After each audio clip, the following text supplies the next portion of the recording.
Roll.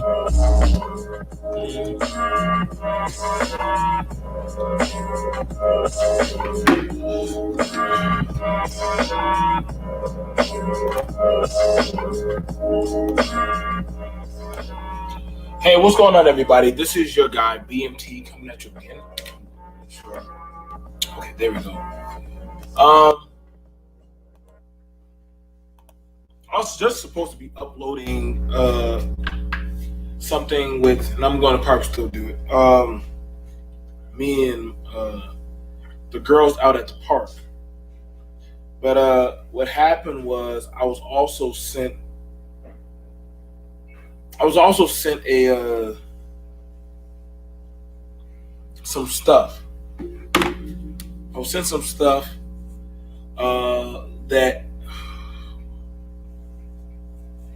that's how I know I've been around these spaces too long, and there's nothing new under the sun. There really isn't. That's why sometimes me and my colleagues be saying, like, please, y'all don't got to send me everything. Y'all can send it to everybody else. But what's going on, Brandy? How you doing? But we're definitely gonna have the conversation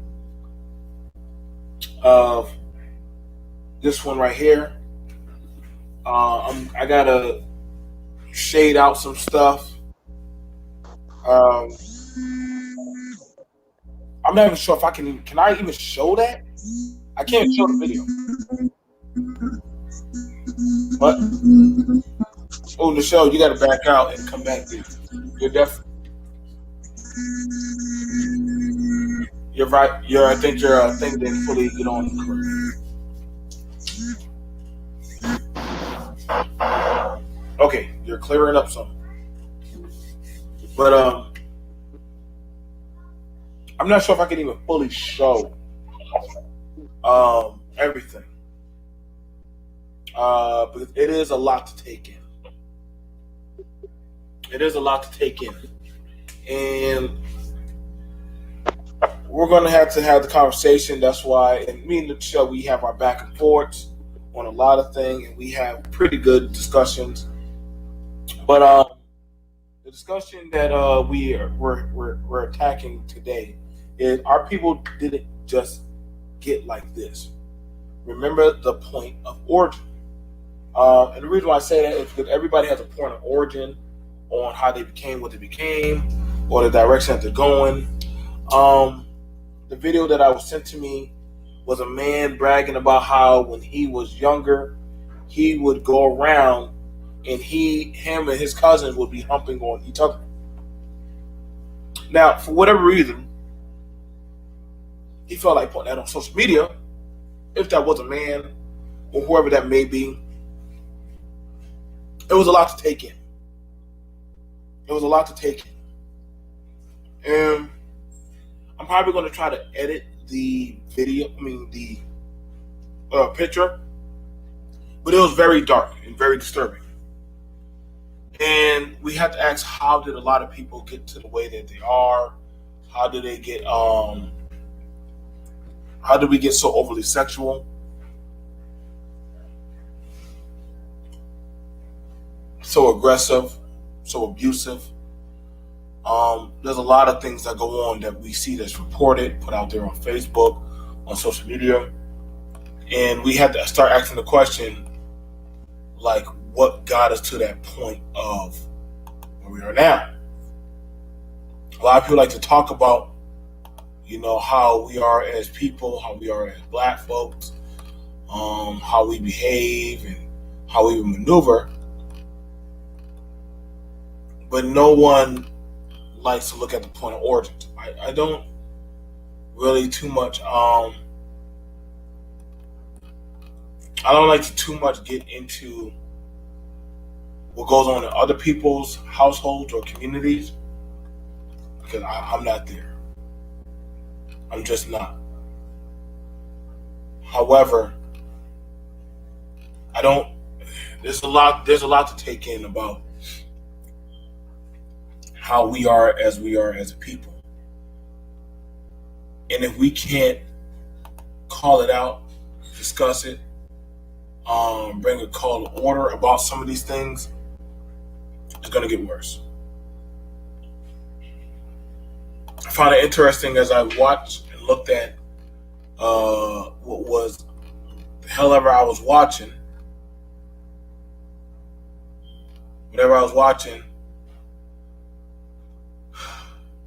it was pretty disturbing. It was pretty disturbing.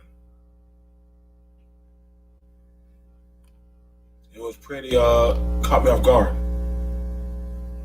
That I was watching I don't know how to say it. I was watching literally a grown or I believe teenagers dry humping each other.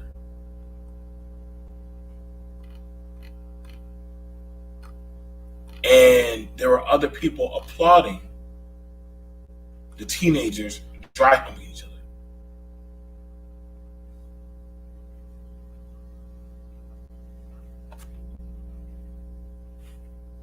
It just really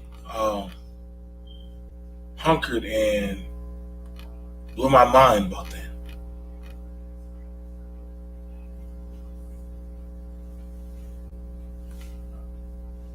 That we have to ask the question, and I'm gonna tell you right now, man, like, where is all this gonna lead to? How do we want to be seen? How is it that our people, or aka our children, are being pushed at?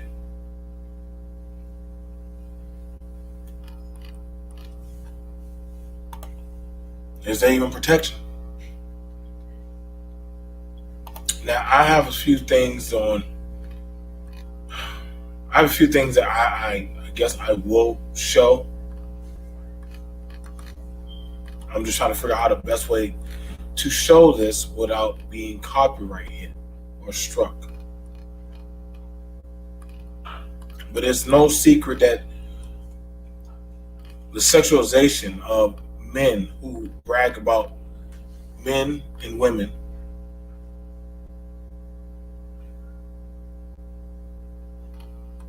like, let me show you this right here. This is fucked up.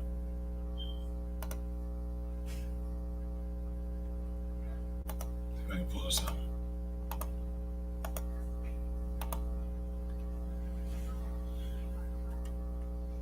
Body found in Illinois River has been confirmed to be missing graduate student. A young man who just graduated, already dead. He has a medical lab coat. And we still say, rest well, King. The body of Alabama A&M graduate Jelani Day, who went missing a month ago, has been found in the Illinois River. Why do we keep on bragging and talking about I'm from Chicago? I'm from Chicago. Is it that we have that right to say that people fear it? Where's his father in the picture?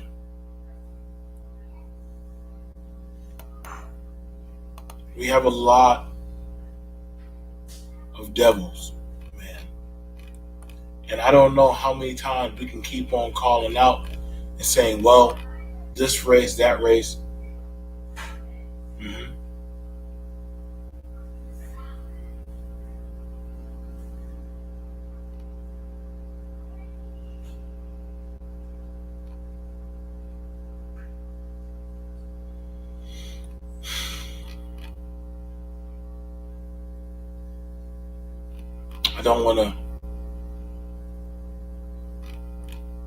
I really want to put in some positivity on some stuff. But I am going to be dropping some things that are pretty, well, fucked up. Away from my partner. Shout out to Arkansas's oldest officer, Buckshot Smith. I'm trying to see. Jesus Christ.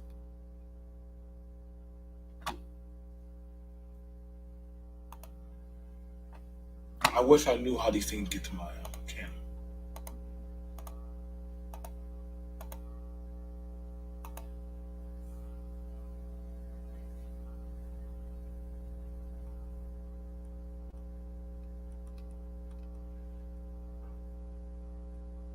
People ask me if I believe in God.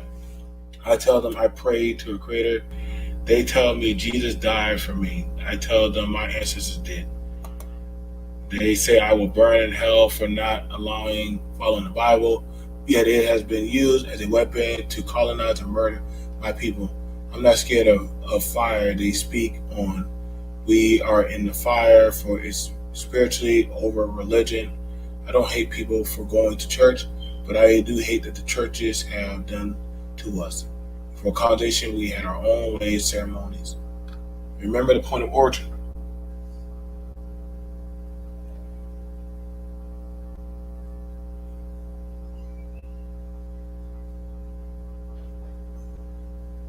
What's going on through that young man's mind? You have these three men, and there's one man.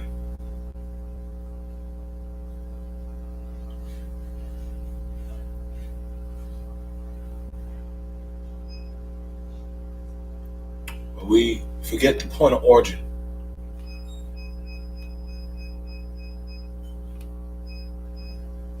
This is very powerful.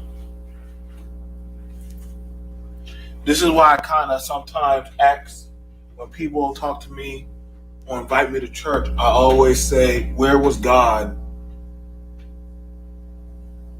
when a man was about to get hanged, stabbed, head sliced off, gutted? But then they ask about, well, we are so.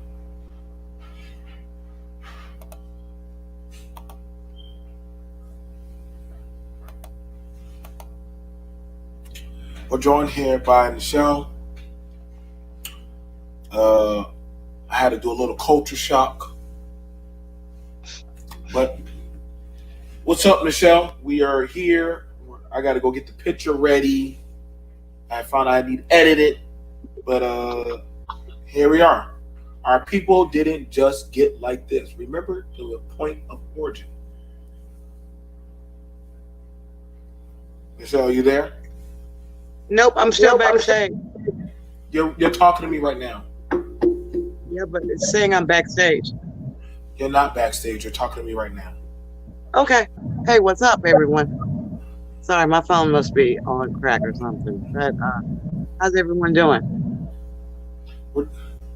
I think everybody's doing all right, but we're having the discussion, especially after the picture I sent you. And we was having a good discussion. Yeah, I mean, it's been what is it?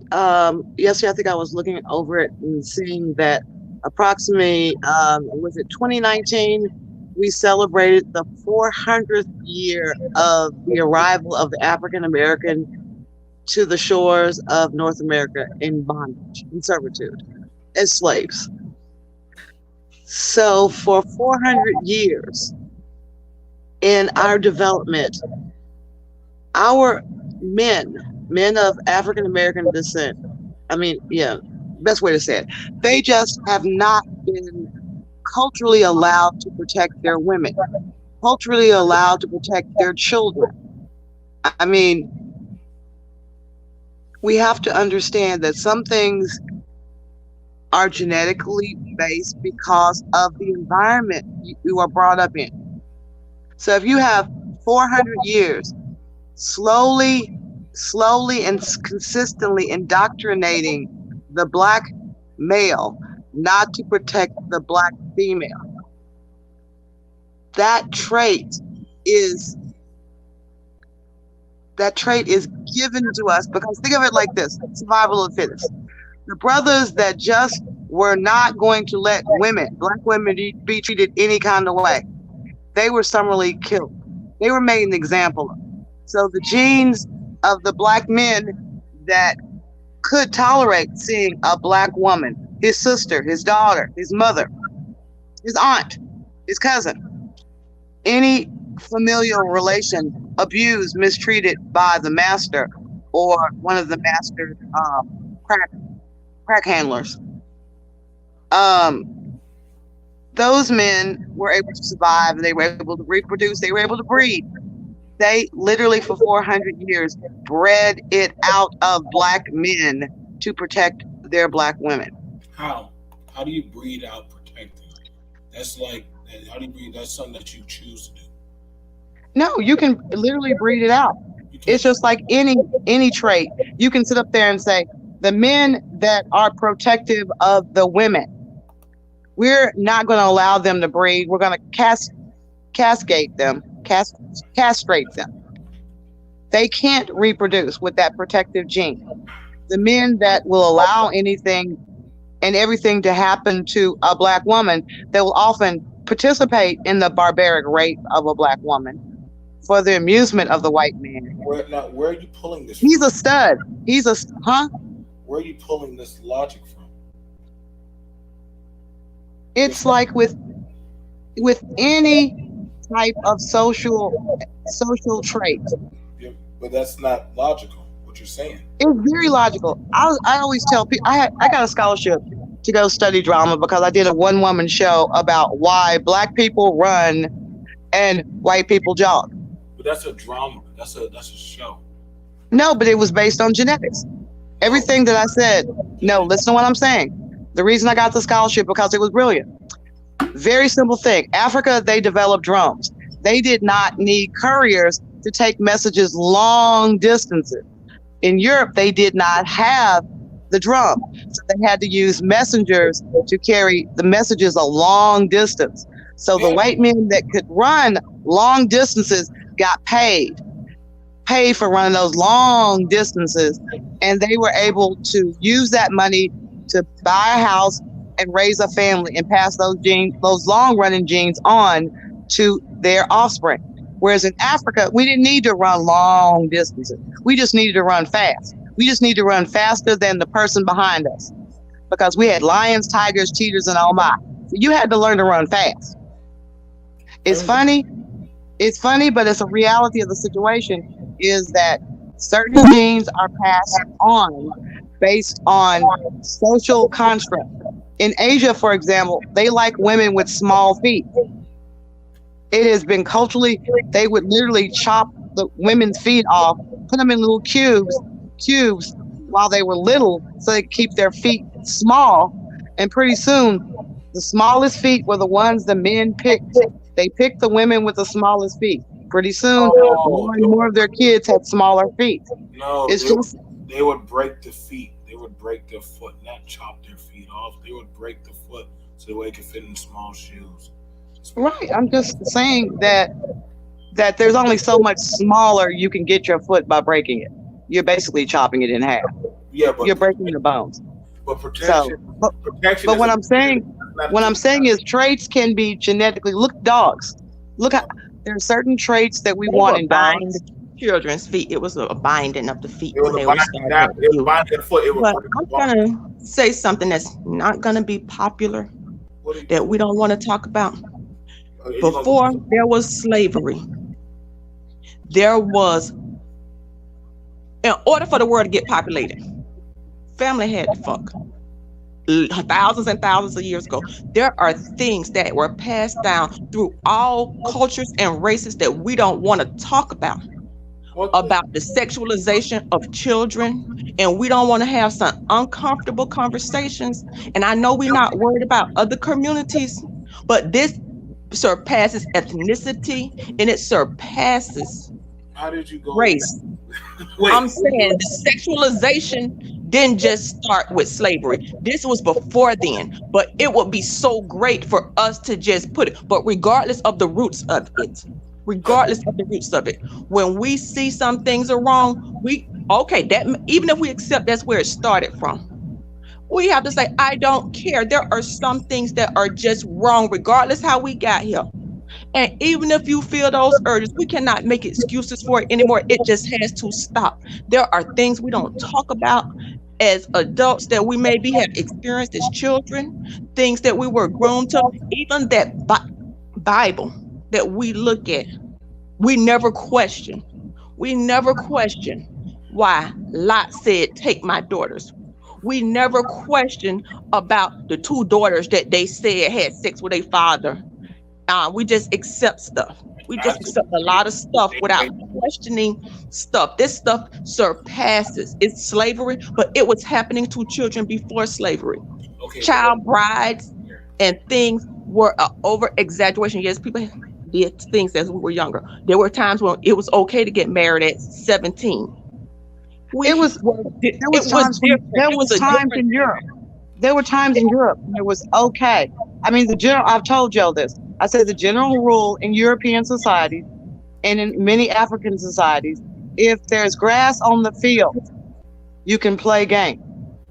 That the coming of age of a girl going through puberty, it was during that time in which she was married off.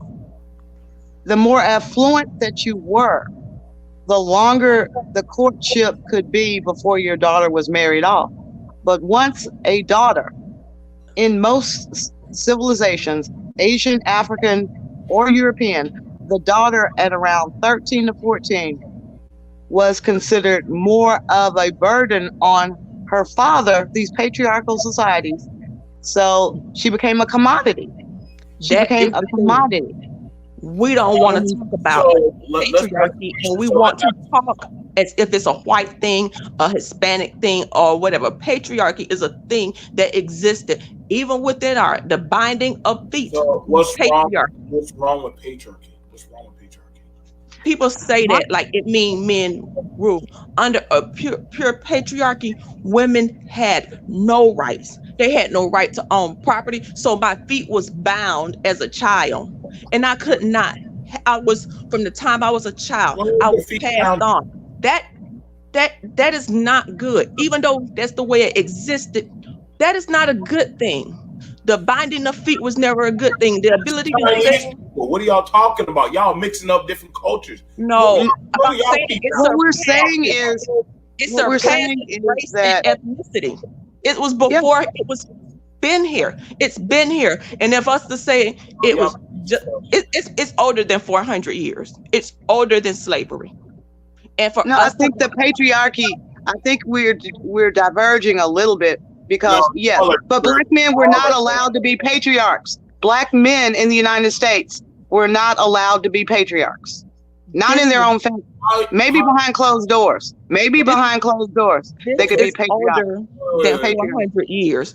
And we don't address that. It's older than 400 years. Okay, so let's ask the question. Why you're saying that? Why can't me? I'm running my own. Why are you? So what's stopping this? Because you're saying that black men aren't allowed to be patriarchs.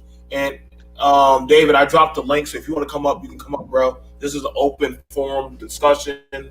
But I'm just saying, like, you're saying that, but the question is, are you helping with men being in the home, or are you inhibiting men being in the home? Which one are you?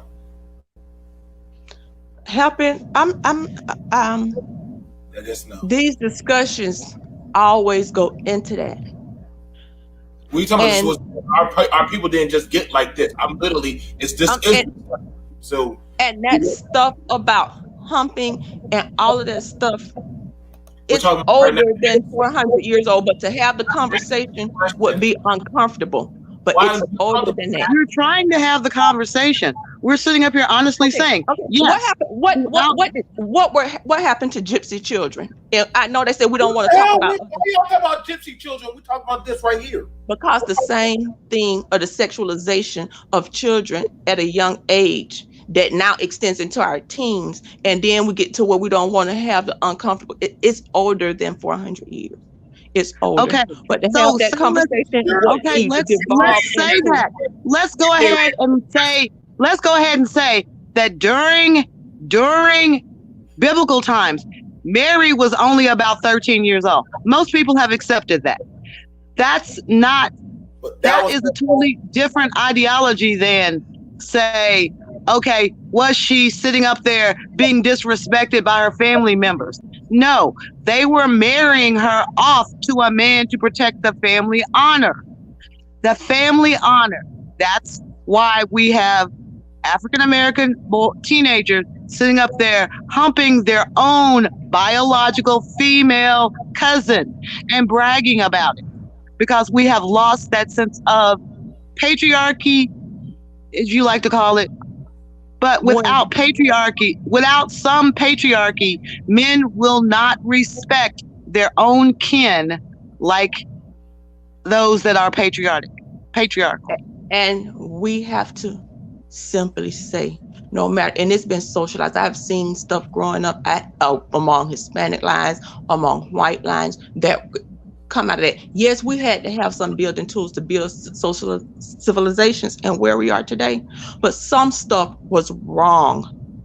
Some stuff needed to be at the time, but some things we cannot play with and say, I don't care why it existed. It is wrong. I remember stuff, and it will be so unpopular to talk about, and it would take a longer discussion than here. Y'all just came here saying stuff, and y'all didn't answer the question. But I'm gonna let y'all. I tried to answer the question, Joe. What I'm saying is, how did we get to where we are? How did we get to where we are now with male family members bragging on humping their teenage cousins? How It's did we been get here to for a that? while. I don't know. It's been Okay. here for a No while. male in my It has been family. around for a while. It has been around for a while. Let's go ahead. We have James D. Welcome to the show. We're talking about our people didn't just get like this. Remember the point of origin. What's up, man? Yeah, but what where are you at right now? What do you mean? Oh, You're saying how did our people get like this? right.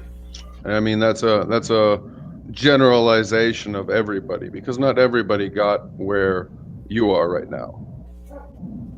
A lot of people don't see themselves as gotten like this. I don't But know there's what still you're. a lot of. I mean, you're there's talking still a about lot. There's still a guys lot. humping their teenage cousins. That's, Yes. You know where that comes from? Yeah, that's what we're asking. Inbreeding. That's what it will lead to. Well, I mean, definitely will lead if to. it's your cousin, it's kind of like your blood, isn't it? And if she's a teen, then I mean, one back of the then things back then. you Theodore brought up- Roosevelt did marry his cousin.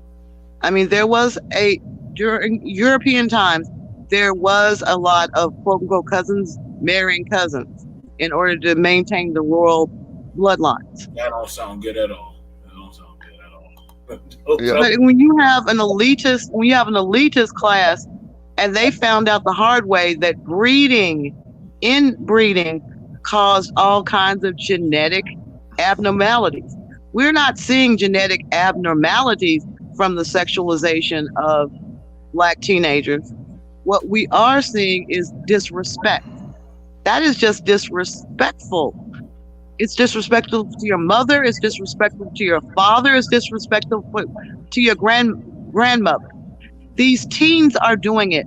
It's not like they're being forced to do it. They're voluntarily doing it. Back in the day, the teens were forced to do it by the males and the females in their family. And it was for what they thought was the good of their name, their lineage.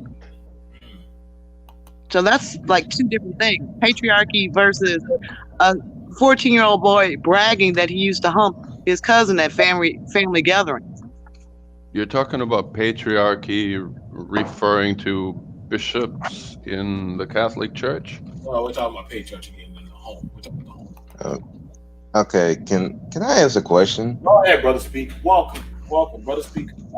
Yeah. Okay. So, if Black men never had any type of patriarchy, why does that even matter in this conversation? Because the idea of protecting your family, the idea of protecting the female members of your family is an essential ingredient to patriarchal relationships. Okay, but we never had that. So why would that be important to talk about patriarchy in the first place? If you're saying all these abuses happened under patriarchy, well, we never had that. So to point out the abuses of patriarchy is pointless because we never had it. We said it was bred out of us. We did have it. We still have it. In certain men, just the way it got bred out of us, it can be bred back in. The long and short of it is, how does it get bred out? You tell me how. I'm still trying to figure out when did we had it. Okay, let me see. If we're going before we came over here out in Africa is a very much a patriarchal society. Inheritance is through the. Okay, well, here's the thing. I'm getting confused about that too, because I've heard that it was a patriarchy, then it was a matriarchy. I've heard two different stories about Africa in the past. You heard a story. Yeah, I've heard. Because Africa, I've heard it from multiple people. If you ever ask any African man, whether he's the first son or the second son, he will explain the first son inherits the land and he's expected to take care of the second son and any sisters he may have. That is, bride burnings occur in Nigeria because the families do not send the dowry to the new family like they were supposed to. Africa is very much, they have kings. They have kings. and chiefs. Yes, that's the uncomfortable discussions we have to have, because it would be very great to just say Black people weren't a patriarchy. Like I say, this is thousands of years, not hundreds of years. So y'all say And that's the uncomfortable conversation we don't want to have. Black people were never a patriarchy. I'm asking. No, we're saying that in Africa, the inheritance would go to the son. Don't you guys remember Shaka Zulu was the bastard son? And even though he was the bastard son, he became king because he was the only male. He was the only male entitled to succeed his dead father. Okay, but the thing I'm trying to understand is, okay, why are we worried about Africa if we're talking about here? We said that in the United States, yes, we've been in the United States for 400 years. Over the course of 400 years. Over the course of 400 years. Do you not understand that Black people were actually bred in this country? We had no choice, that there was a point in history that the master would decide, these are the qualities I want in the next generation of slaves.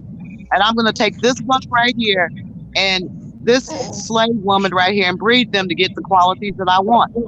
And they wanted domicile males. Males that were not willing to stand up. They wouldn't even stand up for themselves in a lot of cases, but they damn sure did not want the male that had that natural instinct to protect the female. They didn't want the nat turtles. They didn't want those kind of people. They tried to breed them out. They wanted a dumb, physically strong generation of slaves. Okay. You can't breed that out, though. You know you can't. That's a human. It's a human feature that comes with everything. You can't. It's like breeding out a mother nurturing her child. Yeah, you can breed that out as well. That's a mental. How can you breed that out? She needs to have a child first. And she has to experience Very simply. Genetics can do that. It's just like how do you sit up there and for example, we have French bulldogs. We're talking about genetics 300 there years are ago. a lot of interconnected pieces. Versus mentality. There are a lot of interconnected pieces. Name one culture in the world that has successfully bred mother nature or motherly care out of a woman. Europe. Have you not heard? Europe has done that. Europe Europe has done that. When? Yes. Okay. When has Europe done that? In order to replace the population, you need to have at least 2.3 children. Each woman needs to have 2.3 children. In Europe, they are down to 1.66 children. Many women. That's a choice. That is a choice. Let me see. How do you do that? That has nothing to do with breeding. There are a lot of interconnected pieces. There are a lot of interconnected pieces that will actually take for us to bring research and facts to the table that cannot be done on a pop-up conversation. It's a lot of pieces, and it's a discussion that has to be had, but it's more than one thing. And then we can say, like you say, I heard it was a matriarchy, I heard it was a patriarchy. Is it possible there were a few that were matriarchal in some aspects? There was certain matriarchies, like in the animal kingdom. The honeybees are a matriarch. Those are bees. No, I'm saying, do they have to defend the land? Do they physically have to defend the land? Of course they do. If you physically have to they do. There are a lot of interconnected pieces that would take a lot of research to bring together to have the cohesive conversation, but it's a lot, and we have to. Then one day what we're going to do is we're going to let you do the research and come back when you actually have something to say. Wait. We have to go and do our research, but you know everything. That sounds like it's a very. I'm not saying I know all. Especially when you're talking about Africa. And I'm talking about Africa. I'm talking about the Ibu, the Yoruba, the tree. Okay, you want me to break? I can talk louder than anybody if y'all really need. But this is the conversation where I'm trying to say very calmly that I have a degree in African American studies. I've studied. I got honors. I got honors in studying the slave trade. The triangular slave trade. Exactly. The triangular slave trade. Africa. Yes. Take a Where do you look. think the triangular slave trade started? Yes, and this is all history, hundreds and hundreds of years ago, and we're trying to figure out how we 400 get to be to exact. today. 400 years to be of exact. American And there are journals. African American history. Africa's been around much, much longer, and it's modernized nowadays. Yes, some of that, what you say, is true. And Oh, it's I'm still sorry. there, Do you need me to pull up the Supreme Court of Ghana Michelle. in 1994? Michelle. Excuse me, Michelle. I'm making a point. Excuse me. In 1994, the Supreme Court of Ghana declared that a woman had no more rights to inherit than the youngest adult male in her family. That it was a bastardization of the African continent for anyone to have remotely accept that a woman had a greater right to her father's property than any grown male member of her family. They said it was a complete westernization that they had never allowed it. And that's one state Michelle, out of I'm not 54 disagreeing states with in you. Africa So let me ask you Michelle, that said that. I'm not disagreeing with you. That's I'm like saying Texas it's banning right, and it- abortion, and you blaming the whole U.S. God damn it. I'm not going to argue on my show. That will never happen ever. I'm trying to get out some stuff. So if the men aren't protecting, and is it fair to ask, are the women protected? And again, you asked, could you breed out of people? No, that's not the question. And I asked the same question. The same question. Protecting, Michelle, then are women Same thing. If you knew you had no control over that child, the ones that were very attached to their children, they didn't want to keep breeding them. They wanted to breed the ones that were very disassociative with their own children. It was easier that way to make a population that was just putting out kids to be bought and sold as commerce. There are journals on how to breed the best slaves. Okay, but we're Whole talking journals on that. So we got the 70s, we got the 80s, we got the 90s, we got the 60s. I don't think people were doing the slavery bit around those times. So, and also around. But by the 70s, you now encounter the sexual revolution. Hold up. That there's no other race in the world where you had the term buck used.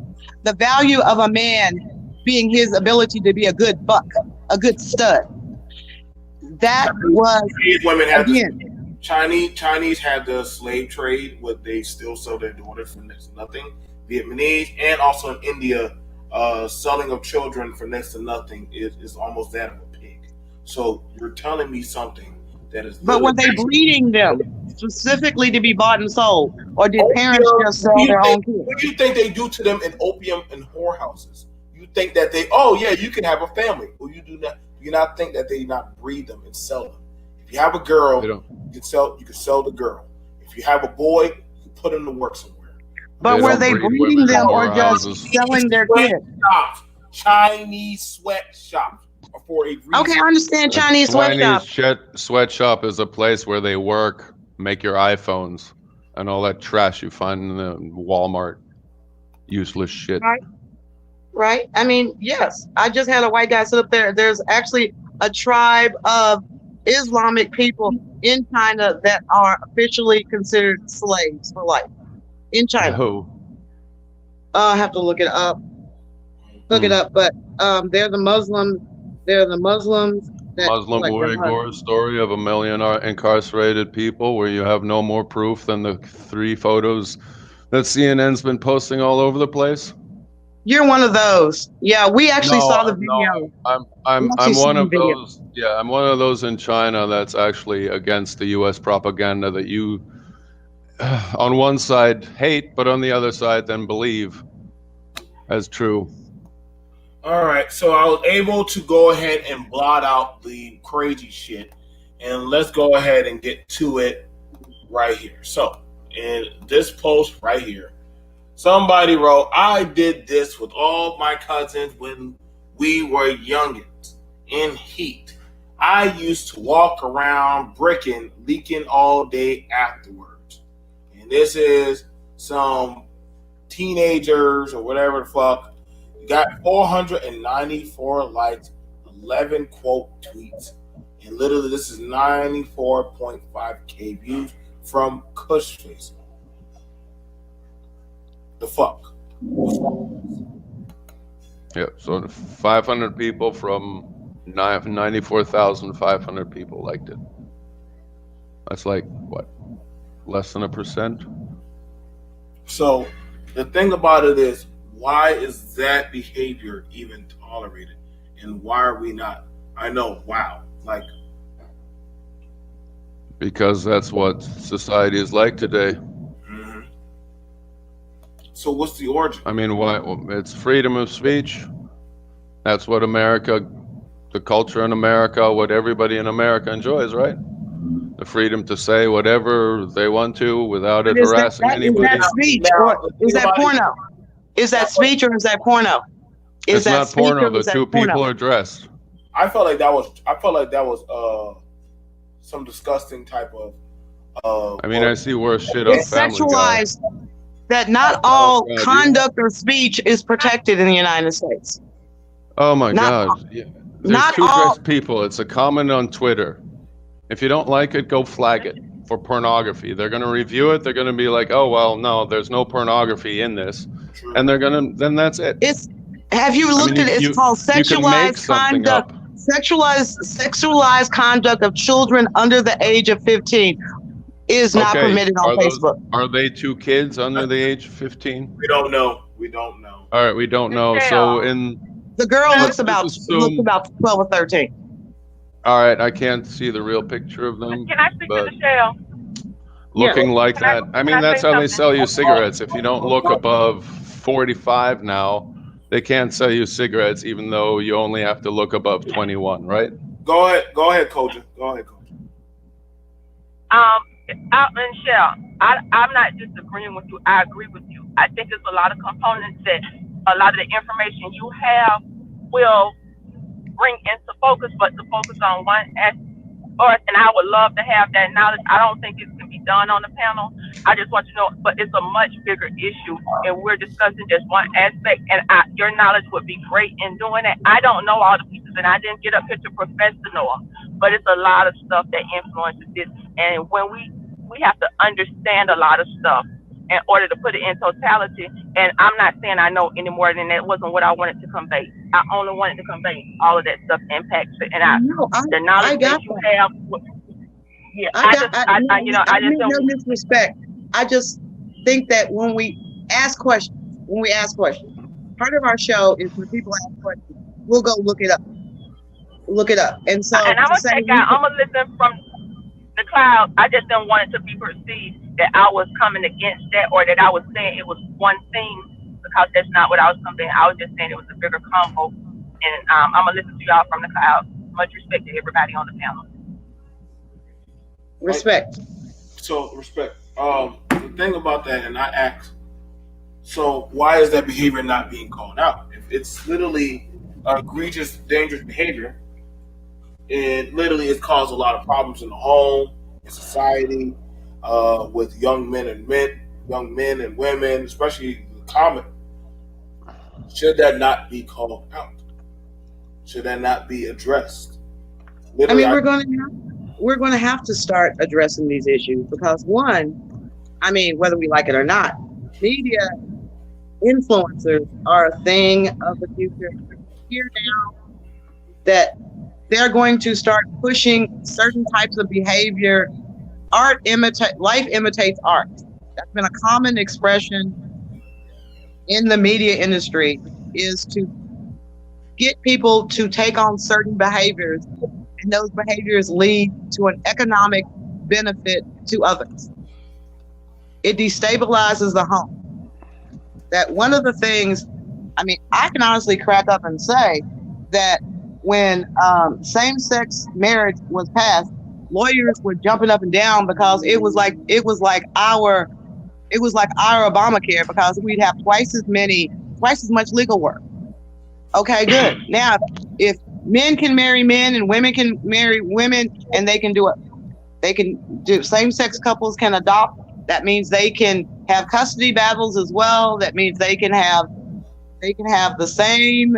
It just means more business for us. Let's not fight it. And so as things begin to open up more and more, we're seeing more and more issues like which one is parent one, which one is parent two. If the woman donates an egg to her spouse and her spouse carries the child, which one is actually the possessory parent? Which one's the biological mother? Which one's parent one? Which one's parent two? There are all these things that opened up a whole smorgasbord of litigation.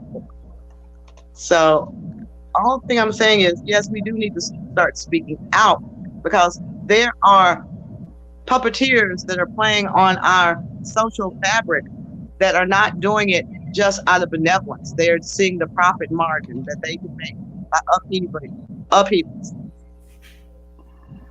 Okay. We got to bro speak. After seeing the picture, what do you think, bro? I'm gonna be honest, I didn't even see the picture, so I was having internet issues, so I can't really speak on that.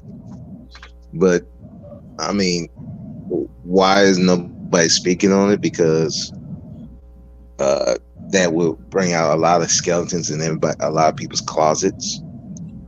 A lot of families will be broken up. A lot of friendships will be broken up. And pretty much you'll be on your own. And unfortunately, our community, nobody wants to be on their own. We don't want to support the people who would step up. It's more or less, everybody loves Chicken George, but nobody likes Kunta Kinte, because Kunta Kinte was a warrior. He ain't gonna let just stuff go down. With Chicken George will, because all he cared about is the fame, and everybody likes Chicken George because, again, he's gonna let everybody feel good, everybody feel happy, entertain everybody. But unfortunately, Kunta Kinte ain't gonna entertain you. He's gonna hit you with the truth, right? And he's gonna go against everybody. Men, women, don't matter. Well, speaking of people like Kunta Kinte, who wanted, he was a man that would fight for his family. And when you think of the Jingas, am I saying it right? Jinga. Think about, is that the kind of man that is being heralded in the black media? This man would die for his woman. This man gonna risk his life for his woman. I don't see that being pushed in the African American community. That a man, whether I'm in the home or outside of the home, nobody better mess with my daughter. I had a client recently that broke my heart, because when I asked him why he stopped coming around his 16-year-old daughter, 14 at the time, he said, my baby mama got married to this nigga, and this nigga is sitting up there telling me, when I can and can't come see my daughter. So I said, fuck it, fuck him, fuck all of them. But then his daughter had called him when she turned 17 and asked him to come to court for her because her stepfather was being prosecuted for raping her. And he was very, very upset with the mother for allowing it to happen. But at the same time, I asked him, I said, why did you walk out on your daughter because of something her mother and her stepfather had done?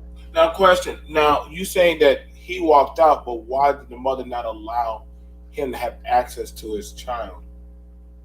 Because she had a husband she had to submit to. Whoa, she had a husband. Whoa. I'm telling you what she told me. Hold on. Her husband. So wait, but she had a child with that man. So yep. why would she keep her child from? She should have told her husband, "Yo, that's that man's child. You don't have." That's not what a submissive woman does. She don't tell another man. She don't tell her husband what to do in his house. So she chose the safety of her child for some dick. No, it was her husband. Are you guys going to say a husband is dick now? Don't mix your metaphors. Well, basically, She got married. This man was the father of her other 3 children. She had 3 children with this man after she got married. The other man exploited their children. I'm gonna. How is having children with a husband exploiting them? Children with the first husband and 1 child. No, she with had the second 3. husband? She had 3 children. No, she had 3 children with the first husband.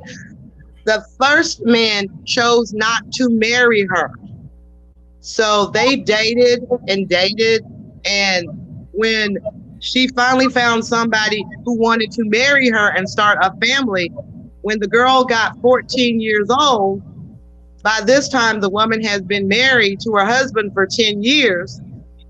The baby daddy, decided he was not going to allow her husband of 10 years to tell him that he couldn't just drop in whenever he felt like it.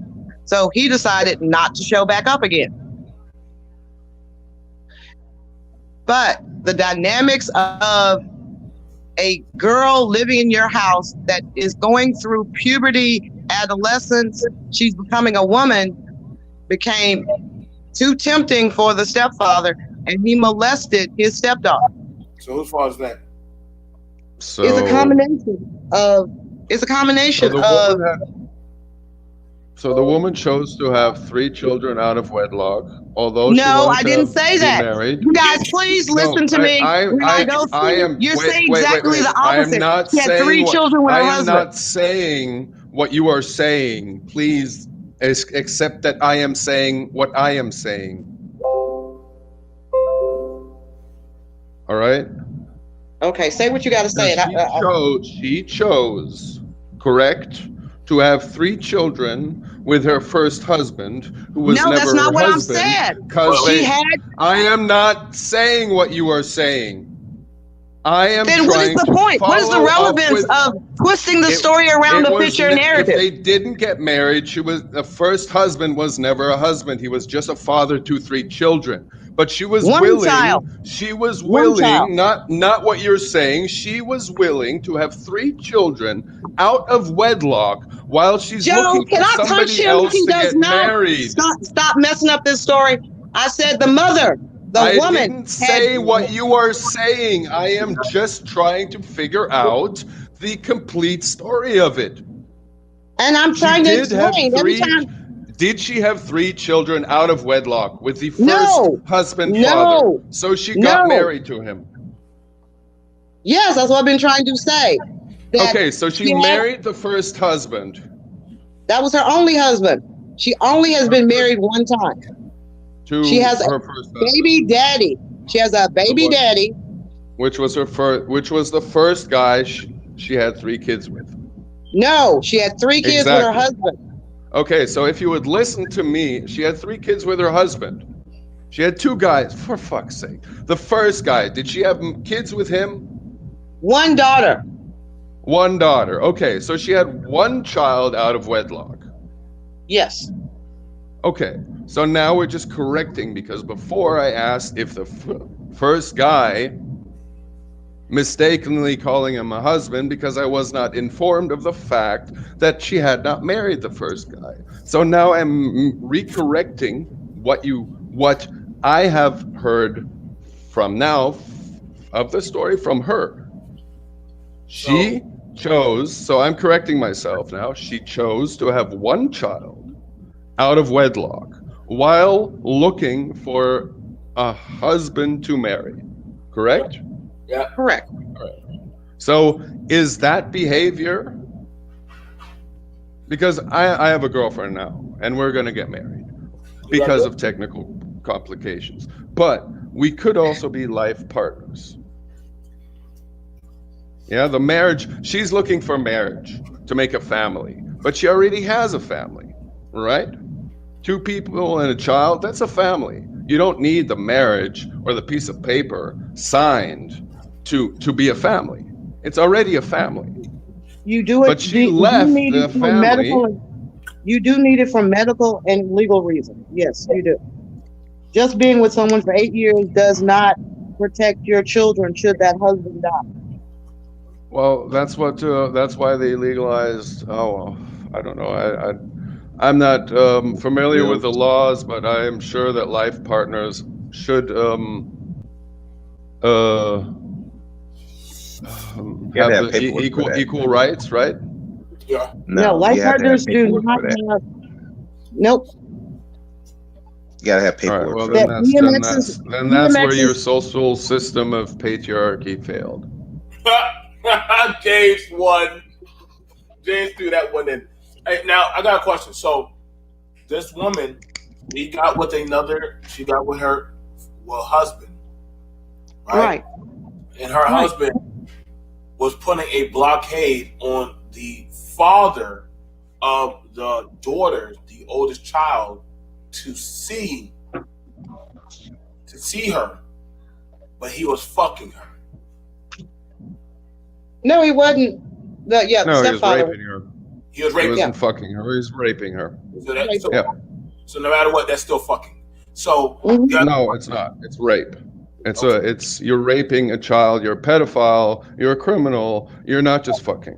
So Everybody else is fucking without committing a crime. okay. Or So people can fuck without committing a crime. Everything else is if you're raping somebody, we should clearly call it rape. And if you're raping your wife's just say if you're raping a family member, let's call it rape and not fuck. So the question. So yeah, thank you. That's why I said that. So in him doing that, so why did the mother stay with that type of man? Because I don't think she honest, and bear in mind, you got 3-to-1 ratio here. And I was there when he was convicted. He's only going to serve approximately 2 years in jail. Three. So that mother, Three. He'll probably get out in 2 years.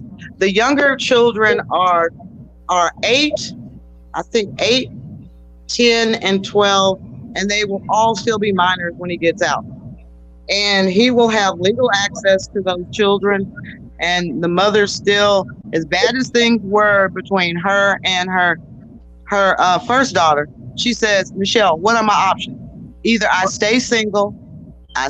She said, either I divorce him and stay single and celibate, because I made that mistake once of having sex with a man outside of marriage, and it just seemed like it was the worst thing possible. She got 4 kids. She got 4 kids. One of them is grown now. One of them is grown. Fucked up. Can I ask you guys something? It sounds like What's up his mother's stupid as fuck. I'm gonna be honest. What's I mean, up with everybody I being never call her celibate rocket because they science. don't want to have sex?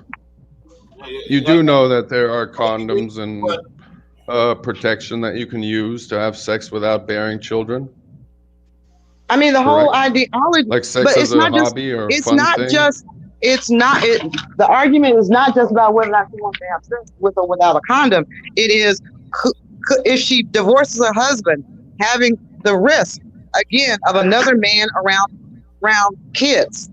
But that what she- is the risk? The man or the sex?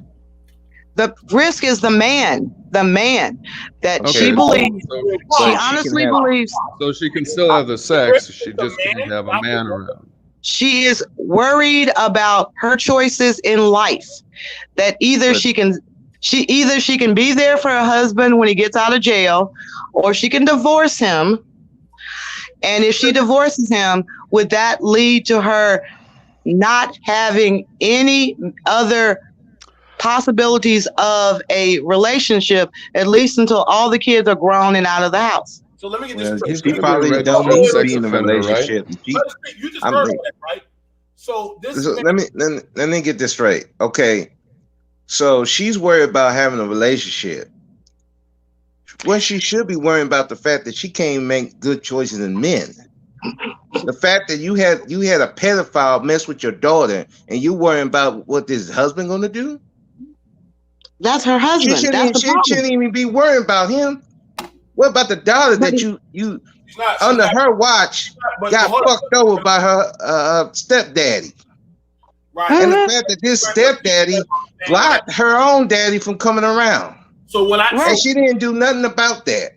So when So I don't give a flying fuck about this woman.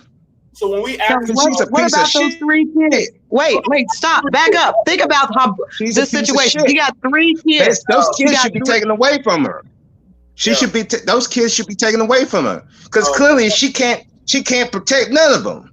Yep, and that father should be a registered sex offender and I got smoke with that pedophile father and too. should He's be a piece allowed of near shit those too. kids. Sorry. we asked the question about are the mothers protecting the children? Nobody answered that really. So now we see from this story alone that woman don't give a fuck about protecting no kids. She's more worried. She wasn't about protecting her kids. She wanted to get married. She's not marrying the kids. She want to be married. She had a family out of wedlock, but that's fine. There's tons of families out of wedlock. The man that work. still wants to be around his kid, but she said no because I don't have that ring or a certain type of notary of clout. Then guess what?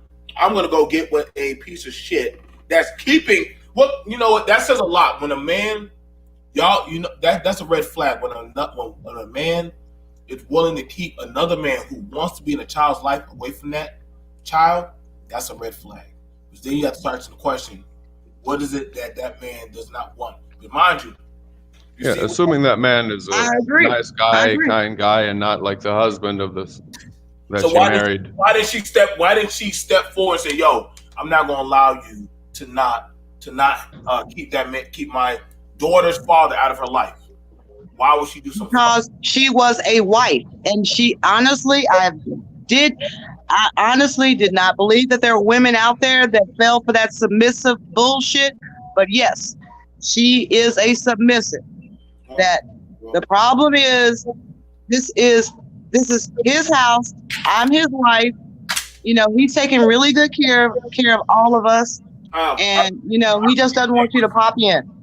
How's you taking good care of us and he's doggone fucking up the kids? Hey, like I said, I have a lot of issues with men that sit up there and tell me, well, why didn't you fight for your kids? Why didn't you fight for your kids? Well, I felt like if she wasn't going to just let me, I didn't have no money. Excuses for days. And the question really comes down to, I see white guys spending $100,000 to get custody of their kids. And I have brothers like, damn, Miss Nichelle, I was hoping like if you could reduce my child support, you get a cut of that. So you're saying, all right, how many you see white guys paying $100,000 for their kids? I don't see any white people doing that. Sorry. Thank you, James. Honestly, if I had a child now, I wouldn't have $100,000. My parents didn't have $100,000. There are two national cases out of Texas. One is where the boyfriend. Millions of cases are there in the U.S. every year? And I'm saying that these guys spent well over $100,000. Whole white race. No, I didn't say every white man was, but I do know that most of my friends who are in the profession, who specialize in family law, their starting rate is $25,000. Well, why do you make it seem like only white men are the ones fighting for their kids when it's literally there are men fighting for their kids? I mean, everybody's fighting for their kids. The only ones that are not fighting for their kids are raping white men do it, but the black men, they don't fight for their kids. So at the beginning of this conversation, we started off blaming the guy that left, why he didn't take care of his kids. Now the whole story has turned into that maybe the father, the second father, stepfather, didn't want him around.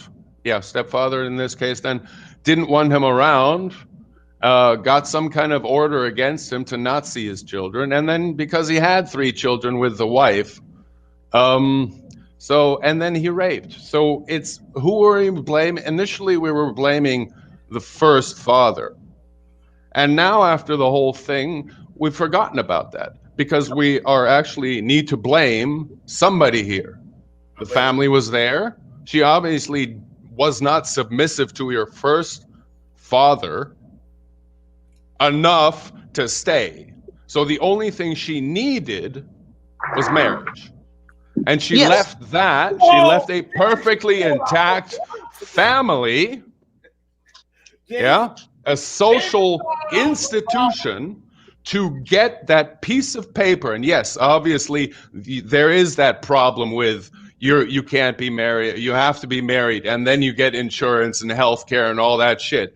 But that's fucked for everybody. That's just not just for her certain race or a community. This is for everybody. In other countries, you don't have that problem because they have recognized that and they have evolved and modernized how they see things.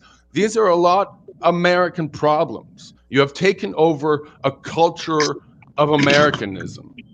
This is everywhere across the board. I checked a couple days ago, the average marriage in America lasts 8.2 years. Then I checked Germany, it's 14.7 years. That's a whole lot of a difference on an average. So families last longer.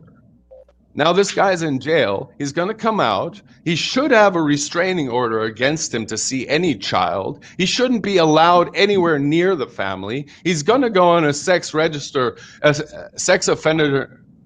registration list, also with a child predator. I don't assume he's going to be coming back to his house with the kids Probably there. will. He probably will. He will Because find with that ways. wife, he will.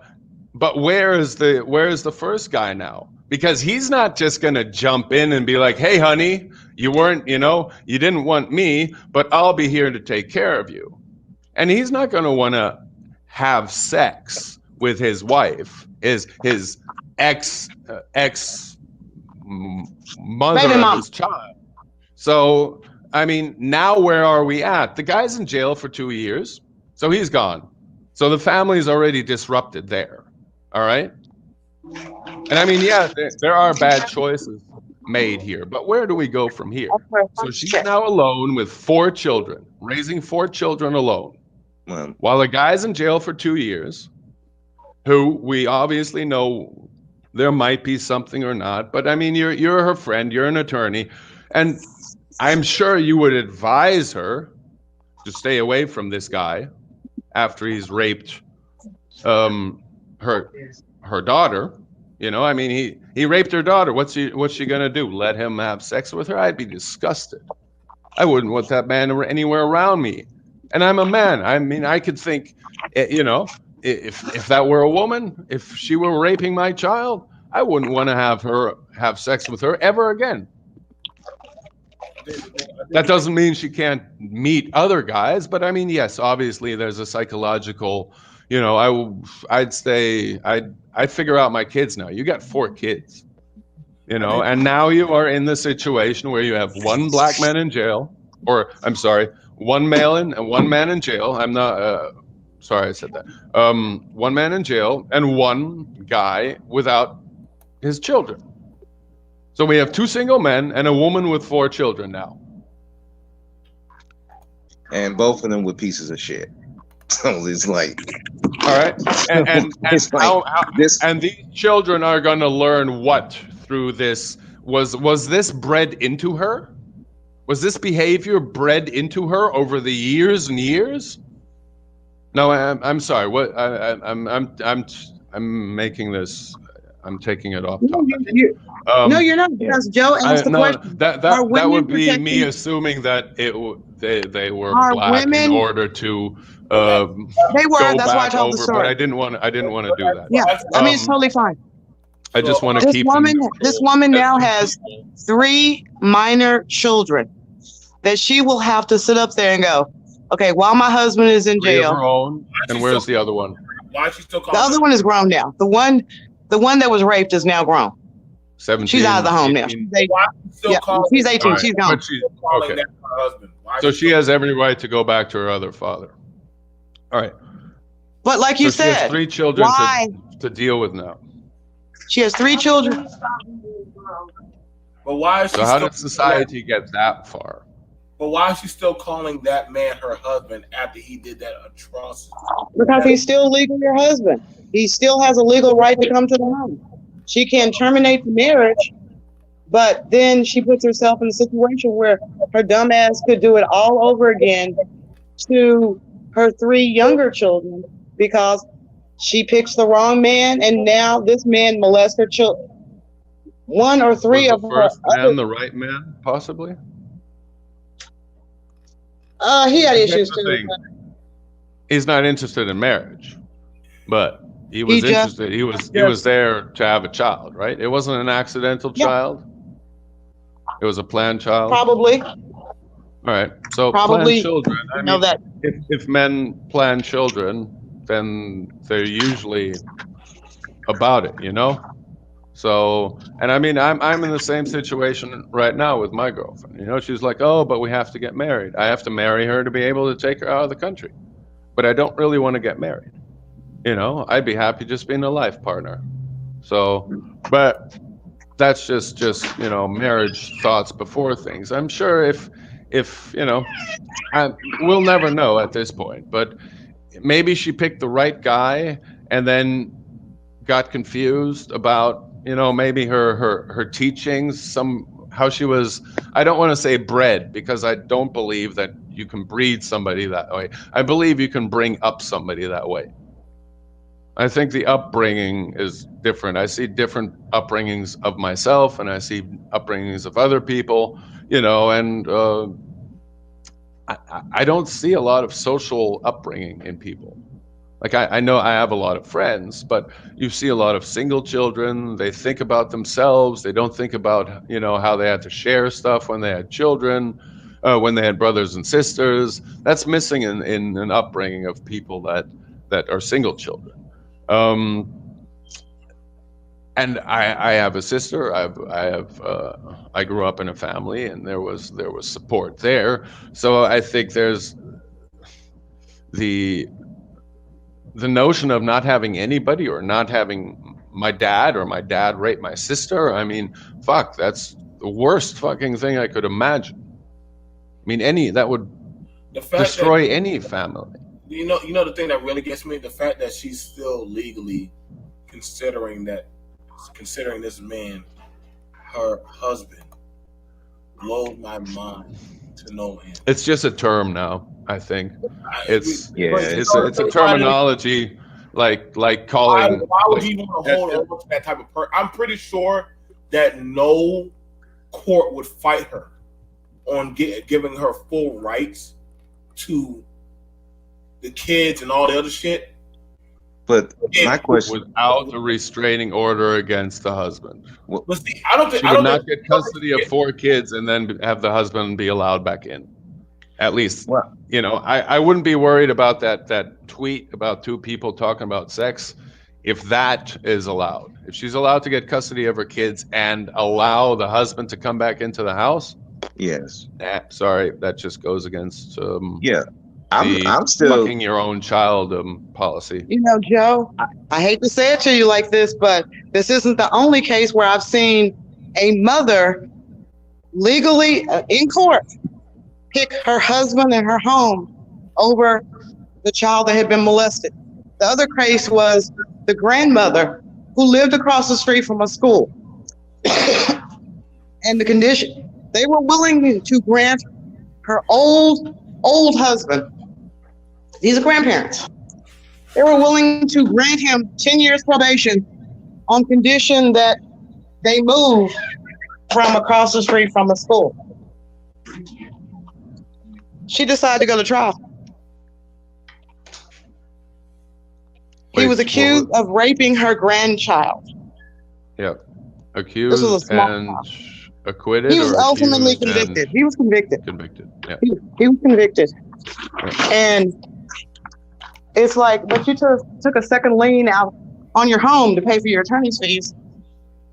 So now you may still lose your home, but you've damaged your relationship with your granddaughter and your daughter irreparably. She did not have to slap him. She wanted to. Now, I always wonder, like, at this point, ask this question. So when a woman looks at a man, and mind you, the man has his hand behind his hand, it's on his back, and a woman does this and slaps a man. When a man, is he wrong when he does this? Hang on, let me make sure I do it.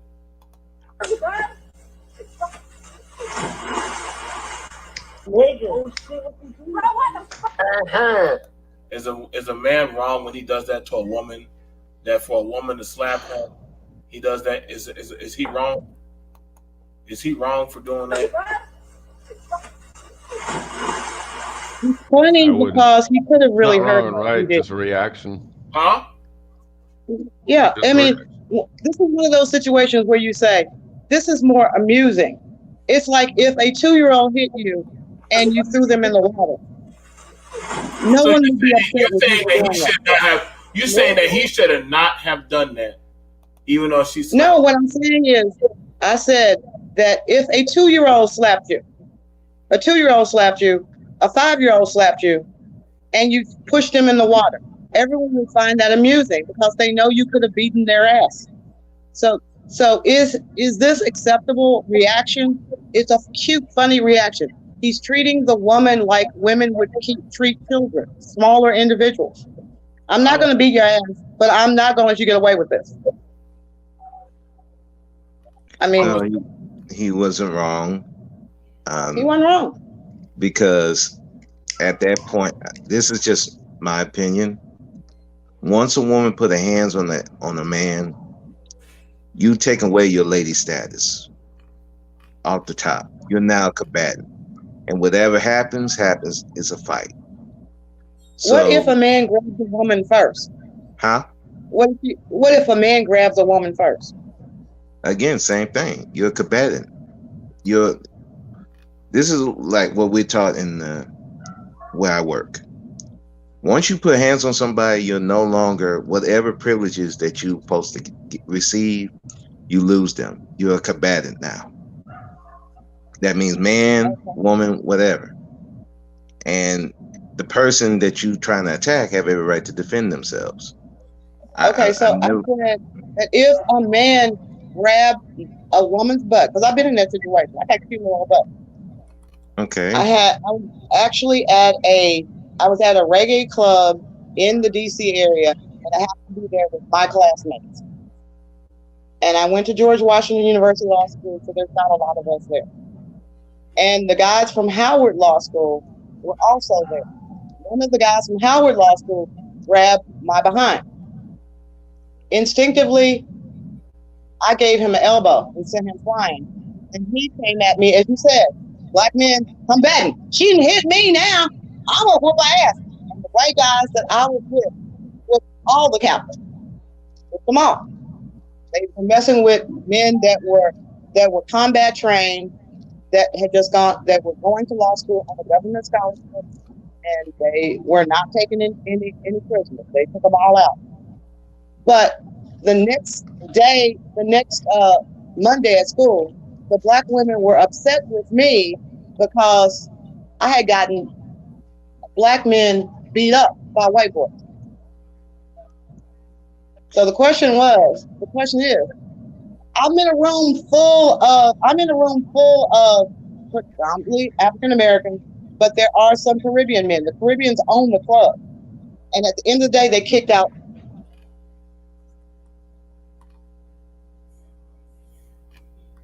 Y'all here? No. Didn't Yeah, I hear can't anything. hear him now. You cut It off. cut off. Okay, so I'm trying to go with that story. So she got grabbed. I guess I was trying to understand, did she tell the white boys or what? Or they just saw it and he went and attacked her and so he was defending her? I would say no. At the end of the day, that black dude was the initiator. Yeah. I mean, it's In her story. but if it was like the dude talked to you and you slapped him and then he attacked you, then I would be like, yeah, the woman was wrong. Because at the end of the day, you're putting your hands on somebody. If they do just talk to you, say something, you can ignore that or talk, whatever. But once you put your hands on somebody, again, those privileges that you whatever privileges you're supposed to have, whether you disabled, whether you, even if you have mental issues, you're a woman, like all those privileges go away. Because again, you're a combatant now. It's a different area. Now, like you said, if the man grab you as a woman, yeah, you have every right to get him off of you. My thing is, nothing is gender specific. It's people supposed to keep their hands off each other, and you don't have these kind of problems. What I usually hear is, well, men should put hands on women. Yep. I'm like, no, you will never hear me say that, because I know some girls who will bully boys, and I was one of them. But I had that belief. I don't want to put my hands on no girl. But that's what I'm saying. That's why I don't believe in that. If you put your hands on somebody, you are a combatant, and anything that happens, oh well. So we're joined here by a good friend of mine, KS. We have stuff, KS, that I guess we're going over. The first thing, I guess people catch up to speed. Everybody, believe it or not, y'all, I've actually been pushing us straight onto the topic, and we're covering over a whole slew of stuff. I can't help y'all if y'all can't keep up. I can't help you. If y'all don't like the topic, shit, you need to go find another shit. First one is, I did this with all my cousins when we was youngins in heat. Fuck, I don't know what kind of family that was. And I used to walk around bricking and leaking all day afterwards. This got 94.5K views from Cushface. It also got 67 retweets, 11 quote tweets, and 494 likes. While the other goddamn thing was, I can't make this thing, bro. Who the hell would we treat that? That's what I'm trying to. I'm like, So what's your thoughts on this one right here? What's your thoughts on this one right here? Okay. You don't got to play the video. I listen, bro. I know Google Gods is like, nigga, if you hit that button, hit that button. I know the Google Gods are just waiting, salivating for me to touch that button. I know that will be in a BMT channel for shit. Well, I'm glad you're okay, B. You was scaring me a little bit. You was like rocking back and forth. I'm not that desperate, boy, for the views. I get some dark shit, but boy, oh boy. So let's go ahead and kick it off, man, with that. On that, I understand like roughhousing and play fighting, Right. but leaking all day and shit, that's some other shit. Yeah, I'm gonna let y'all take it for a while. I gotta change real quick. Y'all go ahead. What's y'all thoughts on like the stuff of a lot of this behavior, these actions, and sexualization? What's y'all thoughts on a lot of these things? I'm just gonna change real quick. Including that video with BT, including the video where he pushed the girl in the water. Yeah, you want me to play that for you real quick? I think I might have it. I gotta go find that damn video where the guy pushed the girl in there. I mean, it's just so much shit, bro. To me, that was the right thing to do. That was fair. I'm not gonna lie. I had no problem with that man pushing that woman in the water like that. I don't. Yeah. Listen. If anything, I was applauding him for doing that. But I'm like, listen, keep your fucking hands to yourself. You don't have a right to put your hands on me. I'm gonna put my hands on you.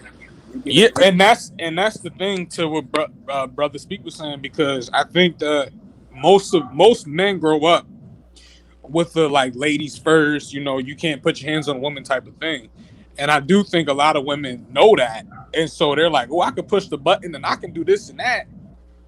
But the thing is, you never know how, it might be 8 out of 10 men that have that mentality of like, never put your hands on a woman. But you might catch that 1 or 2 that's like, I don't give a hell. I don't give a fuck who you are. If you a kid, a woman, a grandmother, like they'll still, lay you out.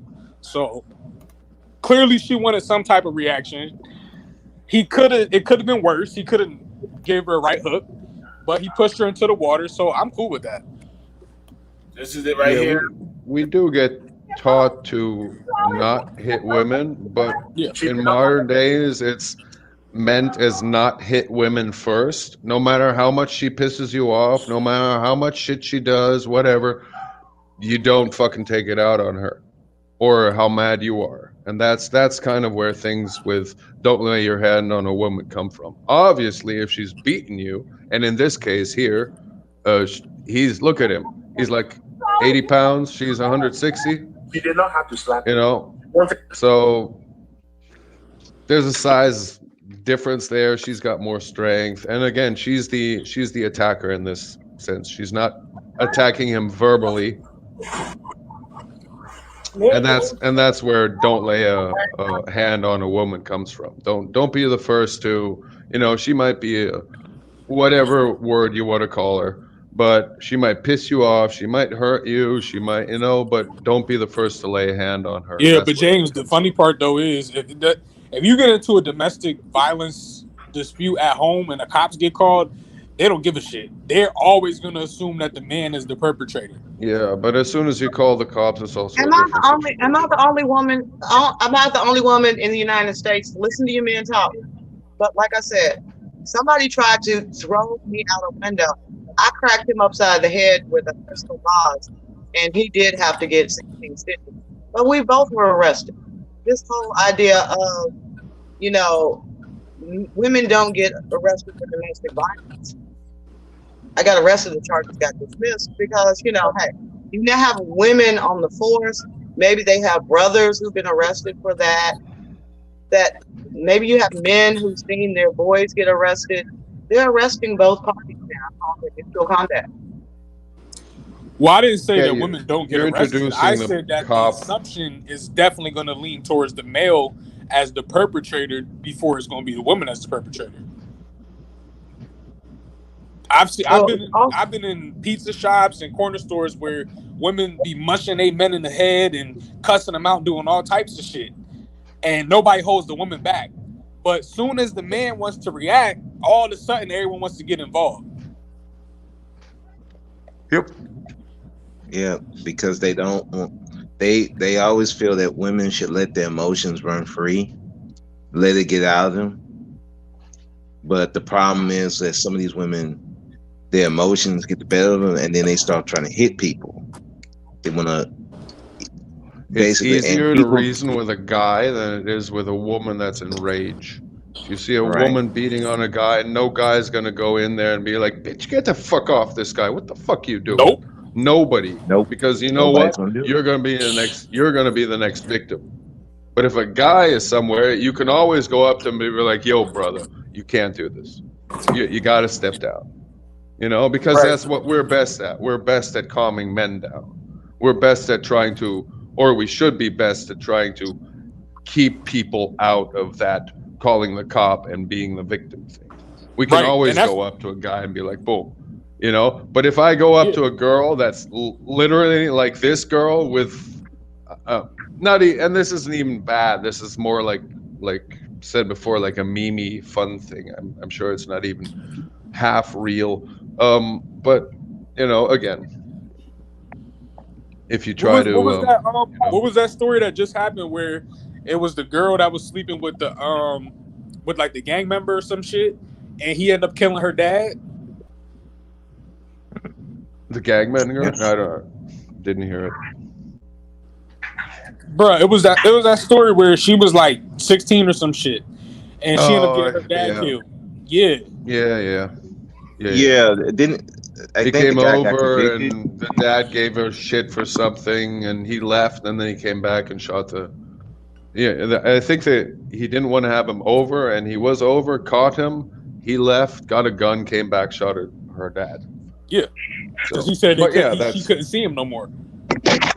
yeah, exactly, because she was underage and he was overage, and he was a gang member, and the father, the patriarchy of the house has nothing to say anymore. He'll just get shot. Right. Another example And of now that's one less societal. father that was actually taking care of his family that's in the home. Yeah. So leaking is one thing, but pop and pops and fucking daughters, you know, it's another. That's a higher societal problem right there. Yeah, but Nichelle, no rational male is gonna sit there and tell you that you were groped, you were assaulted. No male is gonna sit there and be like, oh, well, you should have did nothing. If you had to use whoever was near you to help you out, that's what you had to do. And that's the thing. It's no rules in a street fight or with a stranger or no shit. So that's why you really don't want to put your hands on nobody, because especially nowadays, like, people are quick to use lethal force and all types of other shit. Yep. Yeah, nobody wants to take an ass whooping no more.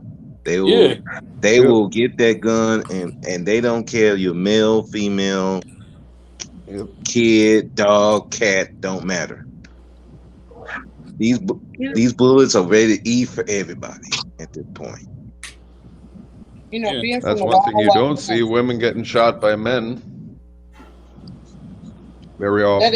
I'm not saying it doesn't happen, but is that we have open carry in Texas, and it's nothing really to see a bunch of white guys walking around with a shotgun, you know, and they are taking the protective stance for their family, whereas again, black men are shotgun's afraid. not going to help you in a fist Nah, fight, but that's because a lot of them are afraid. Guns for a lot of them is an extension of their manhood. That's why that's why the whole NRA they did that NRA shit to make sure that they could have guns and black people couldn't.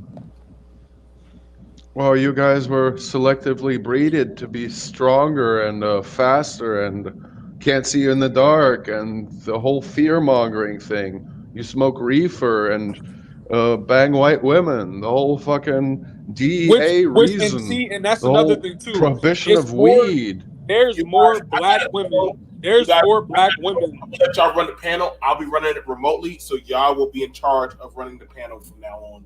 I'll be gone. Thank you, guys. No, it's seriously. Right. I'm gonna let y'all run the panel. It's Friday night, Saturday night. So y'all GTL style. Yep, it's all James, Brother Speak. I dropped the link one last time, but an attorney, the show's really in charge. So best Gospel. So you can let new people in, or are you going to be gone completely? I can do that remotely.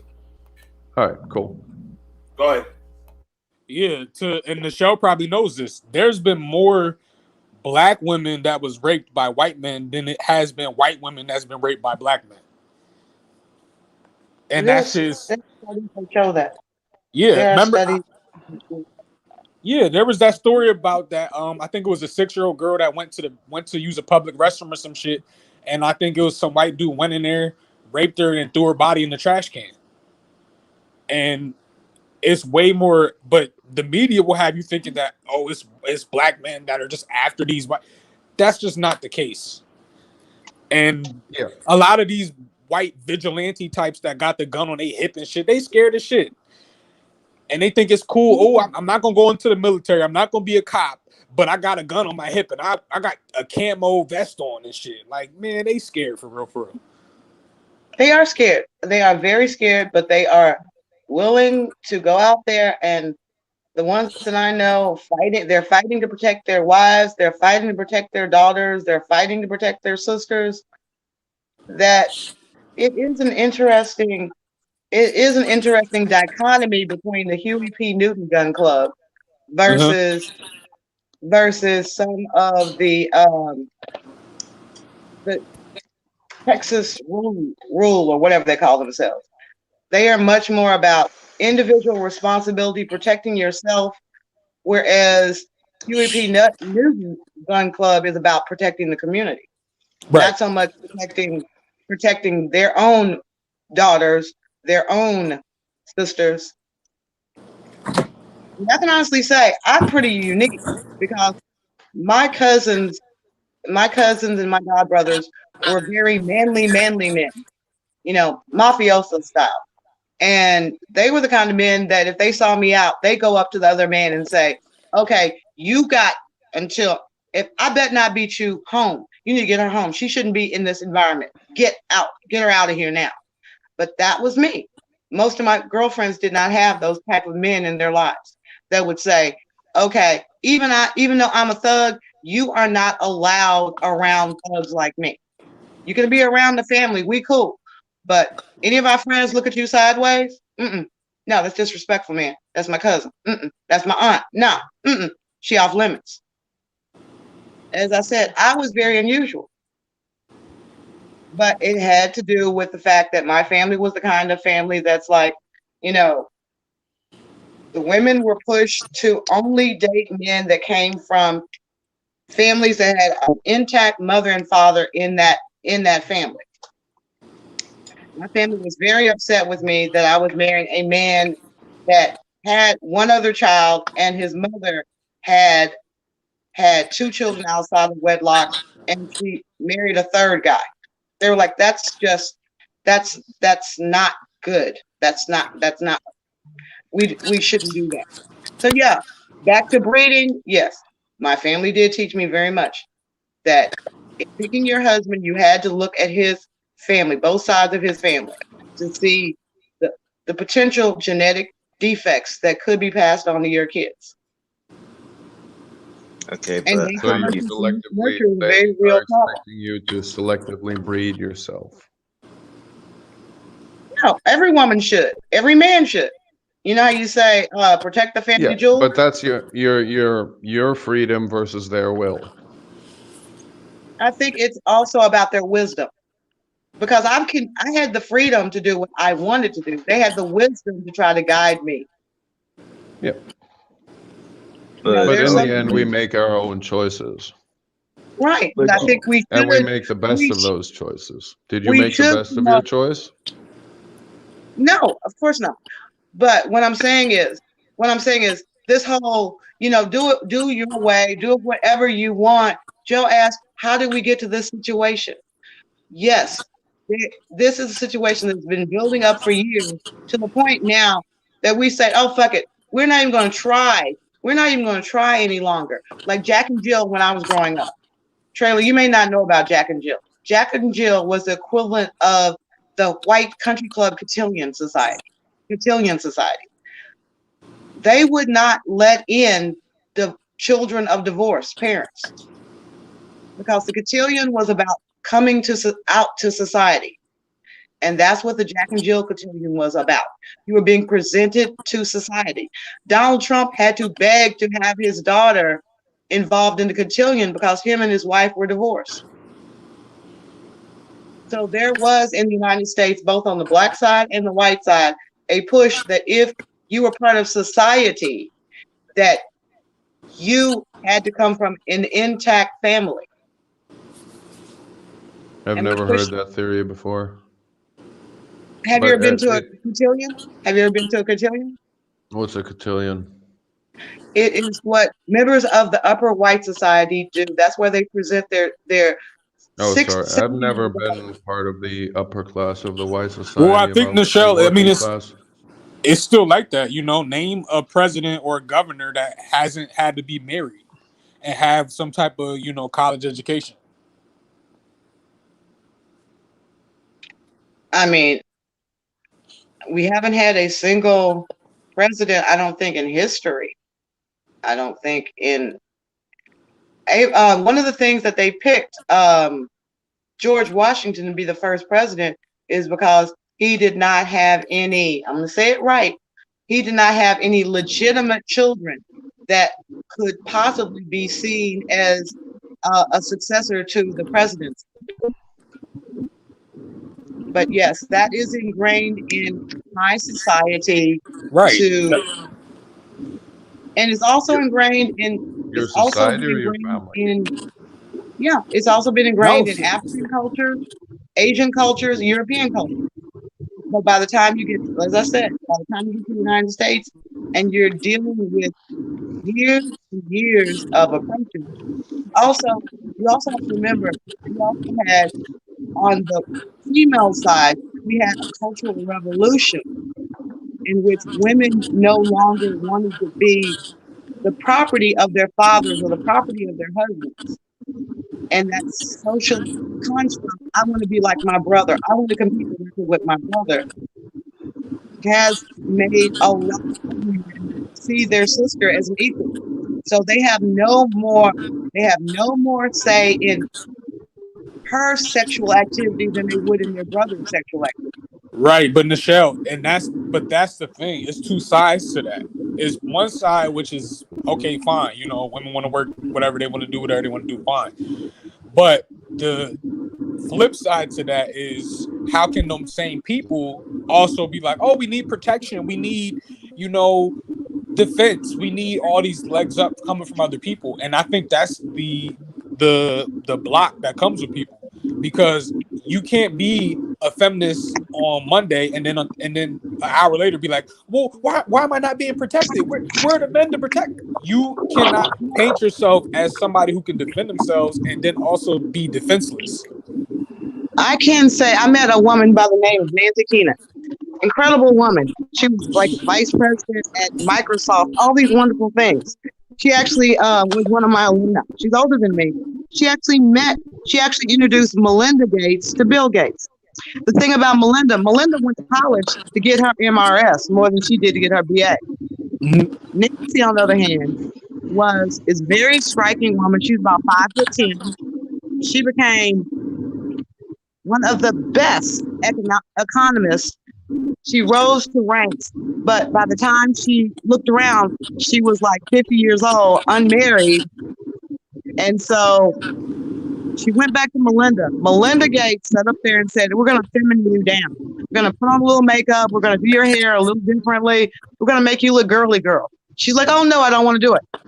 No, do it. She went on a date with this Earl, very rich white guy, you know, title, European title and all that. And he asked her what she did for a living. And she said, oh, I write for magazines. She didn't tell him that she's the publisher of The Economist. And he assumed that she worked for something like Young Miss. She said, I've realized that in the whole battle of trying to say I'm an Anjali woman, I can bring home the bacon fried up in a pan and never let you forget you're a man, that women forgot that we were fighting for job equality. We wanted to be able to open our own bank accounts. We wanted to do things that our brothers could do. We were not competing with our husbands. Once we found the one man that we thought would protect us, that man, his family, you know, that's what women thought y'all would see. But y'all confuse the social construct of relationship with that of the workplace. No, at the workplace, I don't want to have to be sexualized. But in my home, I don't want to have to sit there and go, okay, you know, we equal on the bills. No, motherfucker, we weren't equal when we were carrying twins. I had twins. You could have taken one and carried it. You want to be equal? I'm the one that had to go through labor. We ain't equal on that. No, men need to stop that bullshit. You are not equal when it comes to certain things in a relationship. Own it, deal with it, but understand when you walk outside that house, that other man, woman is not your property. She don't have to submit to you. You can't yell at her unless you're her boss. Yo, man, she can compete against you in a job. Don't get upset. I think that's the problem that we're having. We're losing focus. And men who sit up there and say, yo, I want these women to understand if they marry me, they're going to have to submit. You ain't going to get married. You ain't going to get married. If you do, you're going to marry a dumb, trifling woman. A woman a leader doesn't demand leadership. A leader is someone you trust, not someone that you fear. How'd you men get all quiet when I said I started comparing the two? Well, don't you men think that's that? Not the men. Don't you men think? Well, I think that the issue is not that we got confused. I think that the women got that confused, and the fact that the women were sending the mixed messages It's just like some of the women say, well, I don't need a man. Well, I had a woman on a panel say, well, this is what she meant. She don't need me for this, this, and this. Well, in my mind, what you're telling me, you don't need a man. I don't have time to try to figure out the hidden meanings and stuff because I don't have that time and I don't have that patience. I'm going to go by what you said. I'm going to go by your actions. So if But your that's what actions I'm going to ask you a and your question. words are saying, and in the But if your why would that actions, woman confuse you? I'm saying it huh? like this. If you walk up to a woman on the street and say, hi, my name is Bernard, and she says, I don't need a man. Okay, she gave you a very clear message. She was not interested in going out on a date. Okay, Not right. interested in you for whatever reason. I'm getting what you're saying, but this is what I was told on a panel. That's not what she meant. I'm telling you, I'm going by what you said.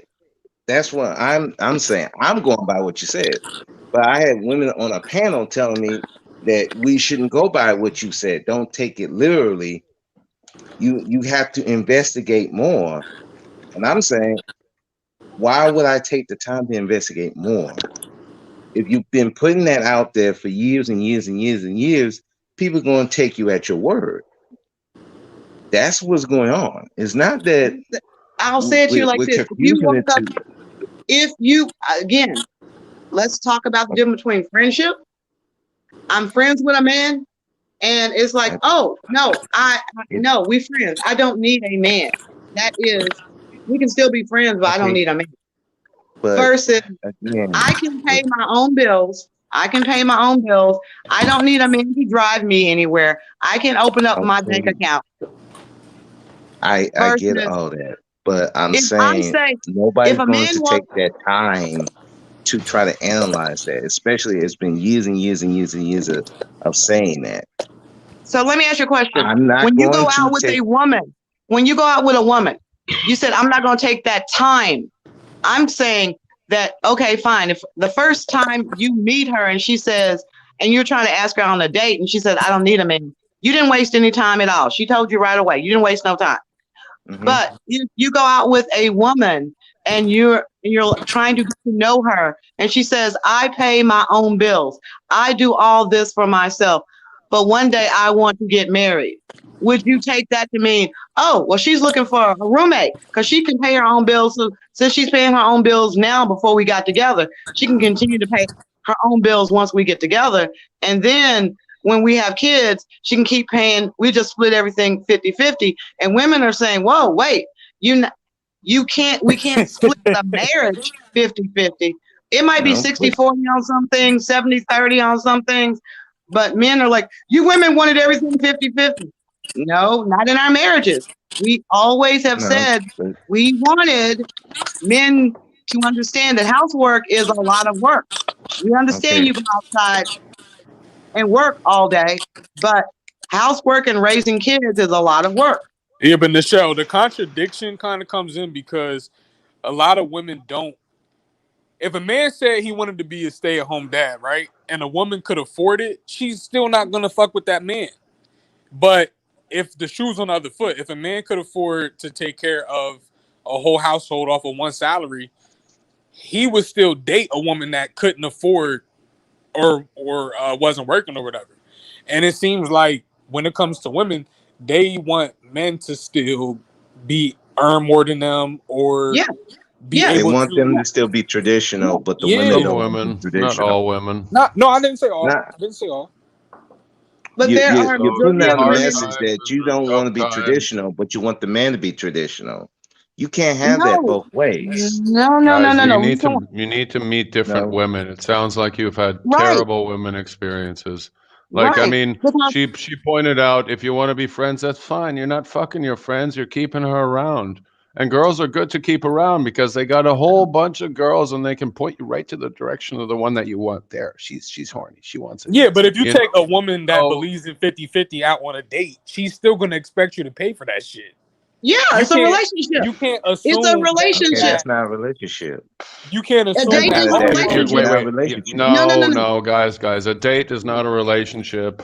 A date You are is working- That's what I'm you're saying. going Dating out No, is a no. somewhere. relationship. But I'm not saying That's I'm not it. saying a date's a relationship. But what I'm I saying can go is on dates if with women men. have I a can 50, go on dates if with women have women, a 50-50 business I don't- mentality, people. if women No, have no, a no, no, no. 50-50 mentality, but you take them out on a date, how is it that they can then assume, oh, well, Because you paying if 100%? you are going, wait, like he said before, if he calls it a date with his male friends, if it is not a date with my male friends, if they know from the very moment we go out, there's not a possibility of a good night kiss. There's not even that's not a date. If I go out with someone who asks me out on a date, yes, I understand it is a date. You may want a kiss at the end of the evening. Yes, we're And going to go that's back to it. traditional roles. We're going to see how we handle traditional roles because this is male female. It's still, penis vagina thing going on here. But if Right. you are not in the penis vagina thing, hell yeah, we can go 50-50. Hell, I'll buy one round, you buy another round. You don't even have to be 50-50. If you down on your luck, hey, you can take me out when you got some money later on. It's no big deal because I treat you like I would a friend. Okay, we I get can off go that. on dates where you don't spend any money. You just walk around, maybe buy an ice cream. I Okay. mean, yeah, shit, I got $2 to buy you an ice cream. I mean, Right.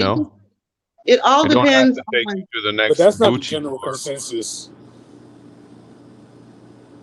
Most Okay, women Jennifer. do expect, unless you're a homeboy, unless you want to be put in that friend zone, because if you treat her like a friend on that first date, there's very likelihood of a relationship. Some women, some women have something to prove. I have nothing to prove. So a Yeah. date is the entrance to a relationship, Yes, it's the initial job interview. right? Because You had a job interview. all right, I didn't have a date with my girlfriend. I went over to her place, helped her move, and the next time she came over, we fucked. So no out to eat, no nothing, And now it's been like what, 6 years? Yeah, Unmarried. everybody's- Yeah, everything's different. So- But the thing is, like I said, I'm that sorry, was did you say traditional you've roles. been together 6 years and you're still not married? She's still your girlfriend? Yep. See, she came into the relationship wrong in the beginning. That's why She you guys came are into still the relationship girlfriend. when I was in an and- open relationship, and then she left to be bred with a Chinese person on her mother's wish, and then she didn't want that, so she came back, and I accepted her back, and here she is. So yeah, everybody has a lot of different ways that they experience things, Right. The and love she of my wants to life marry left. you. She got up. She's And like, she- shit, I want to have a job. I love you, but I want to have my career. Boom, gone. So, it's not always my choice or her choice or. But I'm saying in the interview stage, at the interview stage, if you would an have interview that stage. We're interview talking stage. about a meeting here. Are you I'm applying saying- for a job? Yes, marriage is a job. Marriage is a job. It is work. Where- Relationships are work. It is work. Ooh, man, It is work. you all have. You're sorry to say this, but there's a real sexual problem here. What's the sexual problem? The thing about it is a relationship is not all about sex. A marriage damn sure is not all about sex. Because No, when you get of to course be 60, 70 years old, I don't think you really want to see your own self butt naked, much less the person you used to love 30 years ago. But back to the other topic where marriage was needed in order to fulfill your life's wish. I mean, the long and short of it, we're all born. We all need someone to take care of when we're first born. It works best if there are two partners there to do it. When we get old. I mean, I see people 80, 90 years old. My daughter's roommate just went to her grandmother's wedding. An 89-year-old man and an 80-year-old woman are getting married because they don't want to die alone. They want somebody to spend their latter years with.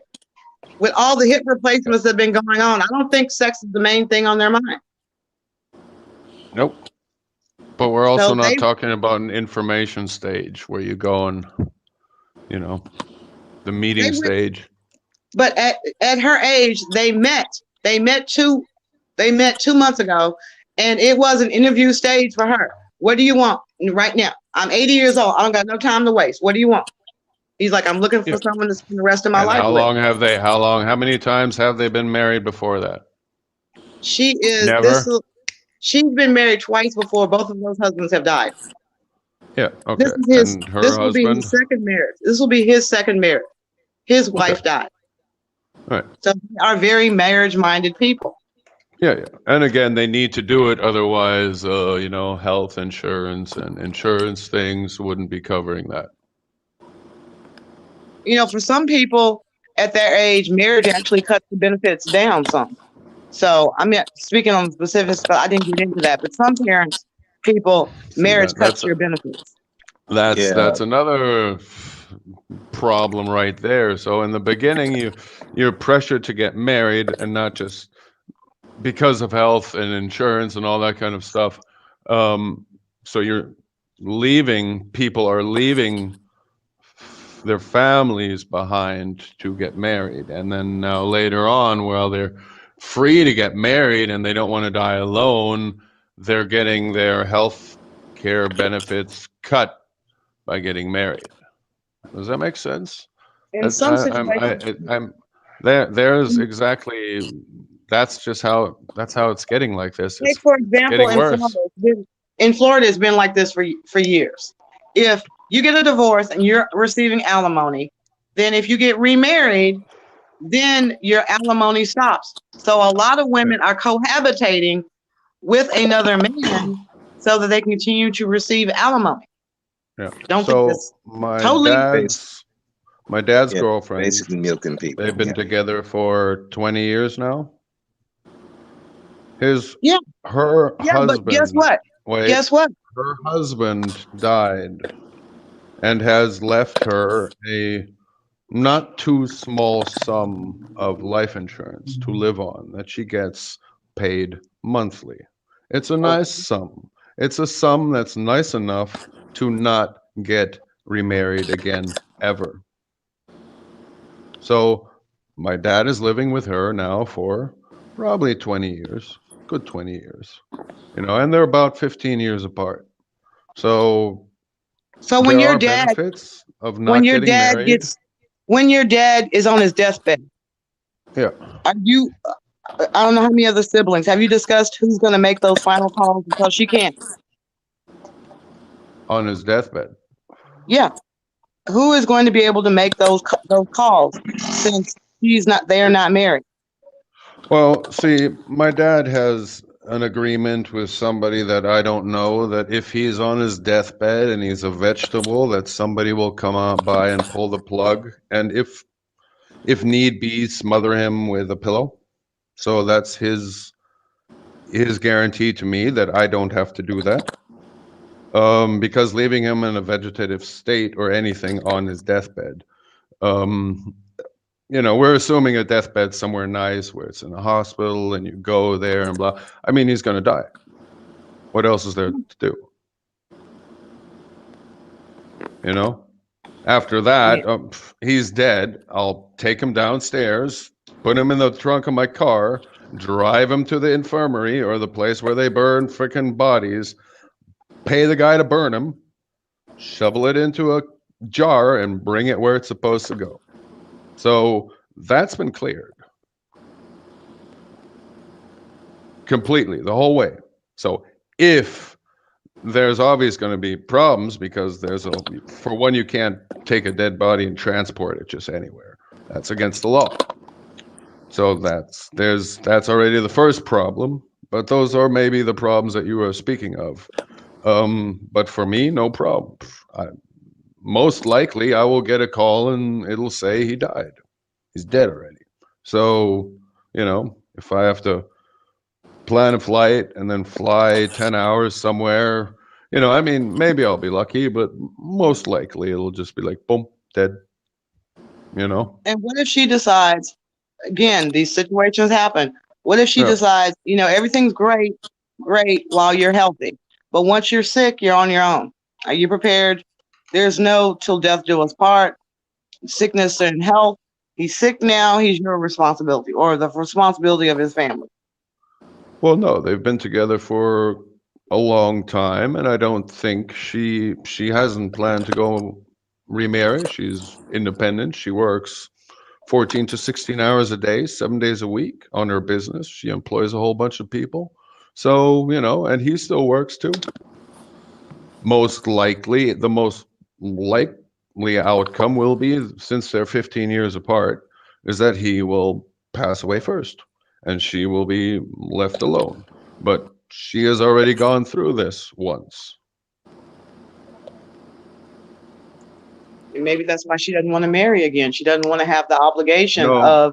No, I explained to you why she doesn't want to get married. She doesn't want to get married because she's getting monthly payments from a life insurance from her first Will those husband. terminate? Will those terminate if she gets married? They will terminate when she gets remarried. Yeah, correct. And those life insurance payments will continue after my father passes away too. So Yeah, that is her, and she's been getting these payments for 20 years. So it's, this just didn't happen 2 years ago.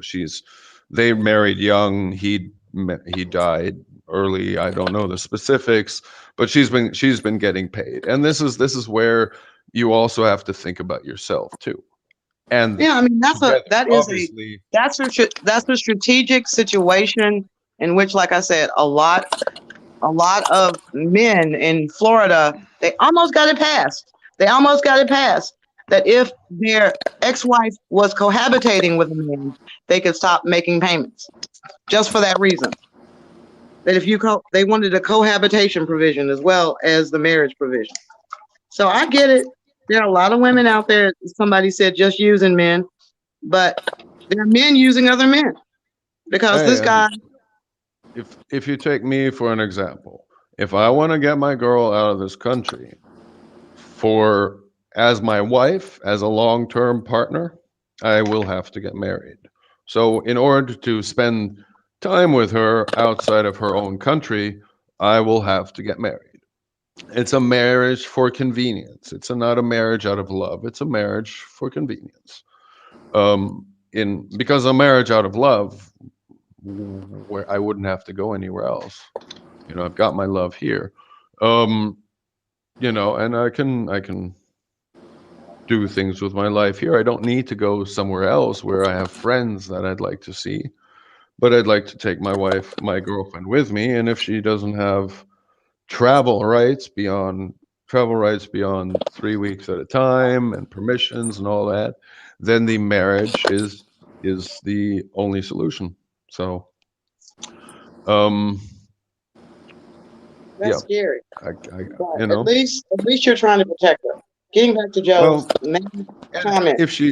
If she then likes being free, then I will have to bring her to the U.S. and have her nationalized and have her get a U.S. passport, and then she can be free to travel the world wherever she wants to. See, he's protecting his woman. How many of you guys would do that mess? Black men on the panel, how many of y'all would do that mess? Okay, I kind of didn't. Okay, so what did he exactly, James? Can you repeat what exactly you're doing? So, as far as this protection thing, so it's not really protection. It's kind of like, I would like to travel. I'd like to leave China. My girlfriend's Chinese. We're not married. This life partner thing wouldn't work. It would work in other countries, but we need to get married for me to be able to have her leave the country. And I'm not stealing her from the country. She's not trying to escape the country. She just wants to have, I just want to have her with me. And the only option for that is getting married. I'm not a marriage proponent. My parents have been married 5 times and divorced 5 times in total. I've gone through a 16-year divorce, pay your lawyers, go broke, Rose War kind of deal. So I'm not really happy with the whole getting married thing. But the only to the way benefit for her, And obviously to the benefit for me is that, she's then with me. I don't know about the future. I don't think about the future very much. I just think about what's going on right now. Excuse me. So he's basically marrying a woman to give her a green card to the United States because he does care about her, but she wants to come to the United States. No, she doesn't. You want her to come to the United States. No, the only reason that I would, if let's say I were to pass away, she would then lose that status being a widow.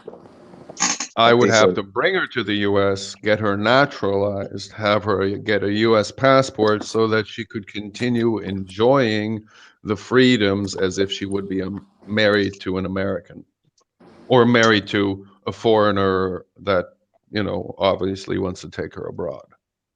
Okay, so you haven't done any. So you haven't done any of that. He's about to marry her. He's about to marry her, but he doesn't want to.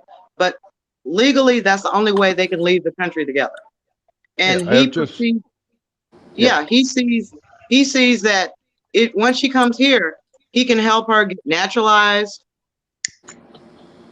Yeah.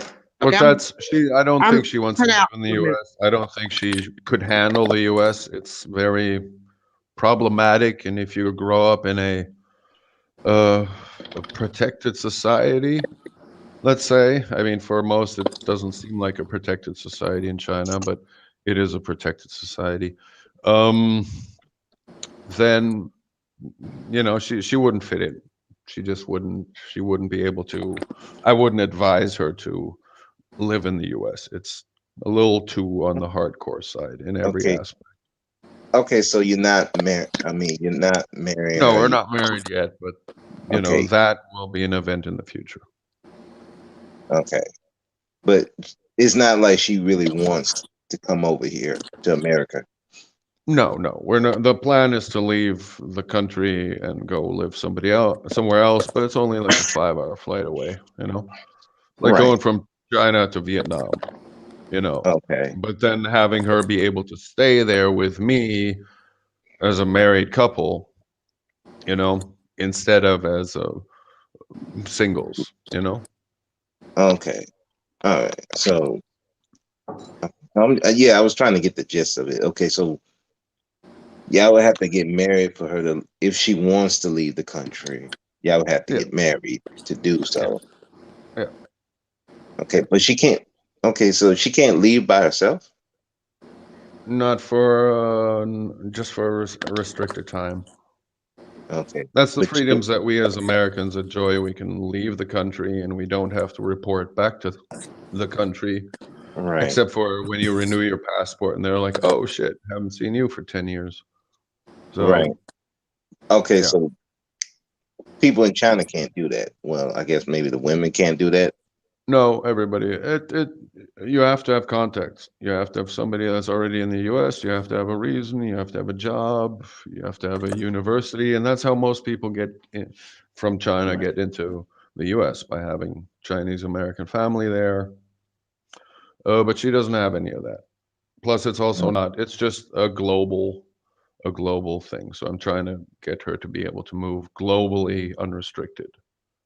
Okay. And so that will be the reason for doing it, so she can just have that freedom.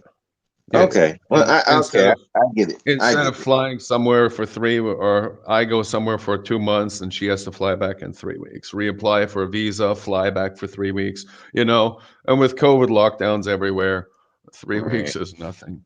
So yeah, that sounds very, very complicated.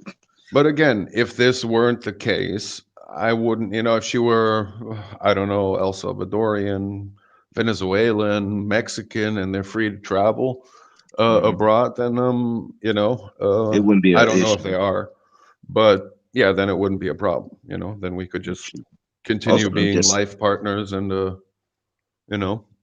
Yeah, most of them just sneak in anyway, so it still wouldn't be a big deal. But I'm in this case not marrying her to make her an American citizen. I'm making her to be a free citizen of the world, you know, Right. kind of. Okay. Anyway.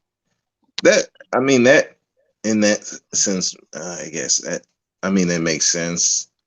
But I don't think that's really what Nichelle was trying to imply, that it was more No, of a protection thing. It's not really a protection thing. You're just trying to get her to it's be a convenience thing, obviously. right. But it's not really protecting, it's opening up options. Right. So You know, yeah. in for the let's say it this way, I can't be around for always. I'm also where I have a 10-year difference in age. My life expectancy is not as high as other people. No specifics given. You know, and she's bound by her lifestyle. She's bound to just live on way beyond me. So for me, it's kind of like a thought after the fact, after I'm gone. So what's going to happen to her? Mhm. You know, but she's free to choose. I mean, her best option is to come back to China. She's got the, then she'll have experience, you know, abroad. She'll come back to China. She can become, you know, higher paid, higher qualified, more job openings. So it's so as a benefit for both, you know. So it's not really a benefit for me, except for that she's going to be there with me, you know, which she's been for the past 5, 6 years on and off, you know. So Okay. you know, Perfect Blackness, you on the panel. How you doing, man? Hey, what's going on, man? Can y'all hear me, man? Yeah. Yeah, we can hear you. Oh, that's good, man. I had to come up on this because I initially, as I do admit, haven't heard the whole stream. So, but I did, I was listening to where Michelle was talking about 50-50, and some of you was talking about 50-50 and all of that. And I'm not a 50-50 guy, and I am married to to an immigrant. So, and she's here and she's free to travel and work whatever as much as she wants. So, we can definitely talk about that as well. Thanks, Rudy. So, um, but I'm not one of these 50-50 guys, and I'm actually really striding on that. I think that men, if you want to be, I think if black men want to reclaim the community, one of the things that they need to dispense themselves with is this whole idea of 50-50. They need to get rid of that stuff because you can't be the king of the castle. You can't control your atmosphere if half of your atmosphere is being controlled by someone else. So, and for me, and I know some other people may come at me with some barbs, and that's fine. But this whole idea of 50-50 needs to be done with. And I also believe that relationships, the quality of relationships and marriages really began to go down when women began to get out of the home and all of that type of stuff. When they start to say that they're going to be equal and all that, and now they're complaining about that they're not being protected, and I don't know which one of the brothers was speaking to this. You can't say that you want protection while at the same time claiming to be equal. You can't have it both ways. So, and I kind of feel that same way as well. you can't protect both ways. You cannot, if you are a woman, if you proclaim equality, if you put yourself out there as someone's going to be equal to a man, and you're going to do, all of it. You can't then at the same time you can't be vulnerable and be strong at the same time. You can't. What is it when you're down and out? What do you mean when you're down and out? What do you You're mean by that? vulnerable at least when you're sleeping. You're vulnerable when you're sick, and that's going to come sometime. I've been vulnerable too. Oh, I've been vulnerable alone, and I've been vulnerable with a partner. well, And I can't I'm not really. always strong, You get sick, and get Well, okay, yourself a I'll tell you this. I'll tell you this. As a man, you can't have those excuses. Yeah, everybody. Yeah, you're vulnerable when you go and take a shit. You're vulnerable. Yeah, That's when you not go an when you excuse. sleep and all that. But what is the point of even bringing that? What is the point of even bring? What value is that to even bring it up to the discussion? Yeah, everybody's vulnerable when they sleep. Who isn't? You can't protect yourself while you sleep. I'm not talking about that. Who's talking about that? You cut out. Can you hear me? I'm sorry. Did I? It's okay. Now we can hear you. No, what I was saying is that, to bring that up, I don't know how much of that actually adds to the discussion. Of course, everybody's vulnerable when they sleep. That makes that is I think that's the worstest point to even bring up. This is in my opinion. Yeah, but you want equality, but you're Wait, wait, assuming wait. you are always Hold on, 100% there to hold on, protect. hold on, What hold on, about hold the on, time when you're not there to protect? hold on. I'm not the one. When you were vulnerable? Okay. I'm not. Well, first of all, whenever I'm vulnerable, ain't nobody coming to save me. I've been on my own since I was 16. That's first and foremost, since you're asking me. But again, you're asking about equality. I'm not the one asking for women's equality. I'm not the one asking about. Go ask that to, someone who's a Margaret Sanger follower. You're asking the wrong person on that. But in terms of me being vulnerable, dude, I haven't been able to go to nobody about whenever I've struggled or whenever I've had some hard times or whatnot. I've had to just eat it. Because you've had nobody? Even when I had somebody, I couldn't just go to them because nobody would actually be like, okay, well, let me help you out. It doesn't work that way for men. And if you're going to sit here and say that it works, Why doesn't it work that way for you? Okay, then we're having a dishonest conversation there.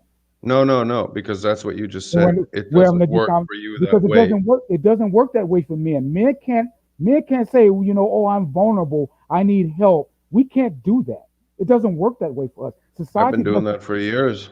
I'm not saying I'm vulnerable, but I need help. Yeah, it's nice when we can work together. Yeah. When you work on a job where you need 2 or 3 people to lift something, 2 people to hold something while you're putting in a bolt in 10, 20 feet height, and without those 2 people, I mean, okay, so you need to put trust in something, and you need to help people. Unfortunately, this is a dishonest some conversation. tasks in life. This is a dishonest conversation because this right, what you're talking about, I'm not even arguing.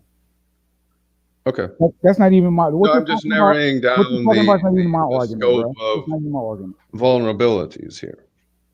You're talking about not your work life, not your sleep life, not marriage life. You're specifically just when you're alone.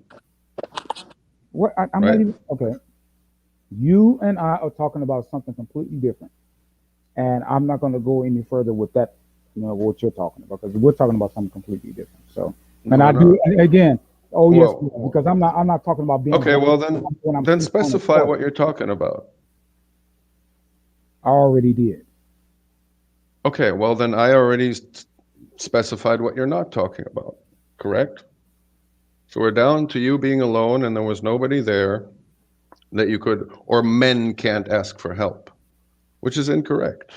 Men can ask for help. Okay. Just people choose not to. Let's just stick with this. Men can't ask for help. Okay. Society does not afford men with the type of safety nets, so to speak. So your society, American society. Okay.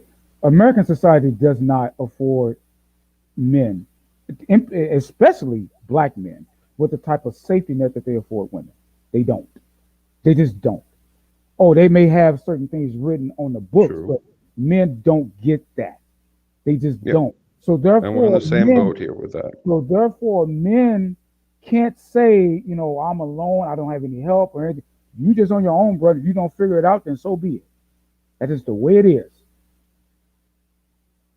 Now, I don't know what else you're talking about in terms of helping, if you working in a manufacturing plant, you need some help. Somebody, yeah, fine, okay. But who are you I'm asking not help talking from? about The that. government here, right? I'm not asking for help from the government.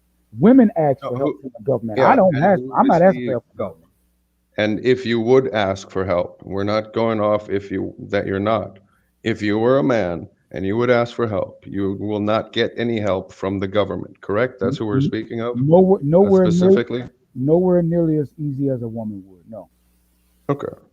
So I have no experience of how women get help from the U.S. government.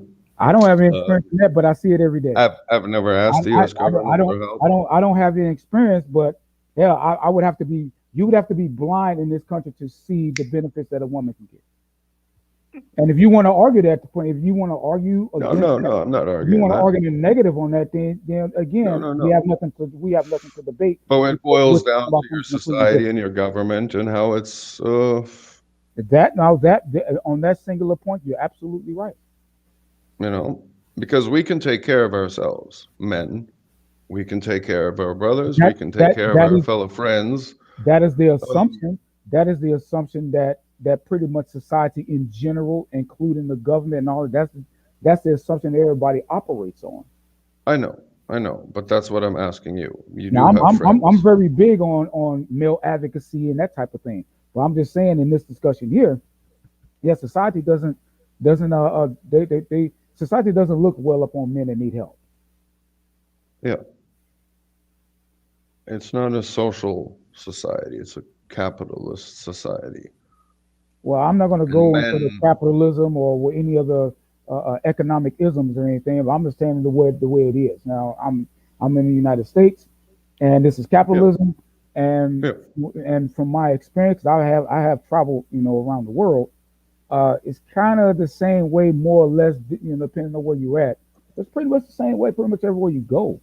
Men don't really get that much support, a social support when they're down and out or anything like that. Men just don't get it. I'm not complaining about it. I'm just stating the fact. Men get social support from other men because they know they've been in the same situation. What type of social support are we talking about, or are you referring to? Well, men in society support other men that are in trouble. And again, I would ask, what not type a government. What you're talking about? What type of social Not a support are government. you talking about? What type of? What are you talking about?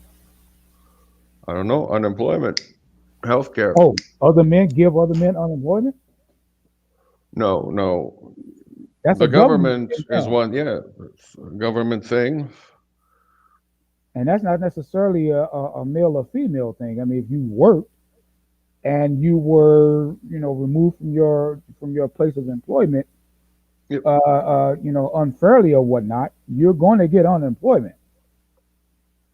Yeah, but what is men aren't unemployment? giving other men that. So that's an institution that's doing it. Not that's by force of law. Yeah. But what protections do you need from your government? Who, me? Yeah. To feel equal. I don't need Like what equal? Because now you're talking about equality in front of the law or in front of the in case of the government, right? You're asking the wrong person that. You see, you go ask women that, because I'm not the one making that argument. I'm not waving a flag that I need to have. If we don't know asking the wrong person what kind of support we need from the government, then how we need to ask the women that to feel equal? This is about our equality. I don't know what I don't know what you're arguing. I'm not here to argue. I'm not arguing for I'm not arguing equality of the I'm just sexes asking you and all of that type of stuff. In terms, you're saying men aren't equal. If you ask for that is not what oh Lord, that is not. Those are those words never came out of my mouth. Those words never came out of my mouth. In relation to from the government. Okay. Yeah. So you don't get nothing from the government. Women do get a ton of stuff. That is not equal. So we're talking about equality for men and women from stuff you can get for free or support you can get from the government, right? What things would you need as a man, not a woman? What would you need as a man? What kind of support from the government do you need as a man? And I'm going to say this again, because again, I think we're actually arguing past each other here, because you are trying to tattoo an argument on me and force me to argue that I'm not arguing. Okay, I'm not arguing equality of the races. I mean equality of the sexes. That ain't my argument. That's not my argument. I'm not the one to start. Go talk to the supporters of Margaret Sanger and the rest of them. I'm not the one doing that, so I'm not going to fight that. I will say this: that when it comes to men and social and societal living and comfort or whatever however way you want to put that, men don't get the same type of support from society. Now, if you're asking me to say what should men do to get that same type of equality, using your words, I would say there isn't nothing that you can do, because they're not going to change the laws. Why? Because men are basically, by and large, it was men who actually passed these laws, and they see a benefit towards it. Why? Because you're giving all the resources to women, because women are going to spend it, men are going to save it. So unless and until you start going, because you again, I'm going to say you're talking to the wrong person here, because I have different. No. We're definitely talking on two different topics. I was referring to the government part of what men would need help with or support with that would equalize it out a little bit towards what women are. But then you were talking about society, which has nothing to do with the government. Society is the I would disagree with you there, because society, the government is all about society. It is. Now, when in terms of this, the battle of the sexes, or however way that you want to term it, is not much is really going to change on that, unless and until society and the government sees any type of, sees some type of a negative, any type of drawback for giving for this type of outside support between men and women. It's never going to happen. And I am not one who is waiting around and say, hey, let's go out and protest. I'm not saying let's go out and protest and all that. No, that's not what I'm about. Because I see that, and I say this more so facetiously or just more in general, I see the enemy for what it is. I don't sit and ask the enemy to be something else other than what his nature won't allow him to be in this respect.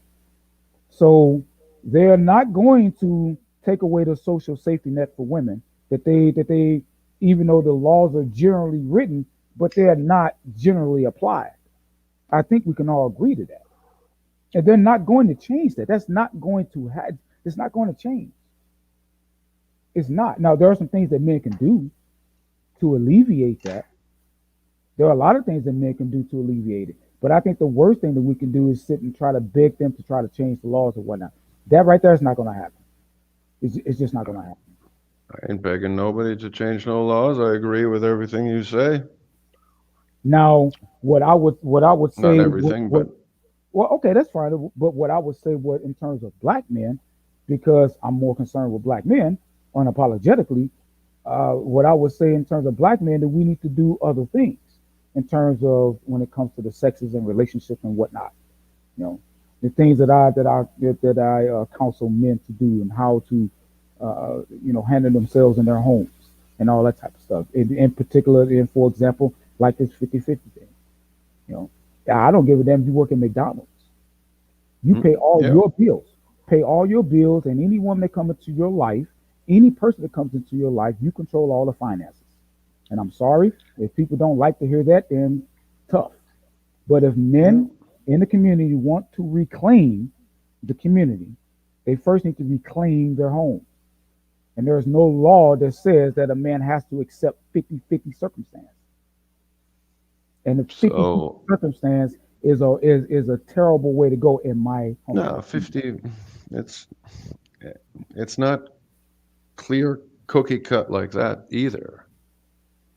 You know, it's What do I've you been mean by living that? It's not clear cookie cut? What do you mean by that? It's not clear cookie I've cut. been living single since I've been 16. So Well, that's what now, I'm married. 20, I'm married. 25 years. I'm married. Single household, my own house. I've been cleaning. I've been doing the dishes. I've been cooking for myself. I've been keeping myself alive. That's Technically, I good. don't need a woman to do anything. If she can't cook, she's useless. Well, It's well, well, you honestly, know, if she can't learn to cook, she's useless. well, If she's survived 10 years being cooked for every day of her life and pampered and didn't ever have to do anything, we're not gonna fuck. I mean, we might fuck, but it's not gonna go beyond that. what The first girl that doesn't know how to cook a dish, sorry, out the door, well, and that's fine. I mean, I'm married. I'm 46, and up until my current wife, I can definitely say I've never met a woman up until now, up until my wife. I've never met a woman that could outcook or clean me. And I think Yeah. I think that's a terrible commentary in terms of the women, in particular the black women that black men have to choose from. But I know that's probably a different conversation. Well, But you didn't have to choose from a black woman? well, okay, well, I prefer black women. Okay. Well, I Now, don't, yeah. I'm not gonna get Sexual on any, preferences, dude. It's like, I'm not getting on no man for choosing whatever they want to choose. But I prefer a black. Now, before my wife, I was done. I was done, and I'm you were done with on. black women. Now you got a South American woman, and now you don't. Is she South American? No, she's South African. Oh, okay. South Africa. All right. And I am on record as saying black American women they don't present themselves as marriage material by and large. I'm not talking about individuals. I'm not talking about the needle in the haystack. I'm not talking about that. I'm talking about by and large, generally, black American women do not present themselves as adequate marriage material. They don't. They're not raised to be. They're not raised to be wives. They're raised to be strong and independent. And that's their problem. This is a common occurrence also for white men in Europe. I don't have nothing to do with women. I let white men deal with their women. I don't have nothing to do with it. Okay, so while I'm just comparing this as being exactly the same thing as white men in Europe, whose women have turned into men. Okay. And why a lot of people, and in America too, black women, white women have turned into men because that's what they've wanted to. Inadvertently, they're not females anymore. And men are attracted to, strong women, but also women that can be feminine and women that can be submissive at times. I'm not attracted to strong women. I'm attracted to feminine women. Yeah. I'm the strong one in my home. Yeah. Not my wife. Yeah. What I said. Most people are attracted to feminine women. Yeah, I don't want a strong woman. I'm the strength of the home. See, there's a lot of thinking that do you think that South African women are different than American women? I didn't say that. I will say this. No, that's what I'm asking you. It's a question from me to you. I will say this: while they do have their thottish, they do, because I've seen it, but nowhere near to the levels that they have here, and more so than Black American women. I can say that they are more raised to be wives than they are to just be single. Would you recommend the Black community of America, men specifically, to venture out to places like South Africa? Just a vacation or something like that. Nothing I've said this. I've Nothing. said this on other panels that I recommend for black men to black men. If we, because again, I'm still a man of the community because I love the community. Yeah. I recommend for black men to reach out to black women of other cultures, cultures that have women who are more cultured for marriage and family, and to to have children with, to rebuild the community with. That's what I've advocated for, and I still do. Would you advocate bringing? You're talking to a man that have two daughters. I have a 6-month-old, and I have a 9-year-old daughter. Okay. And I'm going to raise my daughters to be wives, not strong and independent. Are you raising them in the U.S.? Oh, I live in Chicago. I know, but are you planning to have them raised completely in the U.S.? Well, me and my wife, we have had discussion. We are going to be, back and forth between here and South Africa. I'm not always going to have a footprint here in in Chicago, yeah, of course. States. But my daughter, I'll say she's going to be raised here, but she's going to be raised also with a strong connection with her South African culture. Yeah. Okay. And there will be a lot of travel between here and South Africa. Yes. How about the language? Are they going to be learning Afrikaans? No. See, the Afrikaans. That's the white. I'm not. No. She's Pedi and Zulu, and that's what my daughter's going to be learning, and that's what my wife speaks to her. This okay.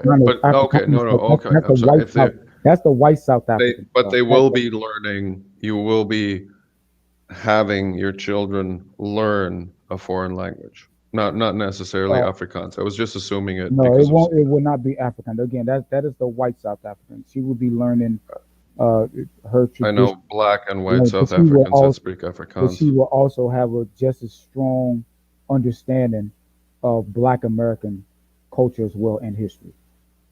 She will read every book that I have up in here. Yeah, but that's America. Or is she going to have a second language? She's probably going to have, probably at least 3 languages: English, Pedi, and Zulu, at the very least. Okay, all right. I'm just curious. I'm just pure curiosity. No, not trying to, That's all I'm. But that's what I'm asking. Because again, I'm in a multiracial relationship.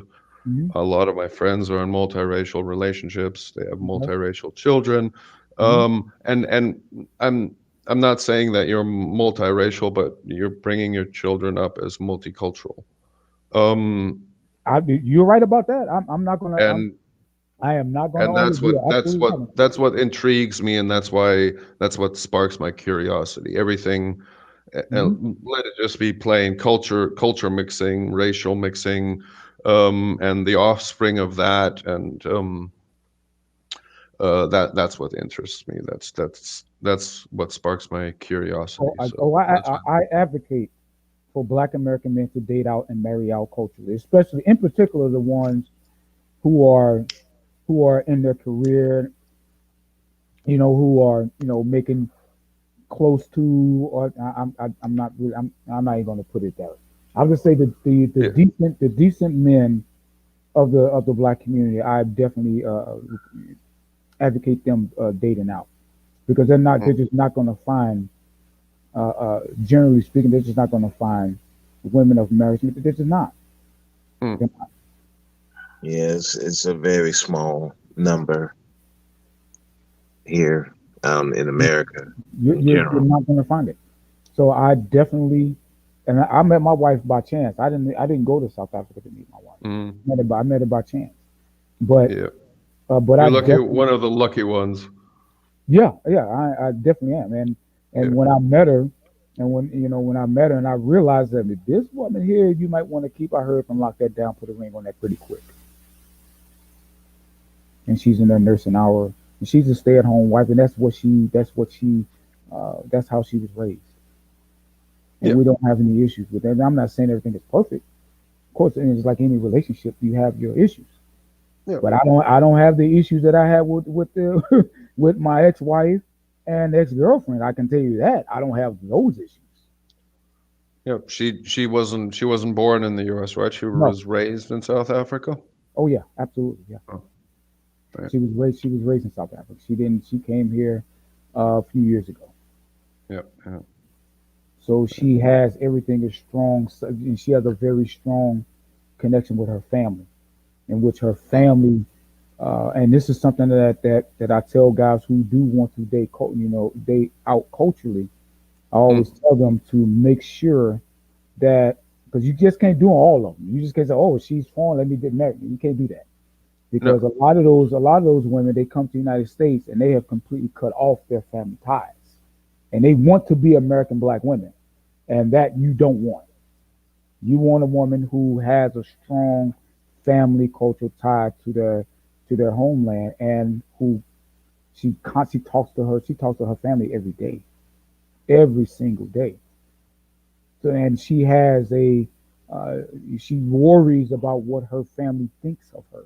And see, and if you're dating out culture, you need a woman like that, because you're not going to have to worry about a lot of the things that you worry about from Black American women, or even American women in general. I don't have to worry about coming home and I got to prove myself, prove that I'm a man to my woman every goddamn day that I come home with an argument, all that type of stuff. Yeah. I don't have to do certain things that I didn't feel comfortable with having to do. I have to sit there and buck up at you like a man, like I would with a man, in order for you to give me respect. I don't have to do that every guy. I don't have that stress. You know what I mean? So I recommend for a lot of guys that have any type of means, that have any type of resources or anything like that, date out culturally, and bring her back here and have as many babies as you can, so we can rebuild this community. Because we have far too, quote unquote, our women, they're out of pocket and they're uncouth, and they don't want to be told anything. Yeah, but you do realize the problem of raising children in America, especially in an American school. Mm-hmm. They will grow up to be first-generation Americans. That's true, but there's a lot of... I know these American-born Chinese girls. They come over here and they're just like, you're just like, oh my God, fuck off, get the hell out of here. You know, they have this American high school mentality. They're just, you know, they're better than everything, and those are the girls you can't date. Now, what you're saying there is true, but it's not totally and always true.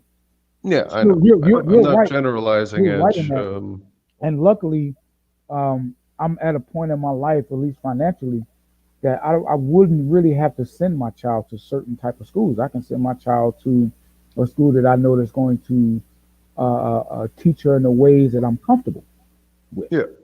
Well, so can I ask a question? Sure. Okay. Now, I guess I was listening to James talk about how the Chinese women that come here, they become Americanized. Is there an issue with the parents themselves, or is it society? It's just society influencing them to the point where even the parents, it overrides the parents' influence? Yeah. I mean, you're still in America. You literally grow up in the communities like they are. You grow up everywhere everybody else grows up. You have the television, you have the advertisements, you have everybody, you know, you have the religion. It doesn't, you know, all those, what I was mentioning before with this, I wouldn't leave my girlfriend as a Chinese girl in America to fend for herself. If I were gone, I wouldn't want to bring her to America because it's too hardcore. And that hardcore part is what the next generation grows up with. It's right there in their face. You know, if you grow up somewhere, like I didn't grow up in the US. So, and you know, until a certain age, I was also like, USA, status, do this, blah, blah, blah. And until the oppression came that I didn't experience before, you know, oppression being laws, restrictions, closed-mindedness, prudeness, all these other things that you have in America that's so overwhelming. I would be scared, and this is why I'm speaking of this, is if I would have a child, and that's not something even on my list. Maybe someday financial insecurity, all these other things come into play. But if I would have a child, I would not raise it being in the United States Well, see, now I definitely have something to because say. I'd be scared of that, radicalization. Now, Let's call it. I think BMT, he knows I do. I coach football and I mentor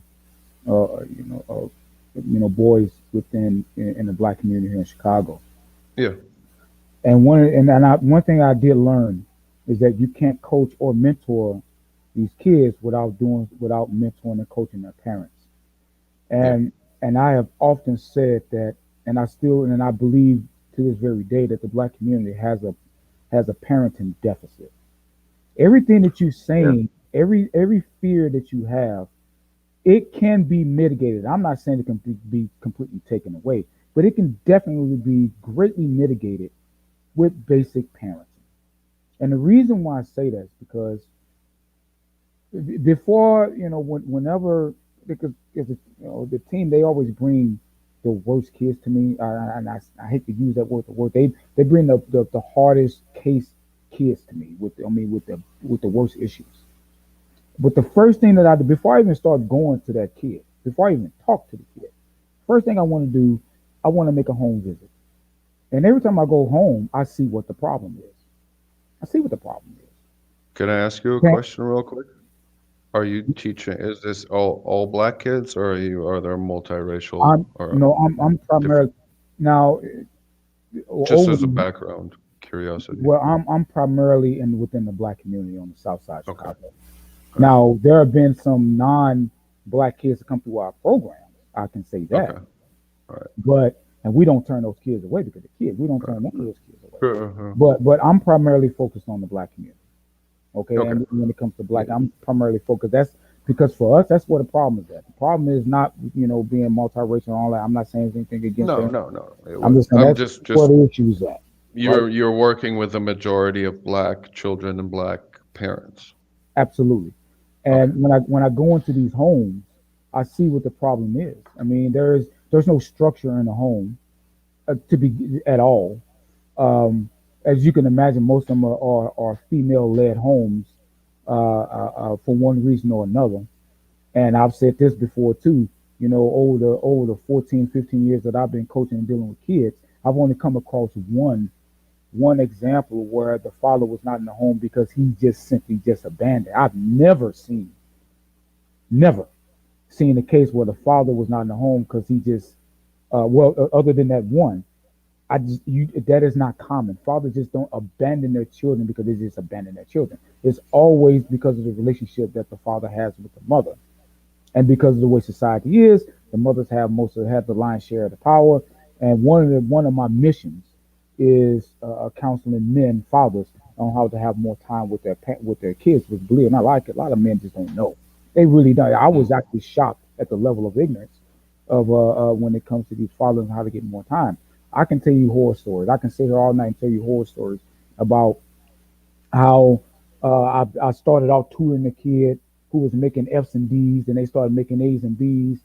Then really sitting down and talking with that boy. He really wants to have a relationship with his father, and then I facilitate a contact between him and his father, and then the mother takes him off the team, and then he starts to regress again. I have at least 2 or 3 stories like that every year. Every year, it's like that. So yes, when I go into these homes, one of the biggest things that I see is lack of structure. The kid can do whatever they want to do. The parents don't even bother. The single mother don't even bother with checking the homework, much less she even know what the homework is. And if she did, she probably wouldn't know how to do it. And I'm not being insulted when I say that. That's just my experience, what I've seen. So this is the environment these boys are being raised in. I have boys tell me flat out, my teachers just don't like me. thankfully, I have a relationship with a lot of these schools where I can go into them and actually talk to the teachers outright.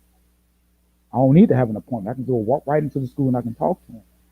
But it's just so many of them over the years. Yeah. So And they never stop. and it never stopped. That's why I say the black community, we have a parenting deficit. There's a deficit in parenting, basic parenting. So we can't even attack.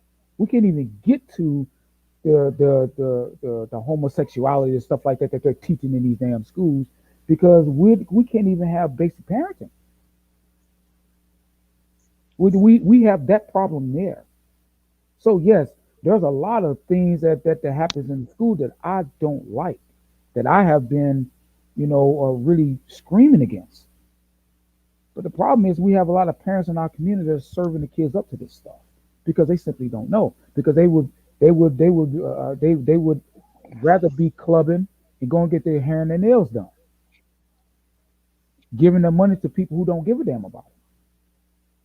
That's what a lot of them would rather be doing. And me, I would not. And that's another black men. You need to protect your seed better. You can't complain about these women being trash and you're dropping your seed in them. That's also a societal problem, though. That's a societal problem. But again, when it comes when I was in the U.S. school, everybody was just like, "Oh, the best way to have sex is to not have sex." It's like, what the fuck are you talking about? Well, see, Kids are gonna have sex. I'm not saying They took anything like condoms that. out of the nurses, free condoms for sexual active kids, out of the nurse's office, so that kids wouldn't have sex. And what happened? The fucking pregnancy rates skyrocketed. And there you go. Well, shit. Oh, you shouldn't have had sex. Now, see, again, we're talking about a whole nother conversation. Yeah, I know. It's just school and all of that. I'm talking about the home, because quite frankly, I'm a bit more conservative on this type of thing. I don't think that sex education is far different than what it was when I was going to school. Now they're teaching about anal sex in school and that type of crap. And for me, that is highly offensive.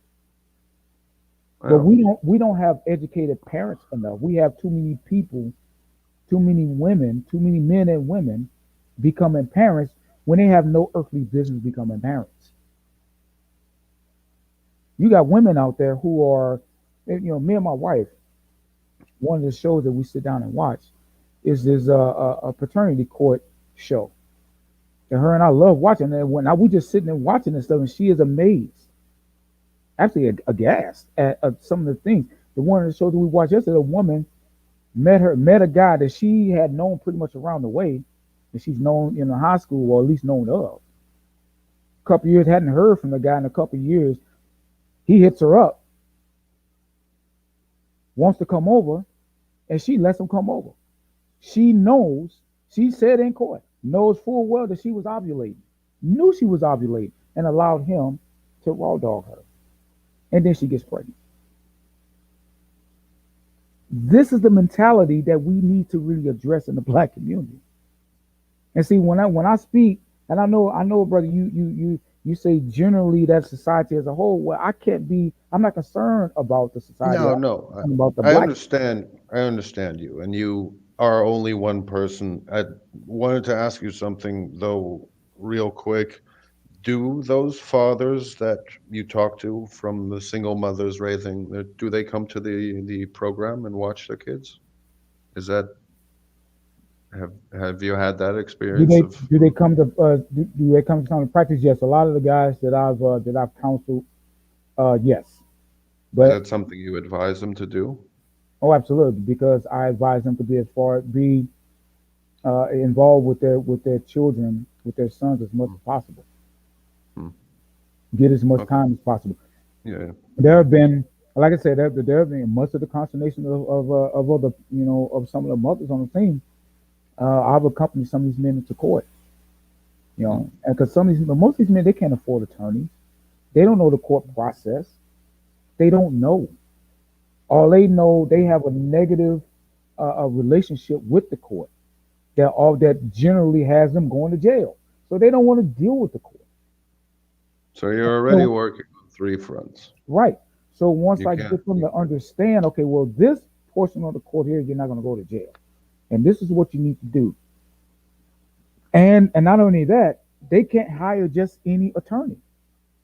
You're talking to somebody who you know, Yeah. when I was married, I don't have any children out of wedlock. I only got 2 children. I have a 9-year-old and I have my 6-month-old, and both of them were born well within wedlock. But my ex-wife, she's bitter and she's using the court system completely against me, to the point to where I've had to spend in excess of $41,000 since we've been divorced. We've been divorced since my child since she was 1. I spent an excess of $41,000 in lawyers' fees, court fees, just to get 50-50, and I still don't have 50-50 because of the way things are operated here. Hmm. Yeah. I Now that understand. right there, I'm not boo-hooing or anything like that, because I see what that, and I can't spend that type of money because again, I have a wife and I have Man, nobody can spend that kind of I money. couldn't most men can't Absolutely spend that type of money. ridiculous. Most men can't. And when No. a lot of guys, when I tell them what it's going to take, a lot of them give up. They just say, "I'll just rather pay child support and just keep on moving." That's the Yeah. thing, that is a rational response Because to you it. can't fight it in court and pay You can't, child especially if you're support. trying to have, and especially if you have a family. If you have a current family with kids, you can't afford to do that. Especially if you're just a regular working stiff, you know, you're only making, you know, 30, 40, $50,000 a year. You can't afford to do that. I was making more than that even when my daughter was born, and I was coming into, I was using rent money, getting threatened with evictions and all that type of stuff just to pay lawyers' fees. I can't do that now. Mm. I got a wife and I got a 6-month-old who has a right to my best, and that ain't my best. I can't do that.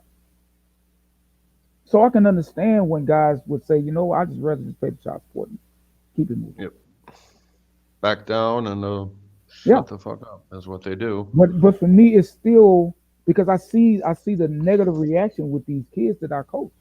I got into coaching, you know, specifically to, you know, to be in the community. When I spent a few years in Florida. I studied law for a while, and I wanted to get into community activism. When I moved here to Chicago, I couldn't break into the legal field, so I had to go into the IT field.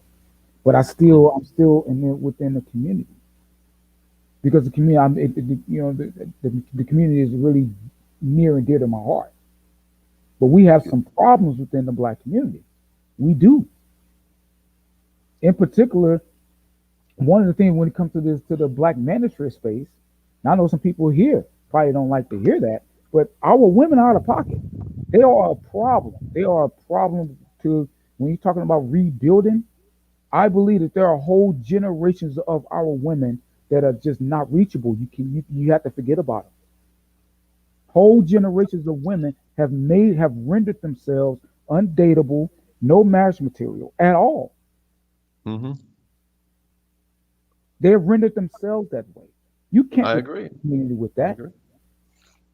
Well, that comes back to the same point, and I mean, I feel the same way too, outside of your community. But that's what's breaking other communities up too, is the whole, we don't need men, we're good on our own. And I say, But- if a woman's going to be strong and independent, then she's going to be strong and independent by themselves. Sure. Be strong and independent by themselves. And I tell men, if that's a woman that you're dealing with, you need to leave her alone. Sure. You need to leave her alone. It's one of the worst things that Black American women have swallowed was the second wave feminism and all that. It's one of the worst things that they ever done for themselves. Now you have a whole bunch of them out there. I'm a Gen Xer. Gen Yeah. X has there are no good. I don't want to say there are no. You're not going to find marriage material Gen Xer. And the children that they have born, they have taught their children, their female children, to be the same way. Mm-hmm. Period. I know folks don't like to hear that, but that is what it is. Well, it's kind of like when people have seen the other side, when they're just like, well, you just haven't found God yet. And it's kind of like us saying, well, you just haven't looked on the other side of the pond for something more attractive or more fulfilling to you as a man. if you only stay in your own community, you know, as hypocritical as it might sound, you know, you're only gonna deal with, you know, the same people, you know. Yeah, you're right. But I like your, that's what I was, trying to, now I'm clear on how, or more clear on how your meaning of no support is, you know, now I've, Mr. now Salmon, I've fully understood your notion of men aren't supported as women are. no, they're not. They're not supported as men. Again, I'm not complaining about that. I'm just No, saying, I'm just looking at it dead in the face for what it is. They're not gonna come to your rescue. When men fall down, you're not gonna get support. no. Unless you got some type of inheritance, you can forget it. Yeah. Get up, dust yourself off. They're gonna bootstrap you. You know, pull yourself by your bootstraps. That's what you're gonna do. Yep. Unless you, I guess, attractive or something like that. There's that.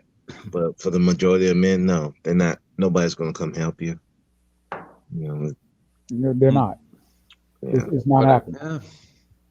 If there's no man involved, And, though, and there's no and, children involved, I think it's the same for single women, though. No, but no, Because if they go unseen, if they're, you know, if they're not a victim of anything and they don't have any children, they go as unseen as everybody else. yeah. I was, but she can always go get some help. She can always get it. Yeah. Yeah. The difference is a single man can't get help. A single woman, all she had to do is turn on the waterworks, and yeah, she's gonna get some help. Yeah, So, I think she'll get help from women, though. It's kind of like men help men. now she'll get help from men too. That's the thing. Men, we can't even get help from other men. Nope. Women can get help from both. It's just like the boys. The boys, they can't even get help from men. The girls get help from women and men. So it's like it's why, like I said, when people complain about like coons and sellouts and that, and I always say, well, if you rejecting these people from the get-go, what do you expect for them to do? They're going to turn. If the child's not embraced, especially a male child, if he's not embraced by that community, yeah, he got no problem watching it burn. And then they want to cry about these dudes being coons and sellouts and being a terror to the community. Well, you didn't embrace him when he was young. He was probably in a home where he was with a mother who at best gave him the basics, or at worst was treating him like dog crap or coddling him. So then you want to take the coddling away after you've been doing it for so long. Now you're trying to, it's time for him to be a man now. Like, you never raised him to be a man, so what you expect? Well, women cannot raise boys to be men. Right. They just can't. They just can't. But the other problem is, like I said, they're not the men who want to mentor, and they don't want to do what you did, Perfect. They want to go about their business, and they'll see these boys struggling in these homes. They don't try to do anything. They don't try. Take the kid out the home, have a program so that these fathers who do want to be in these homes, who want to be involved in these children's lives, but don't have the resources to do so, make it easier for them to be involved in these children's lives. They don't even want to do. Some of them don't even want to do that. Well, let me ask you this: who are raising these men? Yeah, same. Hmm. A lot of these So, females, yeah, of course. so exactly. So when we're talking about these So we're men talking about who don't, reproduction again. we're talking when you say these men don't want to do anything, they don't want to, mentor and all that. I'm not saying the man should or shouldn't do it. But when you're looking at when you're looking as to why they're not doing it, you have to go to their upbringing. Who are raising these men? Who are raising these men? Right. Why is it Now, that 75% of the men in prison were raised by single women? And I'm gonna say this, and I know some people are not gonna like this, but single women don't, by and large, the numbers have already proven this. Single women do not do a good job raising boys, in particular black boys. They just don't. And I would Yeah. dare say that when a black boy gets around 5 years old, maybe before then, they need to go to their father. they should.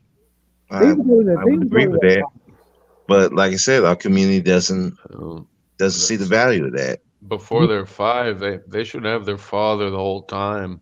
I mean, Well, you know, well, of course, that's the default need right there. like I'm not saying up if until the two 5 is parents, probably the most important time. but I'm just saying that if the parents are split, if it's a boy child, then that boy needs to be with the father. He needs to Yeah, be with the father. but again, it's easy to just blame single mothers and assume that that's how it happened, just like it's easy for women to blame It's not all about these men. blame. And it's It's not about blame, because no, when you trace how we got here, yeah, much of the single mother phenomena is actually what they asked for. They wanted to be. They listened to white women tell them that they're men, even though there's no evidence of black men ever controlling black women at all. They listened to the whole narrative that they need to be quote unquote independent of their men, and that's exactly what they got, and this is exactly what the results are. So I'm up under no illusion. I said this is what they wanted. They asked for this. This is what they got, and this is the results that we have. yeah. Independence is okay though, to a certain degree. Obviously, they've misconstrued marriage, family, and independence. You can still be independent and have a family. You know, you can still have a job. You for example, your wife stays home, right? But I've had my Absolutely. mother never stayed home. I was born, my mom was out the door But working a week later. when I met her, she was working. She was Yeah, working when I met her, yeah. and when we got together, and when we got together, I controlled the finances. Yeah. And Well, when yeah, she I mean starts working somebody again, I'm going to yeah, control the finances. yeah. That's still interdependence. When I leave home, I am dependent upon her to run the home adequately. Hmm. I'm expecting to be able to come home in peace. Yeah. I mean, you're going out and doing your thing, working and supporting the community, But and if she but is staying home, then she has my her duties to do, my point is obviously. that black women the women in the black community, they have been told and they have swallowed the whole false narrative, false idea that is in and of itself is slavery and something they need to get away from, and they have gotten away from it. And again, we see what the results are.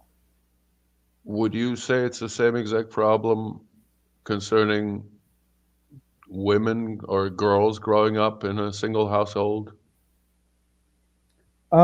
Yes, but again, society is going to view them and treat them vastly different than they're going to treat their black brothers. Yeah, yeah. No, There, I'm just there's an trying there's an because there absolute are war. single. I'm just trying to get the other aspect of because we're talking a lot about how men get a certain way, and but then we're blaming women as if they didn't get that same way through the same exact process, you know? So Okay. they're kind of just where it's like what came first, the chicken or the egg? And in this case, the egg just, hatched into whatever. And then that's the thing. I mean, they're still children. We don't separate them into girls and boys until they Okay. Well, let me actually become, you know what I mean? I'm not trying to downplay the well, men okay, factor. that's fine. Let me ask you this. I'm just Let me ask you this, right? Mm. Why is it that no, I'm gonna leave it here low. I know this is anecdotal, right? I know this is anecdotal, but we have a lot of programs here in Chicago. I'm not gonna say a lot of names of no, don't. the programs because I've gotten into some damn near got into some legal trouble on this. No, don't. But there are a lot of programs here in Chicago within the school system that is specifically geared towards girls. Specifically geared towards girls, right? And when they go, and there was a guy here, I'm not gonna say his name. He went around, it was one of his missions. He would sit in on these meetings because a lot of these meetings are open to the public. These parent meetings and stuff like that, where they hash out a lot of these programs as to why they should have them.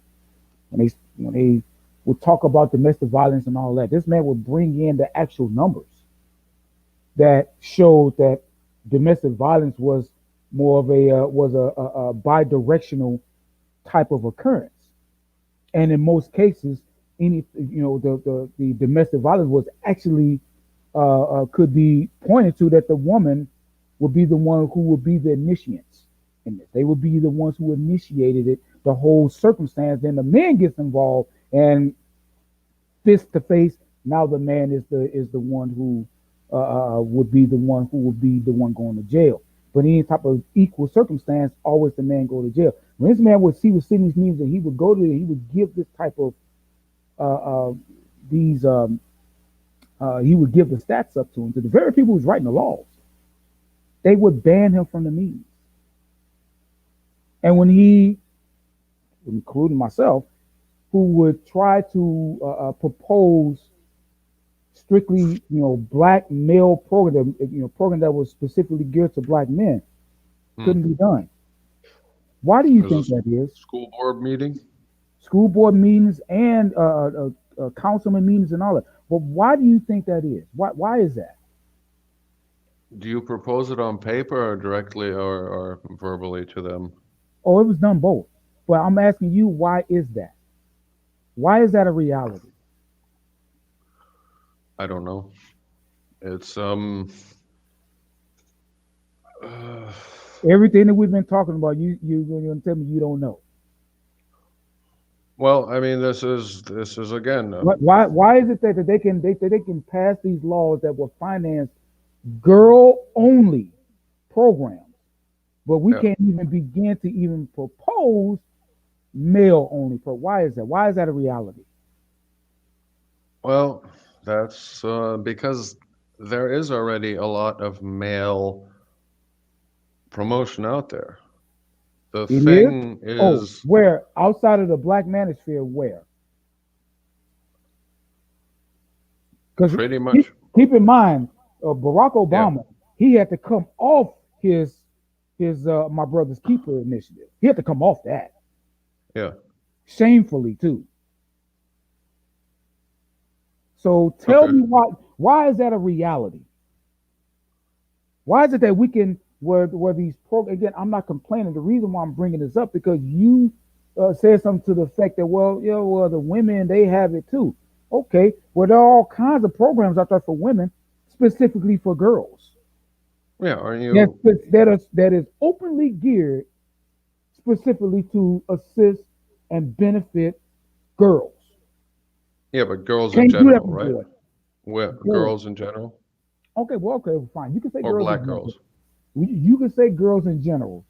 I've seen some where the language is girls and women of color. I've seen that. I've seen it with my own eyes. So why is that a reality? If what you're saying is correct, that they'll just kind of just generally that it affects both and all of that, then why is it that we can't get anything for specifically for the males? Well, you're in a minority, for one, but What do you mean? above all of that What do way, you, what do you mean? I'm in a above all of, there's no money left because it's being spent in other places instead of yeah, like girls in the U.S. like female specific programs. Yes, you're absolutely right. I give you one even Yeah. better. I give you one even better. Why is it that there are men who own businesses, but they cannot get certain benefits or they cannot benefit from certain programs unless they would literally put a female face in front of it, and then they can get the benefit. That's the same thing with, well, why can't you sell beer with a fat guy and a beer belly? So Why she gotta be? so why should it be this when we're talking about kids, right? Why should a person like me come into that all kids are affected? No. Black and when I'm talking about my community, the black boys are But affected. how So I'm not gonna let me just deal with ask the you, how girls far does your because the community girls- reach? What do you mean? Down the street, 2 square miles, 10 square miles, all of America. Well, me personally, like I said, I'm on the south side of Chicago, but I got kids in our program that live all the way on the west side. Right. But then now, in terms of my circle of concern, I am chiefly concerned with the black community, and in particular, I am very much concerned for black men. I don't apologize for that. No, Because okay. there's nothing we can't even begin to talk about as far as politics and all that. We can't even begin to talk about black male issues. No, I don't want to. I don't even want to go into. Black Lives Matter is an organization. Let's strictly not talk by all black women, and they're profiting from the dead bodies of black men. So when I asked you what kind of support you would need, not for political support, governmental support, but what kind of societal support, this is what you mean, correct? That there are more and more funded projects by whoever, not necessarily the government, also through other entities, for girls and women, Okay, and not specifically for boys, but no, I see what you're asking, and I'm trying to figure out at this point where it's going wrong, because I can see the fact that you are not getting support. I can see where you want the support needed, and I'm trying to figure out not why it's that way, but how it can be changed. And I usually will just run against a brick wall, and that's the honest truth. And I wasn't trying to be, a dick before and, saying, well, what do you need this support for? I'm starting to, in essence, understand the whole. At the bedrock of what you're asking is basically political. We lobby Congress by a few congressmen who will fight for strictly for black male issues or male issues or anything like that. And I'm telling you that while I'm not against that, and if there were any men who had that type of political agenda, I would definitely support it, even financially. I'm just telling you that's not where I am. Where I am is for black men to support each other and go from there. We need to start basic from our homes. Start there. Yeah. Because we're not going to get laws changed. Now, should we, if there was somebody out there, if there was a politician out there speaking to black male issues or anything like that, I by all means support it. But I'm not going to, there's nobody out there. That's not even politically feasible. Political ruin goes to the person whose platform includes black male advocacy. That's political ruin. Again, I'll ask, shout out to Barack Obama. And I'm not really shouting him out. I'm just saying There you go. So I'm not against, because again, essentially what you're asking for is the political it's the political agenda of it. And I'm telling you, at this juncture, that is not going to happen because again, political ruin goes to the person who includes black male advocacy or even male advocacy for that matter in the political platform. If that is within their political platform, they're not getting elected and they're getting replaced. That I guarantee you. So for me, I see that as a reality. I'm not saying that the political aspect of it should not be a part of the, a part of the plan, so to speak. But for right now, at this juncture, black men, we need to be our best advocates for ourselves. That's where it's going to start first and foremost. We need to be our best advocates. Because ain't nobody else gonna be our advocate. We're not gonna get advocacy in politics.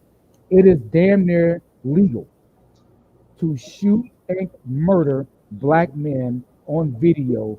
Cops are getting off. When you have that as a reality, tell me what politics, what person is gonna go and be able to have that as a stance when that is a reality, man.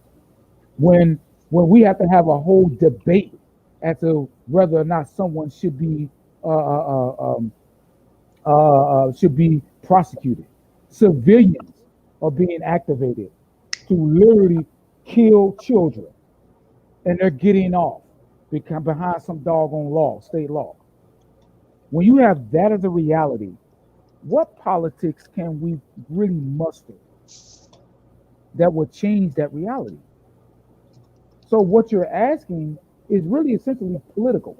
And right now, we don't have the political cachet to do anything, to change anything. We don't.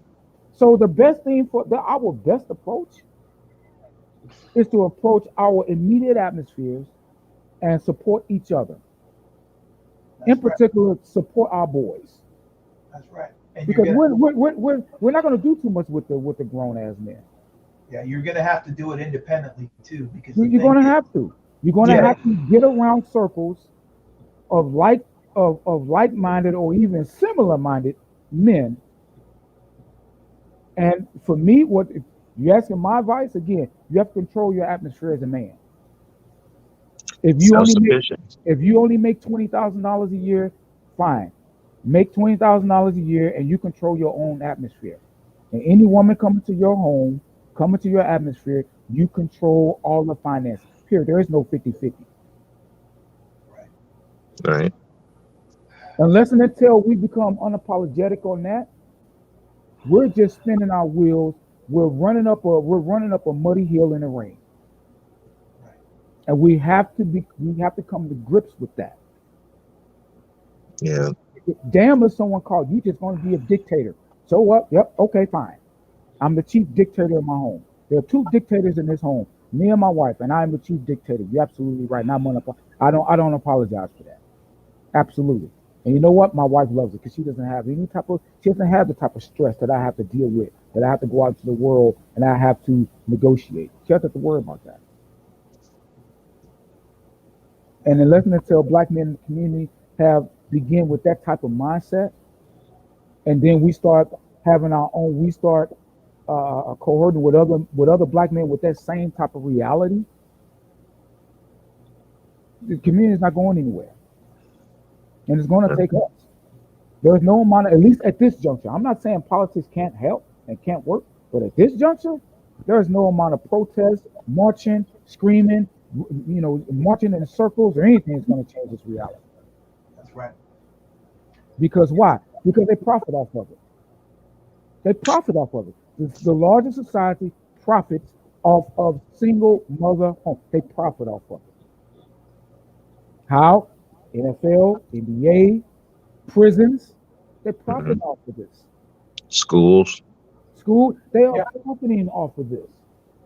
So essentially, we are wanting people to basically come off their money. That is not even human. They see it. They don't like, man, that is a bad deal, but I'm getting paid for it. Let y'all deal with it. So we're going to have to be the ones to do it. And the men like myself, you look. This is why I know some people around here don't like this name, Kevin Samuels. Yep. This is why people like him, men like myself, are saying, this is necessary.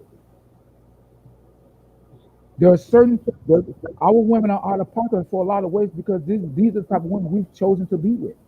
We don't want overweight women, but that's what we've chosen to lay up with and have children with. If you want a better pool of women, stop dealing with those type of women. If you are a man of any type of means whatsoever, if you're dealing with that type of woman, then I don't want to hear nothing you got to say. I don't want to hear none of your complaints because you're part of the problem.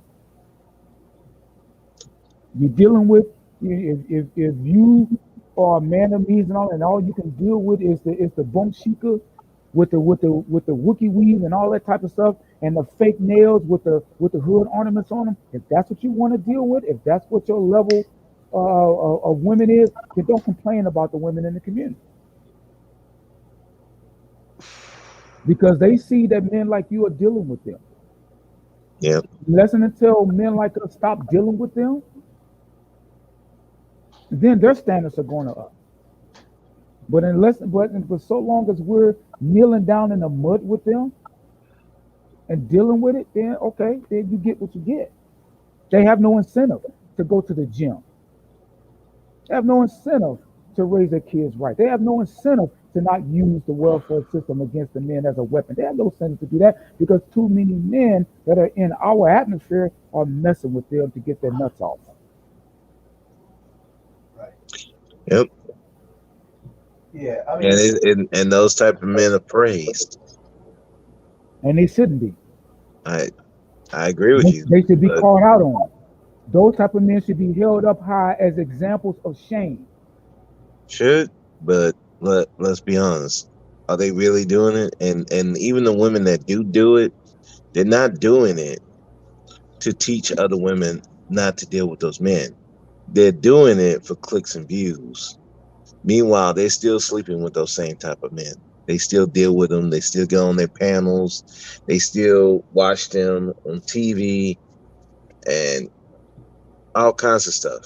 And it's like, you can't, on one hand, cry about ain't shit dudes, but you're still sleeping with them, dealing with them, all types of stuff. And like you said, the same with the guys. You can't complain about these ain't shit chicks, but you're still willing to put your penis in them. You're still willing to, when she say take out the condom, you're like okay and just go with it. You can't, right in your mouth. and you can't be where you're just not being able to take care of yourself. I think that's part of the problem. A lot of black males were not taught to be independent of women. They were taught that the women are everything. And that came from slavery all the way down to now. They're still taught that. Whether it's the guys who say the black woman is God, to even the pimps and the players. It's the same teaching. You depend on the women for everything. And for those type of men, I would say then they are the problem. And those are the type of men that need to be shamed. And they are not the type of men that I would say that need to be you shouldn't even have a family. Go have a vasectomy. Don't have any more children. Don't have any children. Because we're not going to get anywhere with you as that type of man being a leader. No. Yep. Unfortunately, and it also goes back to where's the point of origin for all the original topic of this discussion. It comes back to you got a lot of people who love these type of dudes. They have these dudes in their family. They support these dudes. They let them lay up on the couch. They let these dudes be around. And then they're allowed to procreate and there's no penalty. It's a penalty. It's a penalty for the man. Oh, yes, it is. He don't think it's a penalty. Oh, it's a penalty. Well, Not for those males. They ain't no penalty. Cause guess what? Even if they don't pay it, they'll go back to jail, no problems. So it's really at And the that's end the of the penalty. day, You don't think that's a penalty? Going to jail, that's not a penalty? to some of the dudes I know, no. Cause they 3 meals in the cot. That's their mentality. Well, that is a penalty, but again, you know, what you have just illustrated again is just how low of a bar of expectations Mm-hmm. that black men have sank. That there you have it right there. Right. But again, no one is coming to save us. No. No one is coming. No one is coming to save us. No, we look. I have my brother in my family right now. The only reason why he's surviving right now, really, you know, because it could have been a lot worse, was really because I came back into his life after 2 years, and you know, which is I'm the only one and that's only because I have the finances to do that. If I didn't, he'd be out on his own. Mm-hmm. And so but for a lot of men, that's why when I hear a lot of these women talking about these black men were coddled, I'm like, which black men you talking about? Because there's a lot of us somewhere a lot of us wasn't. And I think that we keep getting these two confused. They want to combine us all, and we've been allowing it. And we need to, like you said, we need to separate those males, from the men who are actually doing what they're supposed to do. And we have to link together and get to these boys early. We're gonna have to do that. One thing I do agree with some of these guys who really support black women, who black women can't do no wrong type of thing. I do agree with them on this. Black men are gonna have to do it. You cannot depend on these women to do it. It's gonna be us. No, because it's been separated. Right. Like in corporate America, there's completely been a separation. Absolutely. There's completely been a separation. There's been a divorce. A ball busting chick is the person that the corporates want to represent blackness inside the corporation. Period. End of story. And the thing that people aren't willing to talk about is the fact that we don't really understand, or a lot of us are not willing to talk about the fact that black men and black boys in specific are the ultimate underprotected class. Yes, they are. Inside this country. Yep. Anytime you see any sort of initiative, Black Girls Rock, Black Girl Magic, all this kind of stuff, they never talk about where the black boy and the black man are supposed to be.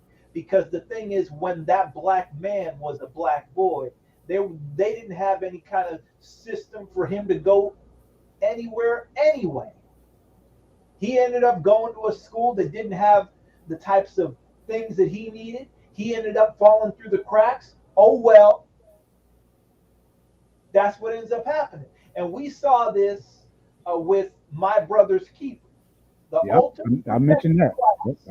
Yep. The ultimate protected class, the LGBTQ, and women in general, right? Women in general could also mean black women as being part of that subset. Said, what? You gonna do that? You gonna have to get up off that and throw that shit away. And Obama folded up like a bunch of lawn chairs, and it turned out the way that it did. It turned out the way that it did. And the one thing that a lot of people aren't willing to talk about is, are these boys being put in a position to learn future-proof industries now? Where are the IT departments in the schools, the computer science departments in the schools, the trades in the schools? Where are they?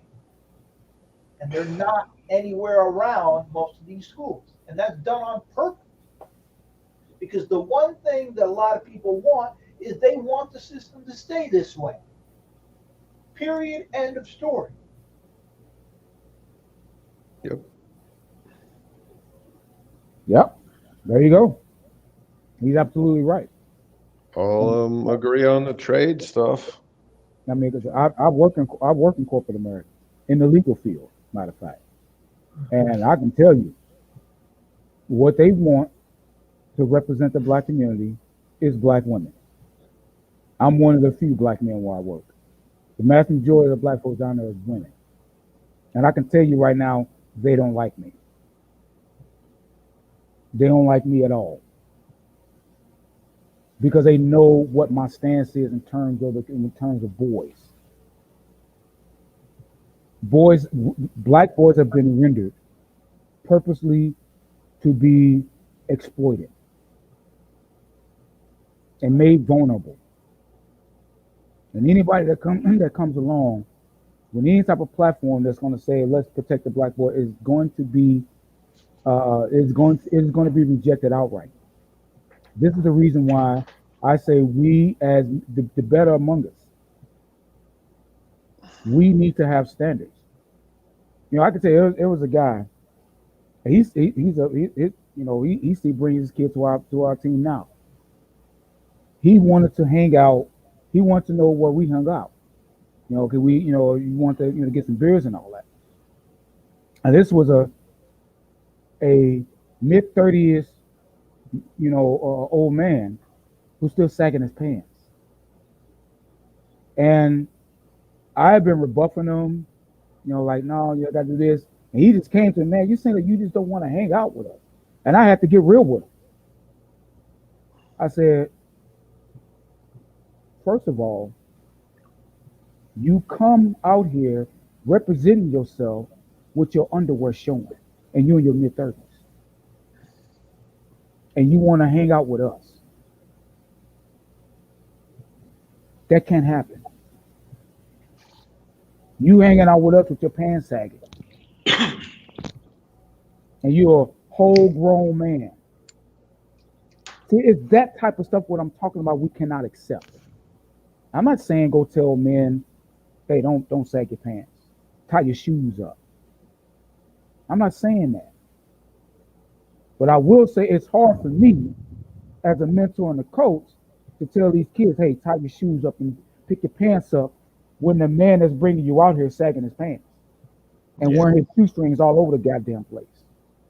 This is what I'm talking about. I don't have a business, but the business-minded black men, the men that are in between the top 8 and 15%, which is where I'm at, we need to snatch the community with our bare hands and start putting standards. Can I ask you a question? That's what I'm talking about. We cannot allow that. And ever since then, that guy, he hasn't said nothing to me. That parent hasn't said a word to me about hanging out with us or anything. He still comes to practice with his son, with his pants sagging. Sometimes you can tell it's the same underwear from the previous day. I'm just telling you, with his shoestrings flapping all in the wind. And this is a mid-30-year-old. This man is literally 36 years old. Wait, just because my Ross underpants come in a 3-pack with 3 of the same underpants doesn't mean I'm wearing them. But yeah, you caught me. Can I ask you a question? Before you do that, I got to get off the panel. It's a great conversation. Appreciate meeting you, James. Great time talking to you. Perfect Blackness. Great to listen to you. Iori, great to see you. Y'all have a good one. Take All care, right, man. brother. Have a good one. Have a good one, man. So I wanted to add just a personal question. This is going off a little bit in a different, or back to a little bit of your family. If you, because of the multiculturalness, if by any chance you pass away, would you recommend your wife to stay in the U.S. or leave the U.S.? She would likely go back to South Africa. Right, with her children. Mm-hmm. Yep. Okay. Just yeah, because these are things that I go through my mind too. What if, and these kind of things. So I'm just trying to, But I don't see how, if I was against that, let's just say if I was against that, how could I Yeah. stop it? You couldn't. What would how would I be able to stop it? There'd be nothing I could do. No, because the society that you're working to build up is then bound to fail because you're not there anymore, and her society or her safeness would be her home. Well, I wouldn't say that it'd be But bound. I don't even want to speculate or go. I just wanted to figure like just an honest answer to a question. No, that's my honest answer. I don't think there'd be anything that I can do about that. Yeah. If I was against it, I could put that in my will. I couldn't even put that in my will, and even if I did, it wouldn't be honored. That in the legal field, that would be something considered to be unconscionable. Yeah, but would you want your girls to grow up?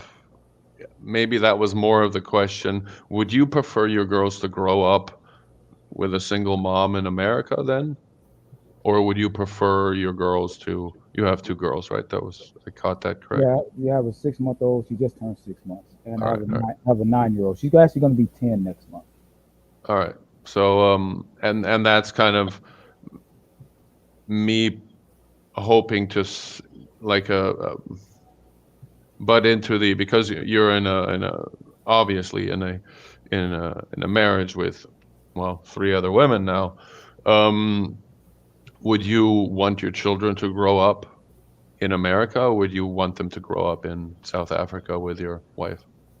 Well, it's not a preference. My 9-year-old, she's going to grow up here because her mother has custodial, parentship. So she's going to grow up here, regardless of what happens. Something were to happen to me, her sister and stepmother would probably go back to South Africa. And there's really nothing. I don't know if there's anything I can do to say about that. I wouldn't necessarily be against that. I mean, how could I blame her? I mean, and if I'm just wondering from the perspective of growing up then with a single mother in America versus growing up in, South Africa with she would have a far better chance. A family then. She would have a far better chance in South Africa than she would here in terms of being a single mother. Okay. She would have a far better. I mean, she's a foreigner, that she's an immigrant, and to be here, single with a child or maybe multiple children by that time. Yeah. And she doesn't have any family here. I'm not really as close to my family like that. So, because I've been on my own since I was 16, I haven't really gotten much from my family. I wouldn't want her to be in the United States with no support.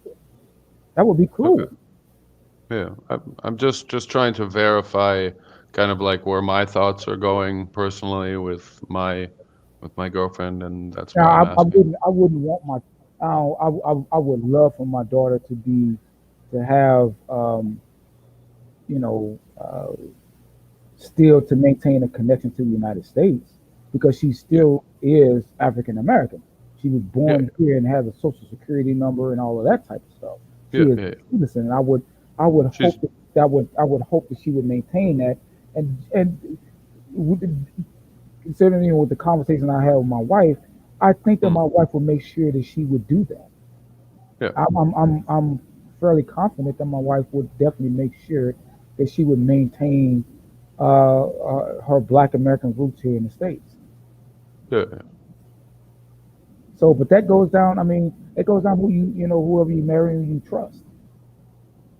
Yeah, I know. So, I'm just. No, of course I would want, because again, she's gonna be, all my children, they're gonna be raised reading, the ISIS papers, Dr. Yusuf bin Yaqin. They're gonna grow up knowing who these great authors were. Because Would you at some point choose to leave the U.S. for South Africa? On a permanent basis, we've talked about permanent. You know what I mean. You're going back for vacation. What but I've talked about is dual citizenship. That's what, at least for me, that's what I want for my daughter. Yeah. Yeah. That's what I've. Are they allowing dual citizenships? Because I had a choice. I could either give mine up and get a different one, or become only an American. Well, we haven't gotten to that point yet because of this COVID stuff, and I kind of want to let this stuff kind of blow over. But that's the dual citizenship is going to be something that we're going to be exploring. I don't, based on some of my research, that I haven't spoken to anyone in a council or anything like that. I don't think that it is going to be a process, but I don't think it's going to be a process to where we can't do it. Because my wife's standing is good, and her citizenship standing is good here in the United States, and it's good in South Africa. South Africans are. Yeah, I know. I'm not. It's the U.S. that does the problem. The U.S. doesn't really allow you to have. If you're a U.S. citizen, you have trouble getting a second citizenship. There are ways, and even if I never achieved it, I still I know. always maintain an easy conduit between the United States. It would be easier if she's South African and born in the U.S. than she has birthright in the U.S. Our daughter, yeah. But if she's American, Sure. Well, it'll end up. It'll like I have birthright outside of the U.S., so I'm born abroad, which grants me. That's a different thing. Yeah, I know, but it grants me flights into Europe, so without a visa, which otherwise, and this is back then when you needed a visa too. You were born to an American citizen. I was born to 2 American citizens abroad. Well, yeah, man. Yeah, they're going to consider you an American citizen. Yeah, but the thing is, she was born in the U.S., right? Your kids were born in the U.S. Yes. Yeah. So they're born U.S. citizens. U.S. born to an American. But that's the thing again. The U.S. as being born in the U.S., they are American citizens. There are obviously ways, but it's easier to be a South African and get birthright than it is to be an American and then be like, oh, I want to get residency or citizenship in South Africa too. But that laws change. That may be so, but our main goal is to develop and maintain a steady conduit between the United States and South Africa, to where we could just easy travel back and forth. Yeah. Which will be a family visa for you. Right. I have business interests that I want to develop. I have some ideas that I want to foster, and I think those business interests is always going to make things a lot easier. Money talks. In South Africa. Everywhere. Okay. Money talks. And if you can show business interests both sides, okay, it's a benefit to the United States. It's also a benefit to South Africa. It's going to be a lot easier. Yeah, so I wouldn't be going with my hat in hand and say, hey, I married a South African. We got babies. Can I get dual citizenship? No, I'm not going to come that way. I'm not coming that way at all. First, we want to develop the conduit between the two nations. The two countries, and that's something that can be done easy. Far easier than dual citizenship. Ultimately, that's my ultimate goal. but that's not where I'm starting. That's not my starting point. My starting point is to get the interest between the two, get the conduit between the two, the business interests on this side and that side that are both connected. That'll make it a lot easier. Yeah, it's really hard to get to South Africa. You picked yourself the most southern Well, point it's of harder now. Africa. It's harder I mean, now unless you're doing because IT of the COVID. business or that kind of stuff, but if Yeah, you're again, moving products, I've been in IT for 15 years, so yeah, I've been in IT for very long. So yes, and that's yeah, the whole basis of my ideas is within the IT area. yeah, yeah. But well, South Africa needs a little bit more than just IT right now. Well, they need that too. Yeah. Yeah. But Yeah. really, it really don't matter whether South Africa needs more than IT, because IT in itself is more than enough to get your foot in the door and to get what you need Yes. out of South Africa. And unlike a lot of industries, IT travels. 100%. It's pretty much the same everywhere. The language may be different, but the protocols and all that type of stuff all the same. The problem is, though, that IT is everywhere, and unless you're specialized in something, you're not going to get out of South Africa. I'm specialized in a couple of things. Oh, you want to get into South Africa. I'm specialized in a couple of things. And one is networking. I'm specialized in that too. Like I got several certs. Multi-network So marketing. mine's carry. Trust me, they banging down my door to poach me. My last several jobs, I was poached. I didn't go out and go see any, even during COVID. So, Right. yeah, I'm in a field. This IT field is a good field to be in. It's recession proof. Yeah, I've been in IT for 5-6 years on the lower end of the scale of jobs. What, like help desk? No, like localization engineer, front end for phones, and quality assurance. Okay, QA. You know, where they flag pictures So of whatever they think is offensive, and then you have to go look you through those and be like, oh, okay, no, that's you not. better be careful. You better be careful because you're going to be outsourced in a minute. What do you mean? I am the outsource. Okay, they're I going to already be got outsourced to outsourced. you. You They're all going got to be outsourced to you. outsourced to China. That's where I am, and I got outsourced to Malaysia and Singapore, where they can do it for even cheaper. And you know what? The weather's Well, great the there point, too. well, the point that I'm making, this QA stuff and that type of thing, that is a very, those are areas of IT that is not very stable in terms of longevity is concerned. Well, most of Those are that QA very stuff, easily replaced. Those are QA is a wide thing too. and it's very easily replaced. Yeah. With Yeah. cheaper labor. Yeah. Trust me, Localization is trust me, also. what I do, they can't outsource. Yeah. If they outsource me, then they do it at their own peril.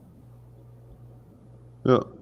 I hear Well, And some I'm people not don't worried want to about being do. outsourced. I'm not worried about being outsourced. If they outsource me, fine. I go give me another. I've been outsourced before. That was when I was at the lower levels. Yeah. But that's for everybody. Everybody doesn't. You start with one job and then you go on to the next thing and you go into the next thing. You got to keep it on the ball of things. I don't do IT anymore, so because it's been outsourced, but it was also not fun anymore. Not totally. It hasn't been totally outsourced. No, it It's been totally also depends on what IT we're talking about, because Yeah, internet yeah. I mean, technology is, what yeah, are we talking about? C++, Python, coding in Solidity, there's a wide range of, are you coding? Are you offering the programs to people, I mean, I've worked for Apple and Microsoft and Nokia and for a bunch of other Alexa and Siri programs, voice recognition, quality assurance of where you check flagged child pornography or brutality pictures.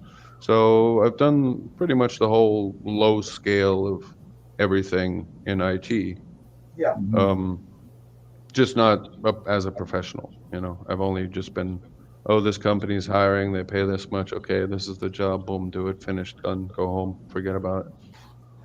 So It really depends on whether you're where everything is, right? Like, because to be perfectly honest with you, if you're a developer who knows the right language and who understands Linux and cloud and security. Security is a big one. Security is a big one. That's huge. You out here doing whatever you want to do. So, it's typically, and this isn't something I came up with. I heard this on another YouTube channel. Shout out to Erica Williams. She had somebody up there who was talking about pick a cloud, pick a Linux, and pick a security certification and throw coding on top.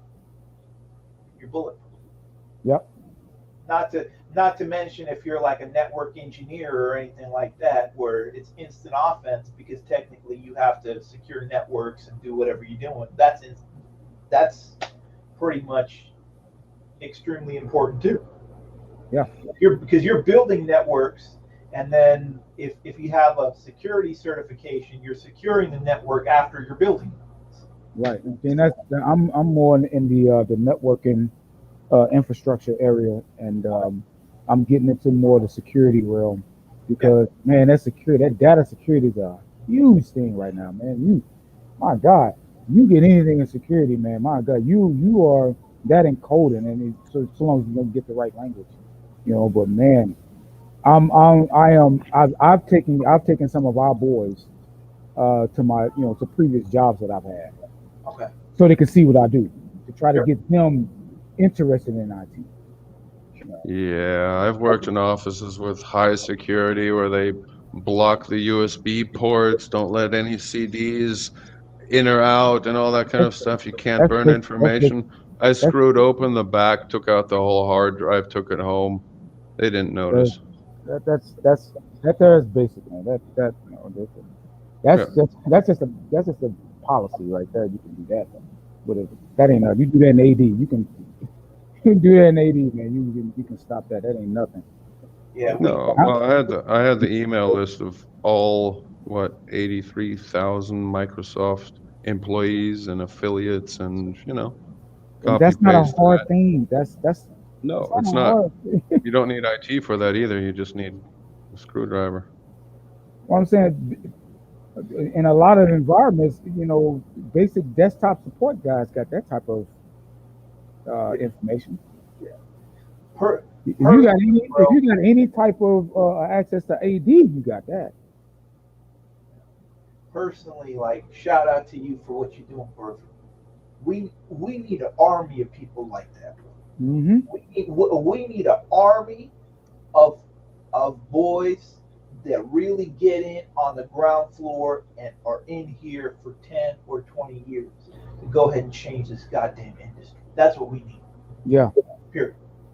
And technically what we need to go into the government contracting space, because there's plenty of money in there if you want to do it on an independent level. Either way, there's enough bread for everybody to do well at it. That's what we really need to do. That's true. And I will say, this IT industry, it is, when I say that the white boys, they oh my God, they really, really, they see this as one of the last industries where they can really take over to maintain. 100%. They do not like to see black men in this industry at all. 100%. Especially when you're talking about infrastructure, any type of infrastructure area and security. They don't want that at all. I see it. I've been a part of interview processes where I have seen this with my own eyes. I have been a part of it myself. They've made me train people who are lesser qualified than the black folks that we interview, to the point that where I had to, you know what? I didn't want to be a part of the interview process. They see this, man. I'm telling you, it is full of racism. Oh yeah. And it was a video game, one of the video games out there that they had a script running in it to where they can, it's some type of algorithm they can tell, they can guess what type of race of the person that's playing, and the zombies are calling people niggers. Yeah. It's this industry here, it's damn near the Wild West.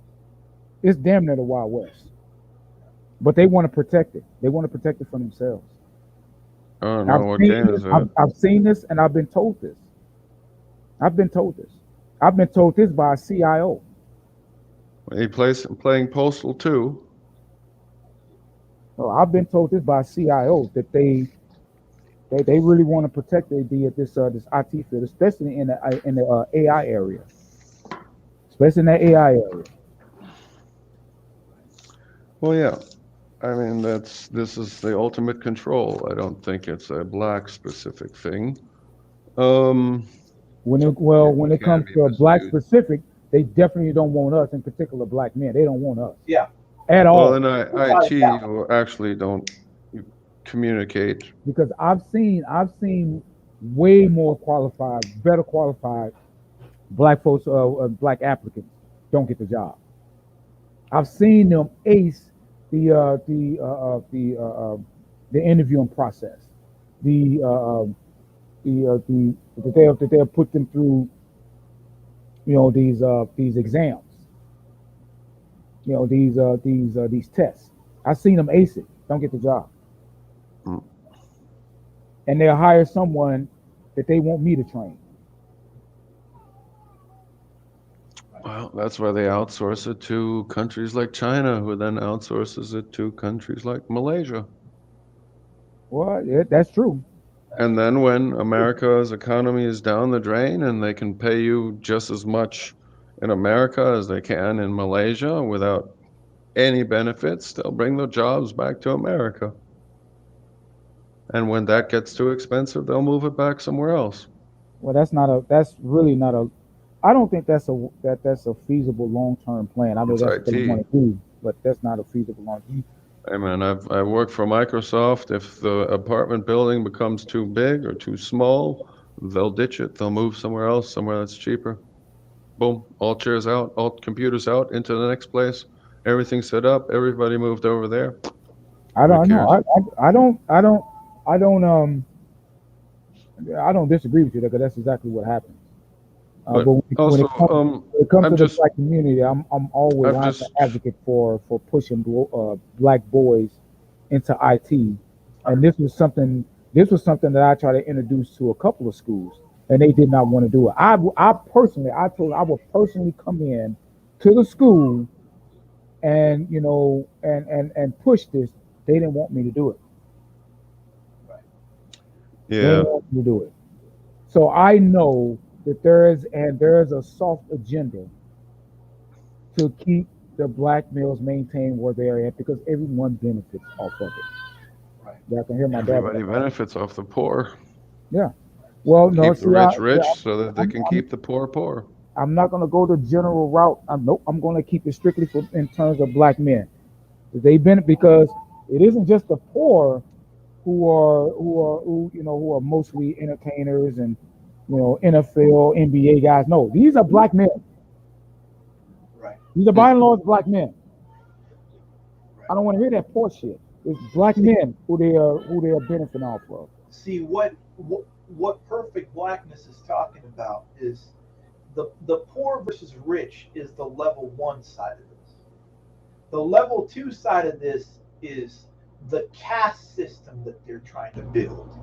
And the caste system is inside of that.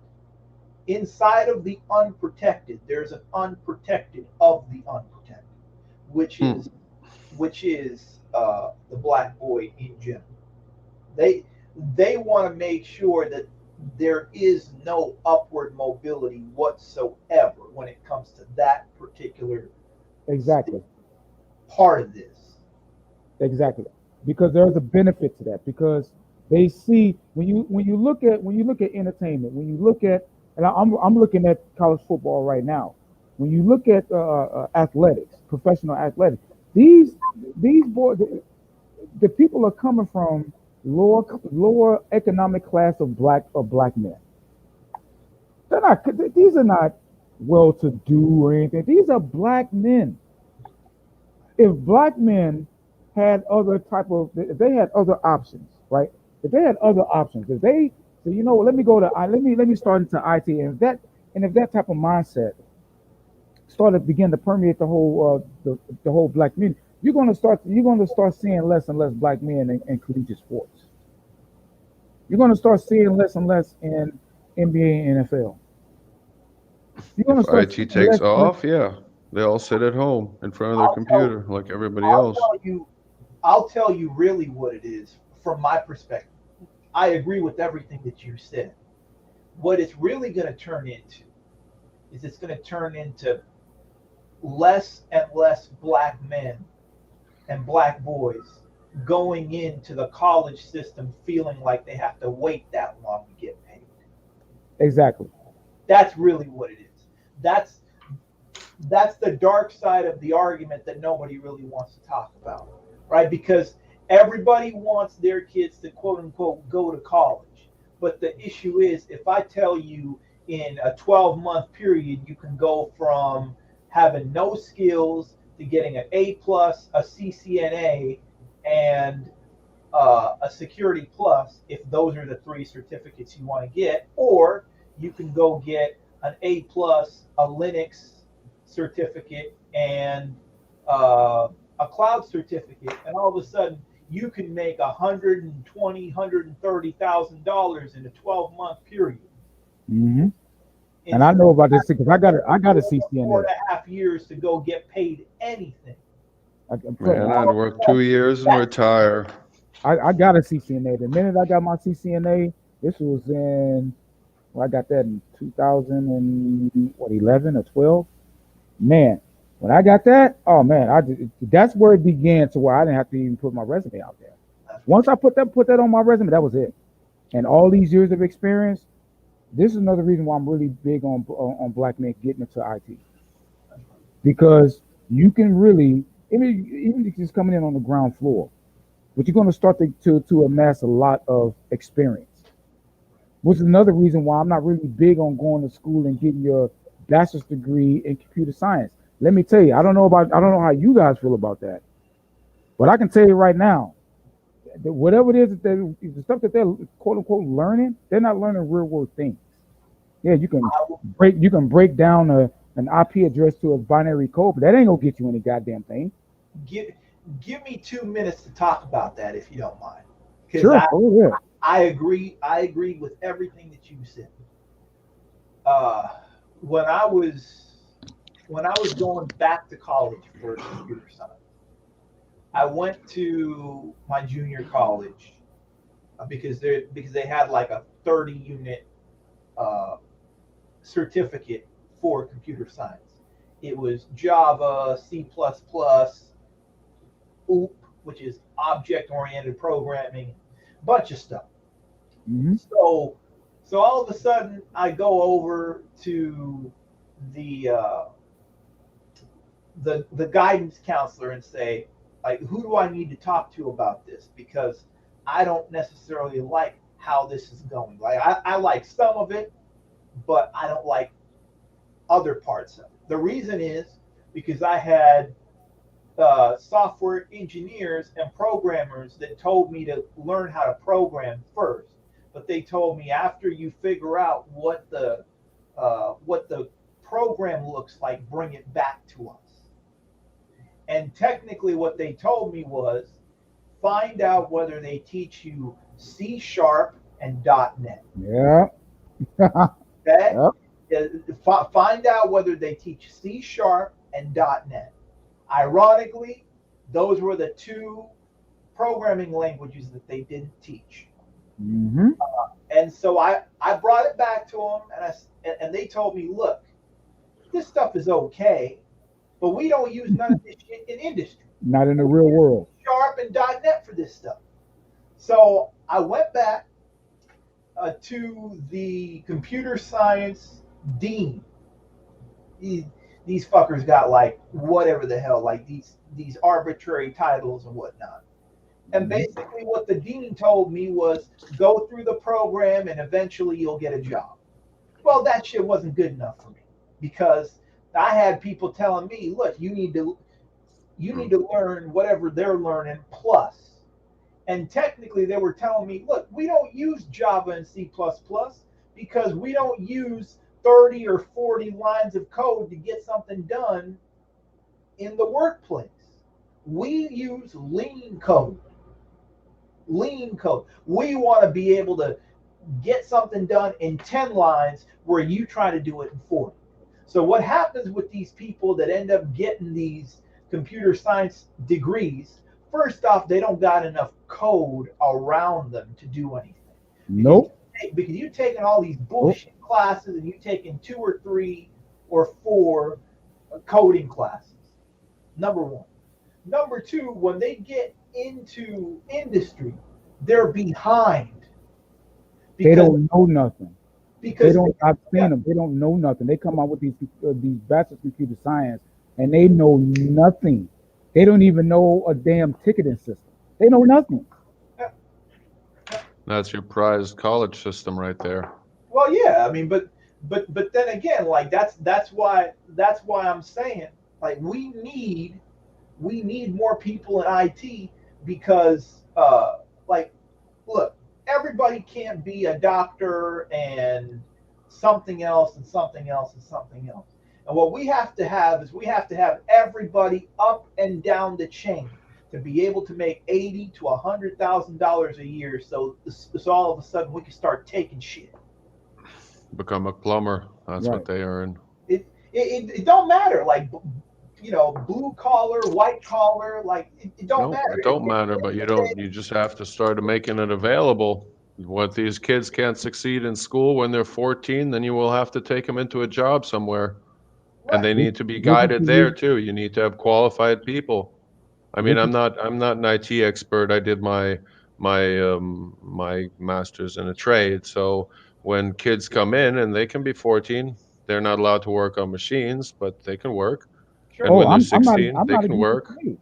I'm not against the trades. I'm for anything that is infrastructure based, because no matter what you say, you're going to need people that's going to need to who needs to build things, make things, maintain things. Yeah. That's right. So I'm all for that. That's the reason why, you know, let's see, in my current, they don't want me to bring in, it because I asked, they don't want to bring in the kids. But the previous ones that I've met, they wouldn't mind me bringing in kids who would sit down with me all day long and watch what I do. Right. All day, watch what I do. And we don't have enough of that within the Black community. That's right. We You don't don't have enough of it. sorry, let me just so you mean like not only IT, like an office, but also like a plumber or an electrician Any of or a that, yes. cabinet maker or Yes. a wood makers or Yes. whatever. Yeah. Because Yeah, those so- things, yeah. those things won't go out. Look, there are a lot of, you know how many plumbers make more than doctors? Well, There are if you're plumbers out there that make more than doctors. look, this is They what got some trades. barbers out there. I know a barber right now that's making well over You 60. could you can be a good barber and run a business, and you can be a bad barber and always work for a business. You know, that's what trades are. But the thing is, our boys, in particular within the Black community, they are not taught any of that in these schools at all. They got nowhere to Yeah. go. There's no time They for got that. nowhere to go. There's No, it is time. They took it out. Yeah. You don't want it. That's right. Who voted on that? Let me tell you something. When you say who voted on that, but that was more the liberal. Yeah. Let's see. I was in school. Yeah. I remember I remember 1 year in high school we had wood tech. You can get apprenticeships in electrician and all that. Yeah. But next year they had none of that. They took out home economics. They took out all of the trades. I remember that. And that Yeah. was the white liberal unions and teachers unions didn't want it. I remember it. Yeah. I vividly remember that. They did not want to compete with all of these young boys getting out of high school, not even going to college. They coming right out with apprenticeships certificates. Yeah, because apprenticeships are you working and earning your fair share of what your knowledge and capabilities are, whereas They were, going they, to cause college right, puts because I you in wanted debt to for go the into rest of your woodworking. life and enslaves you to the financial system. And obviously, they don't want you to be free like that. I wanted to go into I wanted to go into the military, but I didn't go. At first, I wanted to go to college. The first. other choice they offer you in every fucking school Right. in America. Because I went Can't to make it? Oh, here, come to the military. I went to a Naval Academy high school, but I was very good in woodworking. I wanted to do some things in carpentry, and I was on my way to getting an apprenticeship. So, and it was my foster father hooked me up with some people who was going to apprentice me once I graduated, and I was going to get $25 an hour in '94 was pretty good money. Yeah, as an 18-year-old, right? Yeah. As an 18-year-old, they took all of that out. I couldn't even get my certificate. Man, I was working I had to 525, accept a track scholarship. 98. I had to accept a track scholarship in Kansas, Wichita, and even about a year or so after that, I went to the Army and stayed there for 10 years. You wanted to, or you went there because it was a college? Because that was all that was available. Yeah. That was what was available. What happened to the apprenticeship? So the apprenticeship They was then. took the programs out of school. We couldn't get it. But they took it out of school. There was no apprenticeship. All right, but you were supposed to be hired somewhere else. Was it a funding program through the school? It was contingent on me getting the apprenticeship certificate, and I could not get that because they took it out of school. When was this in particular? I was born and raised in St. Louis. I was born and raised right. Because I remember around the time NAFTA got passed, and they started hollowing out a lot of these blue-collar jobs. I graduated. I was a midterm grad in '94. Yeah. So 93, 94, they start taking. I remember I came back to see the home ec teacher was teaching math and all this other type of stuff. That's exactly when NAFTA was around. That's when they passed it. And they moved all those jobs to Mexico and Canada. Mm-hmm. Ripped the trades right out. They ripped it right out. And you see, this was a two-pronged thing because the feminists didn't want home economics in school, and that was when they took home economics out. Right. Home economics was taken out of schools at that time. Right. I remember because I was like, damn, why are you teaching math? Why are you teaching gym? They took it all out of school. Yeah. The wood. They took gym out of school. They took math out of school. No. Don't become a cabinet maker without math. I was asking the teacher, why are you teaching math? You were just teaching home economics. Why are you teaching gym? You were just in this other class. Yeah. That's what I'm saying. These teachers got moved around or they got removed because I'm an electrician teacher and the woodworking we had also a plumbing class. They took all those teachers left. Every single one of them left. Yeah. Well, that's been going on the last 50 years, getting rid of the working class people, the actual people that build stuff, make them become the poor. Quality goes down, everything goes down. But you asked, it was basically a lot of the liberal unions did not want to compete with black folks, and it was the feminists who had their ideas. They didn't want women in the homes. Yeah. Home economics got taken right out. But then back to the IT jobs, that gets you the money, right? What's that? The IT jobs would get you the money. They're not teaching IT in school. None of the schools that I know, they're not teaching none of that in school. NAFTA got passed, just so everybody knows, January 1st, 1994. What, 1999? 1994. There you go. January 1st, '94. And like I said, I was a midterm graduate, 94. Yep. Oh, NAFTA. Sorry, I was Yep. understanding NAFTA. Because actually, Yeah, I had free I had- trade agreement. I had the credits to graduate in '93, and I remember a lot of teachers leaving then. Yeah. Sure did. Yep. But I mean, this is free trade. This isn't a trade. And ironically, well, the free trade moved where the trades went. When the jobs went to Mexico and Canada, all of a sudden there's no need for trades because there's no employment in the trades. That's how it works. Now, well, the unions specifically did not want to compete with folks coming out of high school with these certificates. They did not want that. They were explicit in it. They wanted. This was a and at the time, at the time I was a kid, I really didn't make those connections. But at the time in St. Louis, this was a big thing that was making the news, that the unions was really, really wanting to get this stuff out of the schools. They did not want this stuff in the schools. Not the trade unions. The trade unions did not want it, and it was Then it was all under a false flag. A trade union would not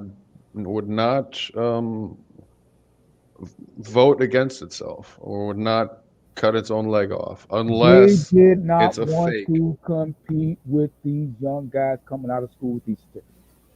They didn't want it. There is no competition in trade. You have to teach these new people something coming out of school first. I think it really was, what I think it really was, is in '92, and remember this, '92, Bill Clinton was elected. Mm-hmm. And they loved that. '92 was also the time when the Democrats started becoming more corporate funding. Yeah, that's true. Yeah. So, and I agree with that. Yeah. And to be perfectly honest with you, and this is my opinion. We can disagree on how it happened, but understand that it did happen. From my perspective, what it was with this NAFTA thing is it was these corporations that didn't necessarily want to have to pay the union people and the people that would join unions later those salaries. So what they did is they just took the jobs right out underneath them, and technically, because those corporations bankrolled Bill Clinton, because he was the guy that they bankrolled, he was like, all right, like, cool, as long as y'all give me the campaign contributions for the next 8 years, I'll let y'all do whatever the fuck y'all want to do. Mm-hmm. And by the way, Biden was a part of that too, because Biden wrote. Yes, he was. Yes, he was. I wrote some of that shit because remember in the '90s we had NAFTA, we had CAFTA. CAFTA was the other one. We had PNTR with China, permanent normal trade relations with China, which meant that a lot of manufacturing went to China. Yep. And so you get a lot of cheap products here. You get Walmart and all that type of stuff. Right. And those products went straight back to Walmart. Mm-hmm. Right. That's that Chinese sweatshop model. On top of that, you had the crime bill. Mm-hmm. Yeah. And everything that you sit out here and figure out has everything to do with criminalizing the black boy. And there you go. See, they call that what you're describing is what they call a perfect storm. What you're saying about the corporate aspect, you're absolutely right on it. You're absolutely right. And this was one time where the corporate and the unions actually benefited from one another because their interests were the same, right? The unions saw things that were, okay, we don't want to be competing with these folks. Corporations want to say, well, we need some cheap ass labor here. We need to get labor as cheap as possible. Well, see, when you look at those two, that's a marriage made in heaven right there for them two. And Well, And what a lot unions of imply a what a social lot kind of of people don't concept, and understand about the capitalism doesn't work that way. You see, the problem I have with that is that has not always been that has not always been true when it comes to black folks, in particular when it comes to black men, black labor. Hmm. Because when it comes to black labor, black men, white labor have always sided with corporations. They have only wanted our participation just for numbers. Outside of that, they weren't giving a goddamn about our plight. See, what a lot of people don't understand. Corporations don't do that. What a lot of people don't really figure out is there's always, in terms of the union, there's a dividing line between the union bosses Mm-hmm. work at the union. Yeah. Right? Because the union bosses want to be looked at, want to be seen on TV and done this and done that, whatever. And so what happens inside the union boss class of the union, your Richard Trumkas and other Mm-hmm. right? You've got guys that'll say, okay, like, because this happened in 2016. The union apparatus that speaks for the union, the people that put out the paperwork, right? They were for Hillary Clinton. Like they're like, oh, okay, if you're part of home healthcare union or you're part of the teachers union or whatnot, the California primaries coming out, we endorse Hillary Clinton. We endorse. Hold on one second.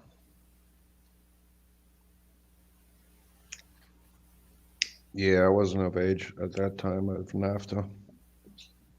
Well, I just believe that I just think at that time you had two normally polarizing sides actually converging to benefit one another when in terms of black American, black men, black labor.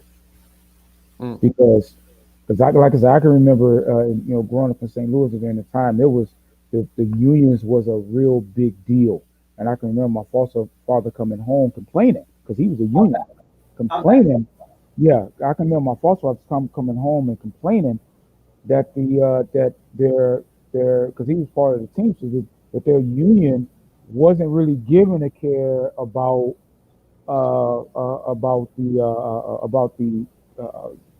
the industrial soap. That's the name of the company at the time. Yeah. That they wasn't really caring about the plight of the workers there because it was mostly black. Yeah. The Right. best example of a They wasn't perfectly caring about functioning union is the police union. Right. Works perfectly. If you get into trouble, they pay for it. If you break a leg, they pay for it. And the other unions I see the have police been union as something different. sold out. This could just be me, but I see the police union as a completely different animal. Yeah. I don't consider the police union as a quote unquote labor union. That's something else. No. I wasn't trying to That's imply something that. else I was right there. just trying to imply a perfected union that can't be taken down, that will support almost anything that police officers would do, versus That sounds like all a the other teacher's unions that are just like, oh, we're going to sell out to capital or No, corporatism or whatever, that and sounds it's gone. That sounds like the teachers union to me. I think the Huh? teachers union is a more powerful union than the police union, in my opinion, or at least as powerful. Oh, I could use that as an example, but I don't know the teachers union. Oh, that teachers union is very powerful So and very instrumental in miseducating our black boys. So going back to the whole teachers union and whatever, right? So the management puts out the written work, the pamphlets that you get in the mail, right? Mm-hmm. Such and such. We the teachers union, home health care worker union, SEIU, whatever, like you name it, right? we have endorsed Hillary Clinton, right? Whereas the people inside the union were for Bernie Sanders. So it's the management speaking for one candidate, while the workers that work in the union speaking another language. And just because you're in a union doesn't mean that you ain't gonna have to fight the union via a grievance. Fight like hell to get what you need inside the union. Because a lot of times people say, oh man, like the union takes care of people, blah blah blah, does everything they want to do, blah blah blah. No. You gonna have to fight your union boss to get certain shit just the way everything else happens. Yeah, but the union should back the workers, not the corporations that are hiring the workers. Of course.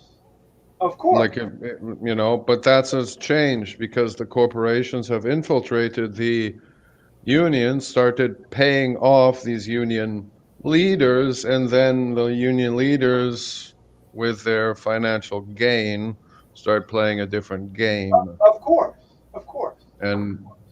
But that's part of the whole capitalism thing. You know, you're not in a social society, you're living in a capitalist society, and everybody's like, oh, well, that's capitalism. I don't want to support socialism. Well, right. You know, and it's not socialism. It's just a social duty to society. Right. You know? And by the way, I'm pro-union. I'm not saying I'm anti-union. I'm just saying so am I. That I'm pro-good union. Yeah. I mean, for the worker union and not pro for the corporation union. If I live in, let's say, a red state where the minimum wage is $7.25, and I can go be a mailman and make $19-20 an hour, I'm taking that job. Okay. It's just a matter of economics. All I'm saying is that there's levels to this stuff. There's levels to this stuff, 100%. You know, as far as I'm social service, post office is social service. Yeah, well, all I'm saying is regardless of how you get it, you got to get it however you can get it. Blue collar, white collar, union, it really don't matter. At the end of the day, we live in a capitalistic country, so we got to go get this money however we can and get everybody in here to get this money however we can. Because but look, the post office is also sold out to capitalism. Those weekly advertisings that you get that you don't want, you can't just put it on your mailbox that you don't want them anymore. You have to actively go to a website and cancel it. Oh yeah. On 2 locations. The post office can't do it because they're just a service, and you're getting, you know, these like the advertising, the thing that fills up your mailbox with shit when you really are just getting 2-3 bills a month. That stuff. Right. They have the freedom to send it to you, and you have to actively go find the place and deny them their right to do it. And if they do it again, you can sue them, but there's your money aspect and time and willingness again. But they've sold out also to promoting this kind of stuff, and they get money for it, or postage paid. Right. So yeah. Well, on that note, you have a lot of it in every little thing. Right. Well, on that note, guys, I got to bounce for a minute, but perfect. It was really good talking to you, bro. Likewise, man. Likewise. Keep doing what you're doing, bro, because we gotta have more people in this thing. We have to have more people in IT and these knowledge industries. That's our way out. Yeah. That's our way out without a doubt. All right. But if you're going to learn IT in college, why do it in the United States where it will cost you an arm and a leg? Because not everybody can afford to go outside of the United States. Huh? The brass tacks of that is not everybody can afford to go outside the United States. Yeah, but you can afford to get yourself a college education that's gonna That's that no, you're a gonna lot have of to pay people, off for a long time. most people can't afford the, even the college education that they get, because when they graduate, they are swamped in debt. I don't. Okay. I don't even Most think. people can't afford it. I don't even think you need a college education. No, you don't. Just You don't. You do not. Just give me $1,000. I go on Udemy, go ahead and get all the coursework I need for the certificates, and then the Exactly. 900 goes for testing. That's it. I recommend these folks to stack their certs. 100%. Stack your certs. Can I do that Cisco CCNA CCNA, now that certification online? Yeah. you can. I don't recommend that. That What do I you mean? don't. You gotta fly to the US to study something for IT? No. You can do it. You can do it virtually. Some schools do it virtually and all of that. But you're So it actually might be talking about like plugging things in, right? Like I was just checking it. It's like Well, connecting routers and stuff. Well, the CCNA goes far beyond just the physical. If Yeah. if you don't know A plus, I don't necessarily recommend. I mean, you can get What's the A plus? See, there we go. I mean, see, the A plus is more the physical side. I mean, that's physical. You know. Well, A plus means what does A plus mean? A plus is an abbreviation for what? A plus, is that how they spell it? CompTIA A plus. CompTIA A plus. CompTIA. CompTIA A plus. Those that's an entry that gets you in the door. That starts the conversation about the knowledge and all that. But that's physical stuff. About all the components of a computer and all of that. Then it towards the back end of it, it'll start going to more network stuff, but very, very. All right. So CompTIA A plus is basically just the hardware. Yeah, So that's basically the hardware stuff. Yeah, I'm just trying to understand separate the hardware in order to understand the networking and the conceptual. Yeah. It's going to be hard for you to understand the conceptual if you don't know how the actual physical devices are actually communicating. If you don't know what the physical devices do, you're not going to know how they communicate between one another. And that's when you start getting into Net Plus and CCNA and all this. But it is learnable if you've been working with PCs for 20, 25, 30 years. Absolutely. If you have an understanding you remember floppy of the disks physical, right? If you have an understanding of the physical, then you'll have an understanding of all. Because when you start taking the CCNA, because I had to learn this myself, because I had to, because I took all those tests and I passed them, with flying colors. Then when I took the CCNA, I failed it the first time. Right. Because it's hard and it's hard and it's expensive. It's expensive. It's not cheap. It's not a cheap thing. Because once you get it, and if you got any years of experience, it's almost like it's better than a bachelor's degree. Right. That's better than a bachelor's degree. Especially like myself, I got that plus these years of experience. I've re-upped it and everything. I've had it recertified. That stuff means something. So now we're not talking, and once you start taking the classes, when you take the test in there, it assumes that you know certain things, certain network principles and that type of stuff. It's going to begin that way. So if you start taking it, you don't know certain things, you're going to be lost. All right, so we have a waste of money because you're not going to get your money back.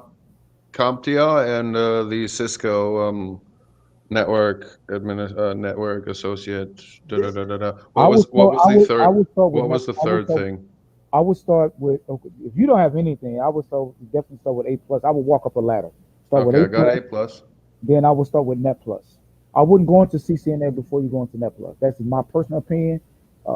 He may disagree, but I would say go into Net Plus first, because that way you get the principles of networking.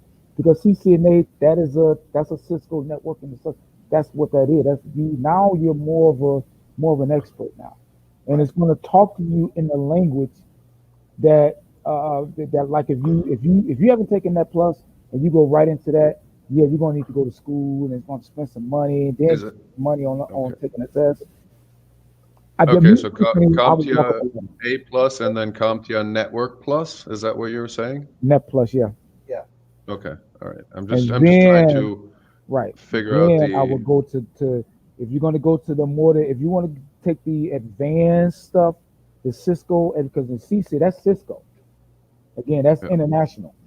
So if you start taking those advanced Cisco certification, I would definitely start with some of the lower level networking stuff, A plus, even Security Plus. Because you guys are knowledgeable about this. I've only sat in front of a UI and done my IT there. So, and not, I mean, I could have informed myself, but, and this is, I think, BMT, maybe he can post these links into the chat that I put into the private chat where people can start, not only myself, but everybody also listening to the chat. You can also go, there's a guy's name is Masser on YouTube, where Professor Masser on YouTube, where he talks about all of this. But now these are more, those are very, very useful, because I had to, when I failed the CCNA, I went back to that stuff. I was like, okay, I started going to all Professor Masser's YouTube channel. I started going through all of that and taking notes and that type of stuff, because he kind of goes through it pretty fast. But that is a good resource to go to, because he goes through the whole the CCNA, CCNP, a lot of the Security Plus stuff. He goes through all of that, but he goes through it really fast. So you're going to have to really take note, rewatch, and all that type of stuff. Watch all his modules, but still take, I would definitely take a class on it. I'm sorry, I'm deaf on one ear, or I'm half deaf on one ear. So could you repeat whose channel this was? Professor Masser. Professor Massa, M-A-S-S-A? Masser, I think it's M-E-S-S-E-R. Yeah, M-E-S-S-E-R, Professor Masser. Oh, like a knife. M-E-S-S-E-R, yes. Yeah, okay. Cool. He does everything, man. He does all these certs that is far better than going to school and getting a bachelor's in computer science. Right. You're gonna waste your money. You're gonna waste your money, waste your time to get in debt, getting a bachelor's in computer science. Because I'm telling you, I've had people up under me who have bachelor's in computer science, and I have no bachelor's at all, but I had to supervise them, I had to train them, because they don't know a goddamn thing. So because I sit around at home a lot and I do nothing, and I'm kind of stuck in the situation. Then shame on you. There's way too many resources out there. Well, I have things to do, but I'm not going to speak about them here. But thank you for the information that you have provided for anybody, really, just to. Another thing is you can go on Udemy also. Yes. Yep. And you can check out two guys. The two guys I'm talking about is there's a guy named Jason Dion who does similar stuff to Professor Messer. That's another option. And there's another guy who does similar stuff to Professor Messer. His name's Mike Myers. He's a guy who's got like a cowboy hat on. Yeah. Either way, with Professor Messer or any of these guys, like, you're in there, man. You're in. That's free knowledge there, man. It's free knowledge. It just takes for you to just watch the stuff, take the exam, study for the exam. Don't do what I did, because I was like, man, because I had passed the A+, passing that, all this stuff with flying color. I was like, yeah, I can just do this. No, because it's too conceptual. Because now you're really getting into infrastructure. Now you're getting into some real stuff, and they don't teach that in bachelor computer science. They don't teach you how to configure stuff and all that type of, getting into the deeper views of the routers and switches and WAN, LAN. They don't teach you that type of stuff. They'll mention it, but they don't really tell you what it means. Right. 100%. They don't tell you how to apply it. They don't tell you how to go to command line and start configuring stuff. Strictly from the command line. They don't teach you. Right. Yeah. You'll learn that, and you'll learn that once you get into Professor Massa and some of these other resources that's online. It takes a lot of dedication, because it is a lot. I'm not gonna lie to you, it's not simple. There's a reason why they pay me the money they pay me. The reason why they pay a lot of these network infrastructure guys 6+ figures walking into the door. Right. There's a reason for that. Right. Yeah. All right, fellas. I mean, it's almost like being an electrician in a sense. You're in a closed room with lots of cables, and it's confusing. Man, I can tell you that I've spent a lot of hours in a server room behind just behind the black screen or blue screen of command line of PowerShell and all that type of stuff all day. Yeah. Because when you said IT, and I'm just like, I'm in IT, my buddy's in IT, and then I'm just like, oh, you're a systems administrator, network administrator. Then I can visualize where your job is. Whereas I know people that are coding. They code all day long. They go to the bathroom, make coffee, never take a shower. Those kind of guys. Sit in the room and sit there and write whole lines of code, Yeah. and then they delete it all and write it all again. Just like the one guy was saying, you can be writing it in 100 lines, or you can be writing it in 2 lines. Sometimes it's just easier to get rid of 100 lines and start over with 2 lines. And that's real. That coding, that's some very tedious stuff, because you can spend 8 hours writing a line of code, and if you have one period in the wrong place, it'll mess up the entire code. Yep. Trust me, I've done. That's the reason why I'm like, I need to back up on the code for a minute. Like I'm working on Linux and nothing works, and then I go on YouTube and I'm like, oh, this guy. I end up watching, I don't know, 20 YouTubes of videos of a different guy telling me to do exactly the same thing that doesn't work. And then they're just like, oh, what you're using Ubuntu that, it doesn't work on that. I'm like, fuck you. That's a good example of what I'm saying, that not necessarily that they're telling you the truth, but the reason why it's not working because there's some information that they left out. That you're not getting. Yeah. That's why, and I apologize for coming back at you then when you said A+, it's kind of like A+ doesn't tell me anything because I'm dumb. So and right, the A+, that's, I mean, I don't know if that's how I started. That's how if I go to Google and put in A+, anything can come up. The whole ABC for children's books. If you put in CompTIA A+, then only CompTIA A+ is going to come up. Yeah, but that's the info. I needed the CompTIA, or maybe I acoustically didn't hear it. Sorry, my left ear is going numb. It feels like it's in an airplane. So sometimes. You got a lot of IT professionals who don't like CompTIA, and that's cool, and I understand that. But if you're looking to get into the field, I mean, especially if you have no knowledge about anything, I definitely would recommend that you go to start with A+, because that's entry level. I mean, it's a really, really. I mean, it looks like something I can just do. Spend some time with, because I don't have anything else to do, and I'm going to do it in front of my computer and probably just set up a network of a couple computers here, if that's the hands-on experience I need now that I throw them all away. That's the hands-on stuff. That's the physical components of a computer, of a router, switch. Tell you the difference between two. Then you start getting into different layers. Layer 3 switch. I like that. I like the hands-on kind of thing. That type of thing, right? On a computer, what's the difference between what is the north bridge or south bridge of a motherboard? That type of stuff. How RAM I have no works, knowledge about that. I admit that. And that's why I tell people, if you have no knowledge of that, you don't want to start getting into networking stuff, because you're going to waste your money. You're going to hurt yourself. You're going to need to start from the basics. And that's basics is always going to be Net+. That is the entry level certification to getting into that A+. Yeah, okay. A+, that's it right there. If you take an A+, that'll get you at least some type of entry level desktop job. Yeah, okay. That'll get you get that, but if you want to start going further, moving up the chain, start stacking your search from there, and just kind of walk up a ladder.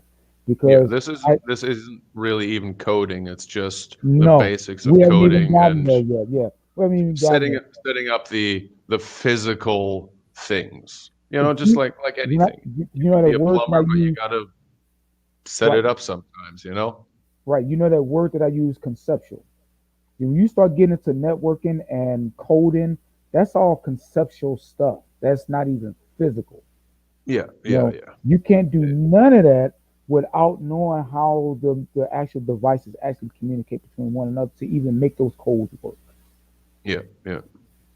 Yeah, yeah. even make them work. Now they do have some people who don't take A plus and they go right to coding. Coding is a different animal because you can sit and actually do a whole bunch of codes and give it out and all that, do a whole bunch of codes and know nothing how your laptop works. Yep. If that's what you want to do. But if you want to I get got into that on security, Linux.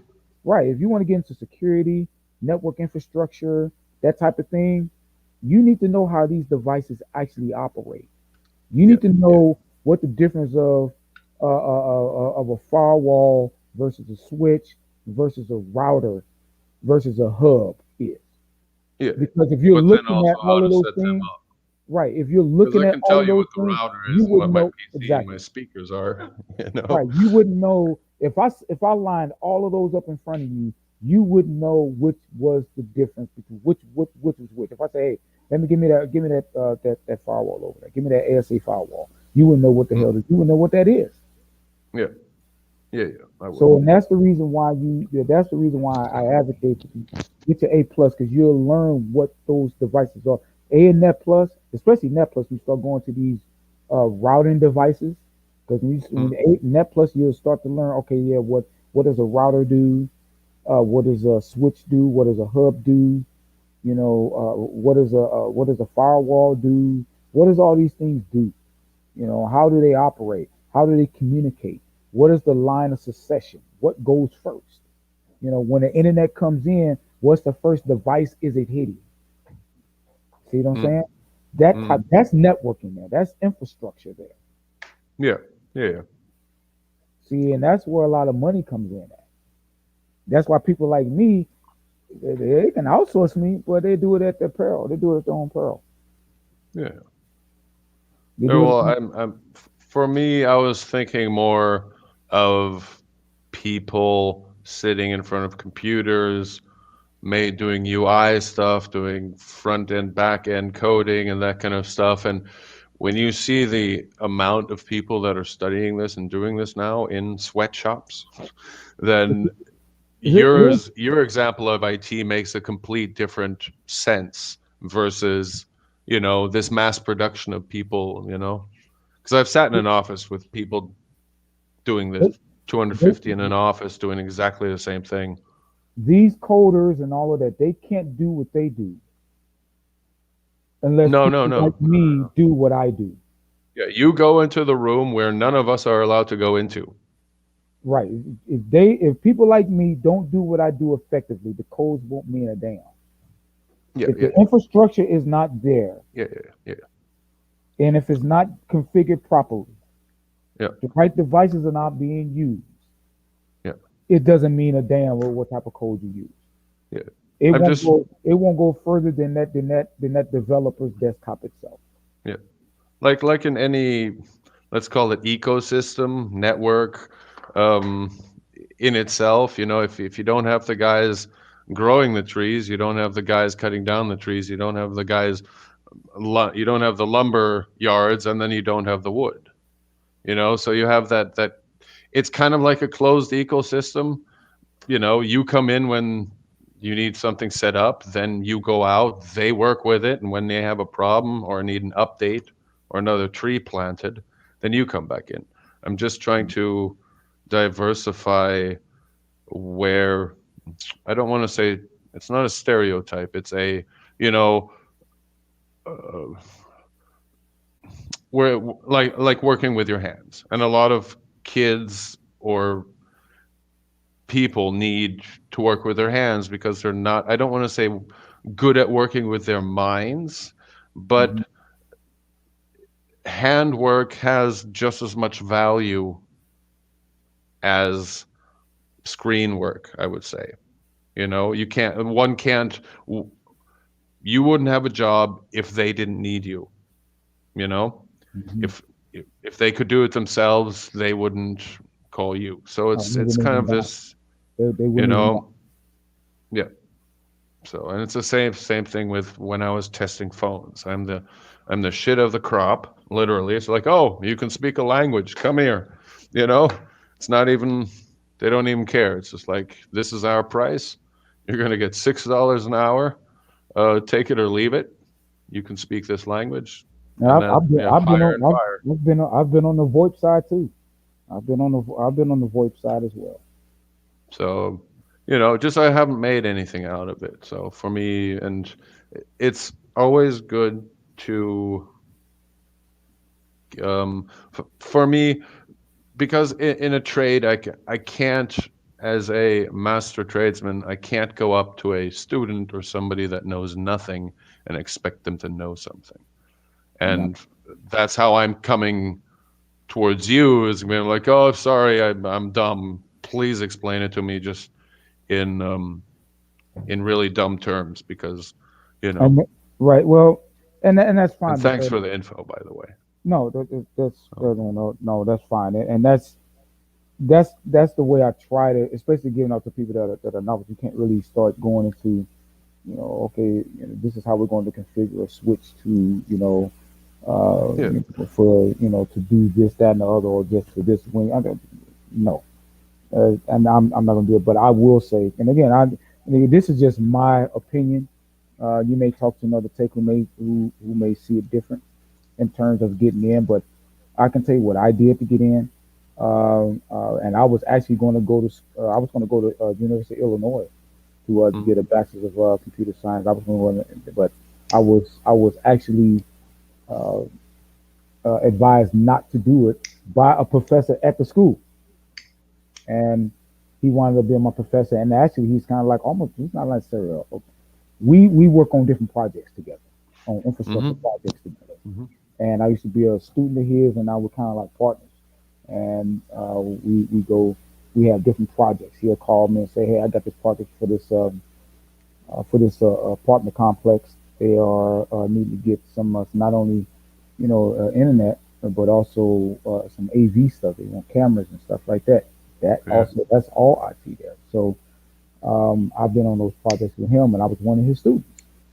So look, man, the IT field is a really good field to get into, because now the only thing is you can't ever get comfortable, because it always changes. You got to always keep yourself ahead of the game in terms of the current technologies and all that, because it's always changing, and that's the pressure, because everything is always changing. It's never going to be static. It is never static. This is a very dynamic field, and even that term there, static versus dynamic, that's an IT terminology.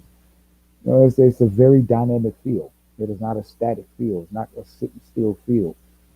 So if you don't want to continue to keep your knowledge up to stay relevant in the field, don't get in it.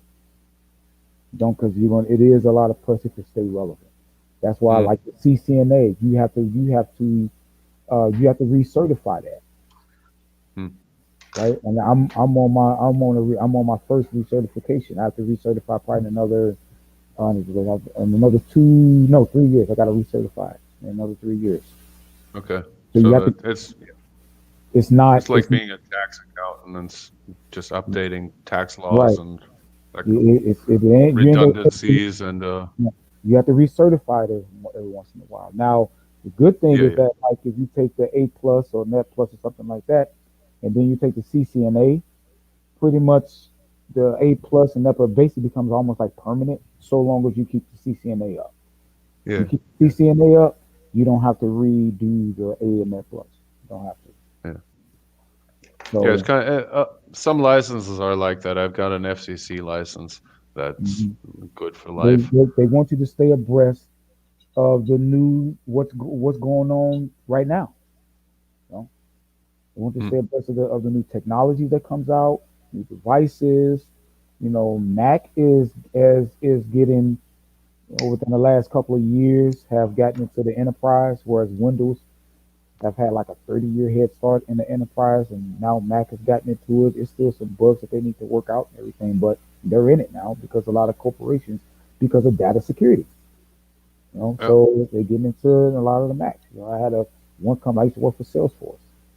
That's like an 80-90% Mac environment. So you got to know Mac. Yeah. So I had to learn Mac, how to deal with that, and it's completely different. The networking side on Mac is versus the now at a certain level, at a certain elevated level, it really doesn't matter, but at a lot of levels, it's different. In Mac environment, it's different, man. It's way different. So I recommend you get into it. They can't outsource everything, and I know in the IT field it's scary to always outsourcing stuff. Yeah, they are. But they can't outsource everything. There are a lot of industry, there are a lot of areas, a lot of corners within IT. It's very hard for them to outsource. Very hard for them to outsource. Well, you'll always have someone coming after you. When I got A and Net Plus, I still had to really search. Still have to really search for job. But once I got that Net Plus, and then once I got that CCNA, that was a whole different thing there. Whole different thing. You get any type of security search. How did you do these classes? Did you have to go somewhere? I went to school. I physically went to school here in Chicago. And how long was the school for the CCNA? I want to say for my CCNA, that was a 10-month program. Okay. That was a 10-month program. Now they extended out the program to a little bit more than a year now. But that's because of the way technology has changed now. There's been a few networking protocols that's been out there that kind of that just I don't want to make your eyes bleed, but there's been some networking protocols that's been kind of new since I've taken it, and which makes it a little different. So, but mine was like a 10-month program. Okay. And that was after I took the first time and failed it miserably. I failed it miserably and didn't get my money back. Did not get my money back. Yeah. Fortunately, I was able to use some of my military benefits to take the class to where I didn't have to pay for it the second time. All right. The first time I paid for it. You have to take the classes a second time if you fail? No. You can take it anytime you want to. But it's like the bar exam. I mean, you can take it as many times as you want to, but if you fail it, you're gonna get your money back. No, I'm not talking about your money back, but I'm just saying it's kind of like the driver's license. You take the class, or some places you have to take the classes and then you take the driver's license test.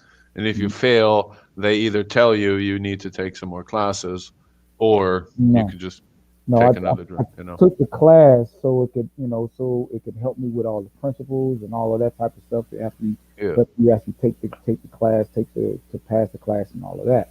I mean, pass the certification. Yeah. But after that, you're kind of on your own. Kind of on your own. Once I took it, when I got done with the class, because I used the military benefits, I was able to take it, for free. Yeah. So when I took it at Chicago State, and that's why I took all my certs at Chicago State. I also got a Microsoft cert as well, but that was just to take it. I took it just to take it and pass. Yeah. Something to put on my another resume. piece of paper can't to put on the resume. Yeah, that's what a lot the of. good thing about these certs, man, you can't lie about them. Because you have a certificate, you have a cert number, and a lot of companies want that cert number. You don't have a cert number. Yeah. So yeah. It's But all I'm gonna about get that off piece here, of man. paper and a stamp. Yeah, I'm gonna get off here. So it was a good discussion. Right. So I don't know what BNT is at, but it was a good discussion. I had to get on and talking about that that 50-50 stuff. And I think we need to do away with that mess. As far as men. That's 50-50. It's never 50-50, and we know that. Well, that's the reason why you should get away from it. And that all bills should be in your name as a man. Yeah. There's no bill in this home. There's no bill in this house that belongs that has my wife's name on it. Yeah. Anytime we go out, I pay the full freight. See, for naturalization of my girlfriend, if we get married, I would have to be able to show documentation that we've lived together for 3 years. Oh, so So, you have which to, means you have to her. sponsor her. That's No, she has. I have to sponsor her, but her name's on every rental contract because no, that's gonna be a problem. That's gonna be a problem with sponsoring. Trust me. Well, I mean, I have got 3 apartments. She pays for half of one, and I pay for the other 2 half. That's gonna be a problem with sponsoring. Mm. I'm not But I saying can that. I'm not saying, because when you go when the interviews, when you go into the interviews and all that, they're gonna be asking that question. They're gonna be asking. Yeah, dude, I've watched these interviews. I fucking hate it. It's just like, shut the fuck up. She doesn't have to answer. It's just like, No, she does. can't Oh, yes, she does. we can't wait until we're Americans or until she's American so that she can have the right to remain silent. I'm just telling you. I'm just telling how they're gonna do. I know, dude. I fucking hate dealing with I had to anything governmental. Me and my wife, I had to deal with that. Yeah. Because I had to sponsor my wife. They had to make sure that, okay, yeah, she's gonna be on a public dole. She's gonna be on a welfare. How are you gonna provide for this? I had to show them my finances. I had to show them everything, and they were pretty satisfied. We good. Yeah.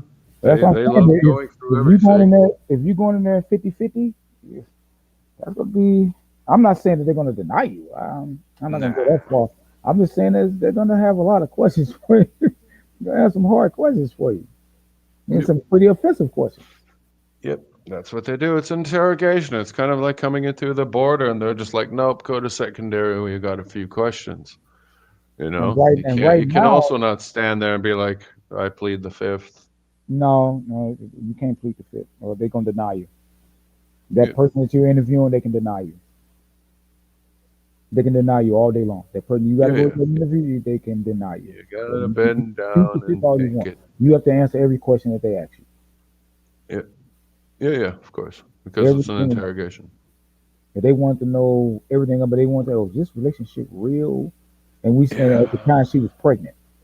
Was this relationship real? I had to go in there with pictures and all kinds of stuff. I had to go in there with letters that was notarized, that spoke to our relationship being authentic. And even then, I had to show check stubs going all the way back, damn near a year. So they wanted to see everything. Yeah. They wanted to see everything. They wanted to make sure that she wasn't, going to be, and even, they wanted to make sure that she was going to be. This is for marriage or for naturalization? Naturalization to change the status of her visa. Yeah. So not just they didn't need none of that for marriage. We just got married. They didn't need that. But for her to change the status of her citizenship, she needs all that. Yeah. And we did it without an attorney. Yeah. Why would you? I mean, you're dealing with your government. Attorney to save money. Because they were coming at us. Save money? Hell yeah, because they was coming at us with 5 G's just for a retainer. Oh, okay. Well, the immigration attorney, they was coming at us with the whole. Yeah, it costs you $6,600 or more now to renounce your citizenship. So becoming an American should probably be, a lot of money, and not only that, all of those it was a series of applications that we had to file. All of those applications had varying fees, and we had to file them, specifically, or if they would be rejected. All kinds of stuff, man. It ain't just going to there and just fill out an application. Oh no. No. Yeah. No. You have series of different applications that you have to file. And all of them, some of them are more expensive, like $1,500 for this one, $800 and something for that one, $300 for this one. It's just all over the place. And then when you really look at all the applications, they pretty much all are asking the same thing. That's the frustrating part. There was a lot of asking the same shit. Like, what do you just ask this? That's the way the process is. So yeah, trust me, I know, man. Me and my wife been through it. We was arguing. That's how bad the process is. Yeah. But See, and that's my problem. I we would have to do it, come man. back to the States. I have to live Mhm. there for 2 years, and Yeah. it's just like, really? I do? And yours Why? is different because you're abroad. See, I was here and she was already here, and so that's what made it Yeah, yeah, the process a little different. But it was still expensive, and it was still a process that did yeah, not take overnight. That yeah. shit took months, It's where they months. don't care if it's for love or for whatever. It's just like this is what you got to go through. Yeah, you Prove have it to to go us through it. So, yeah, you have and to go pay. through it. So I said, I had to prove financially I can take care of it. How much did it put you down?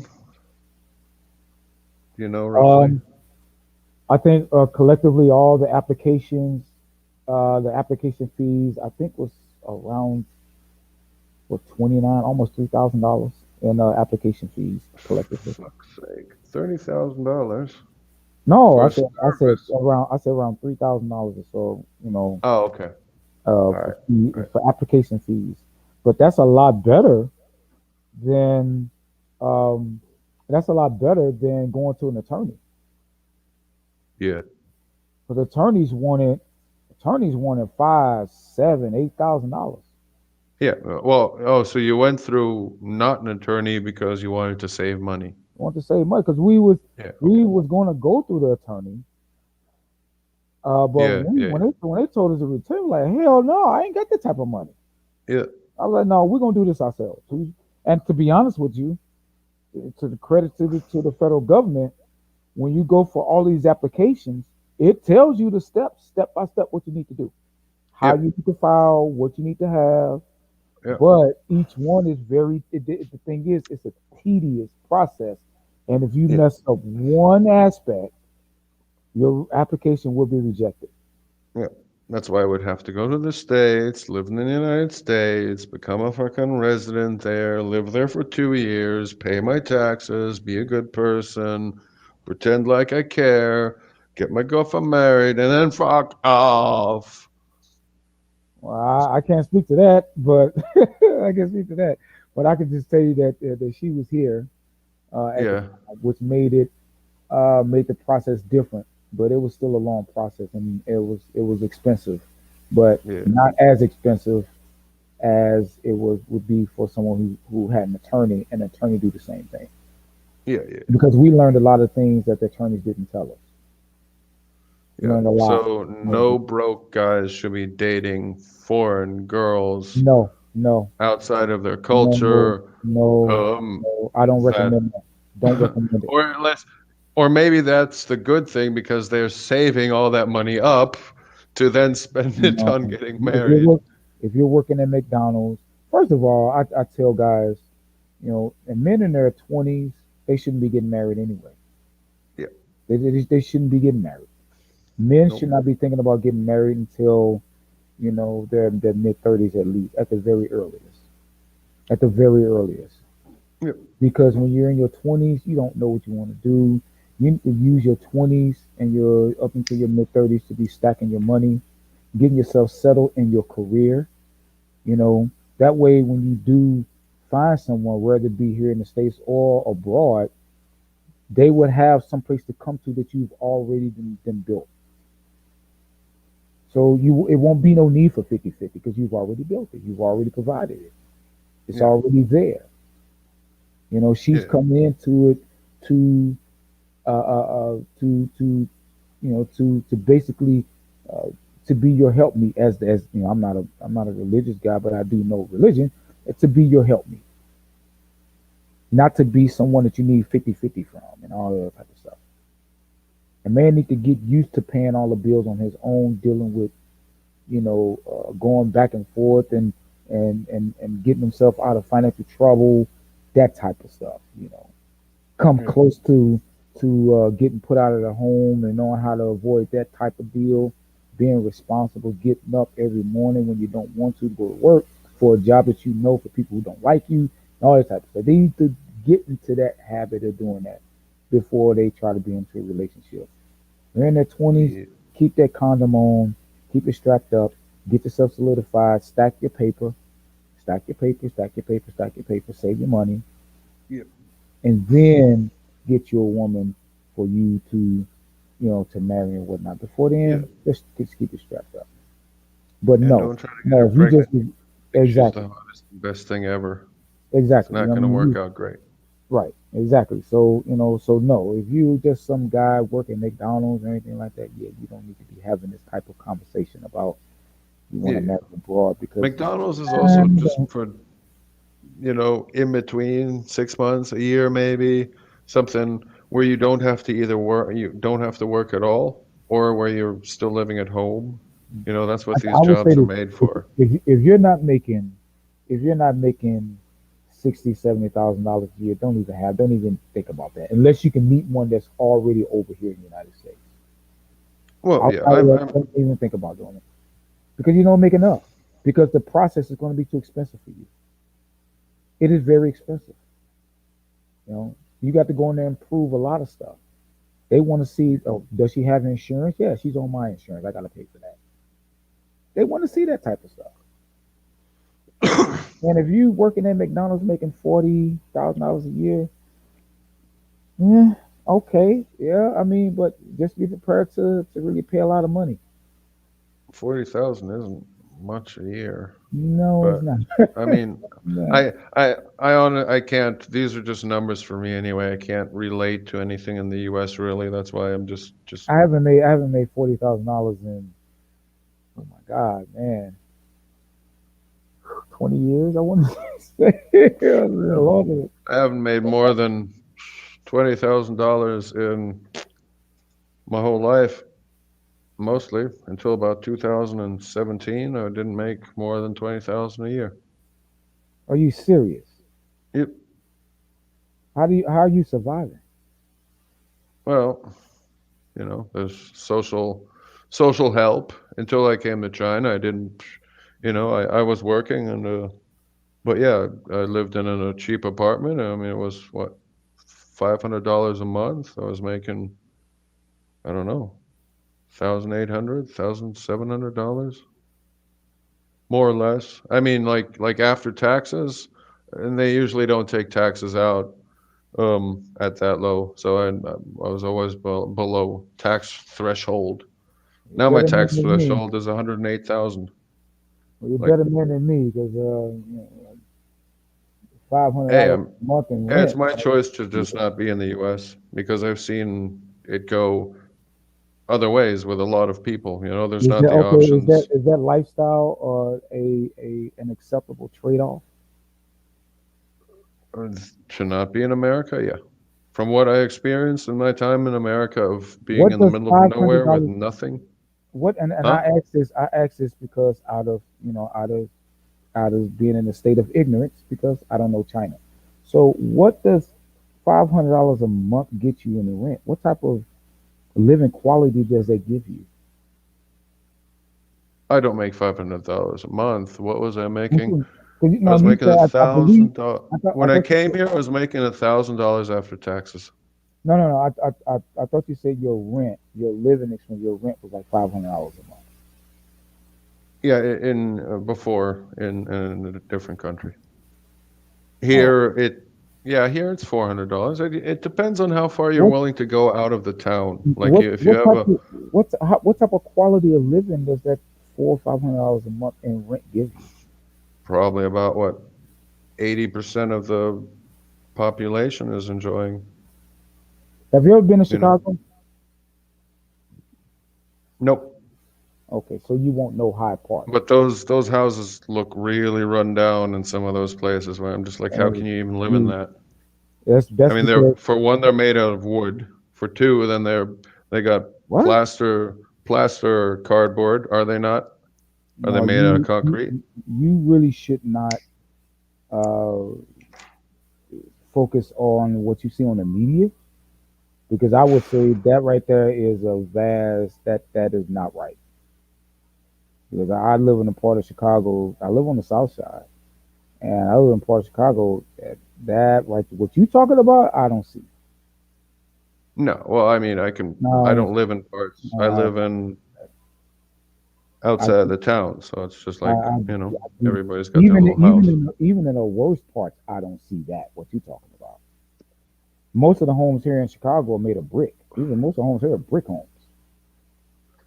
You know, the only homes that I experienced was from my family, and they were pretty fucking run down all the time.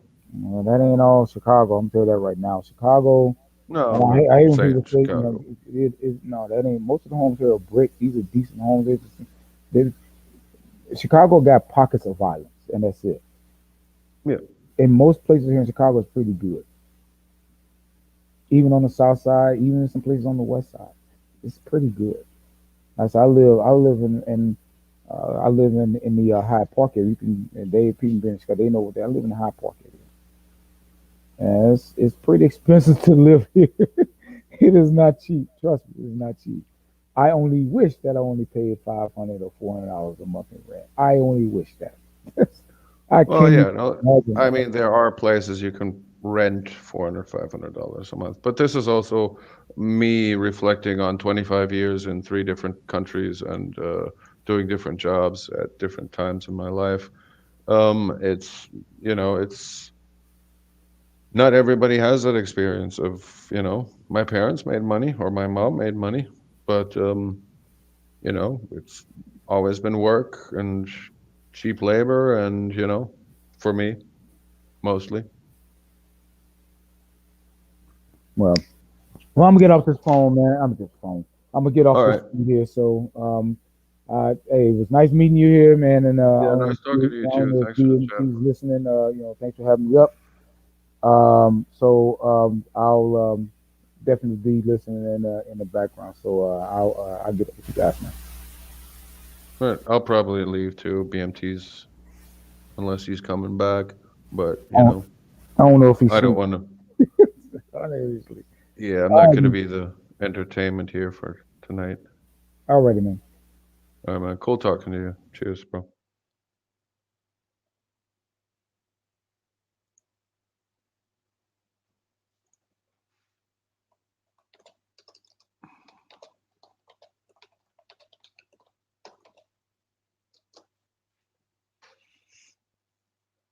All right, I don't mean to be a party pooper, but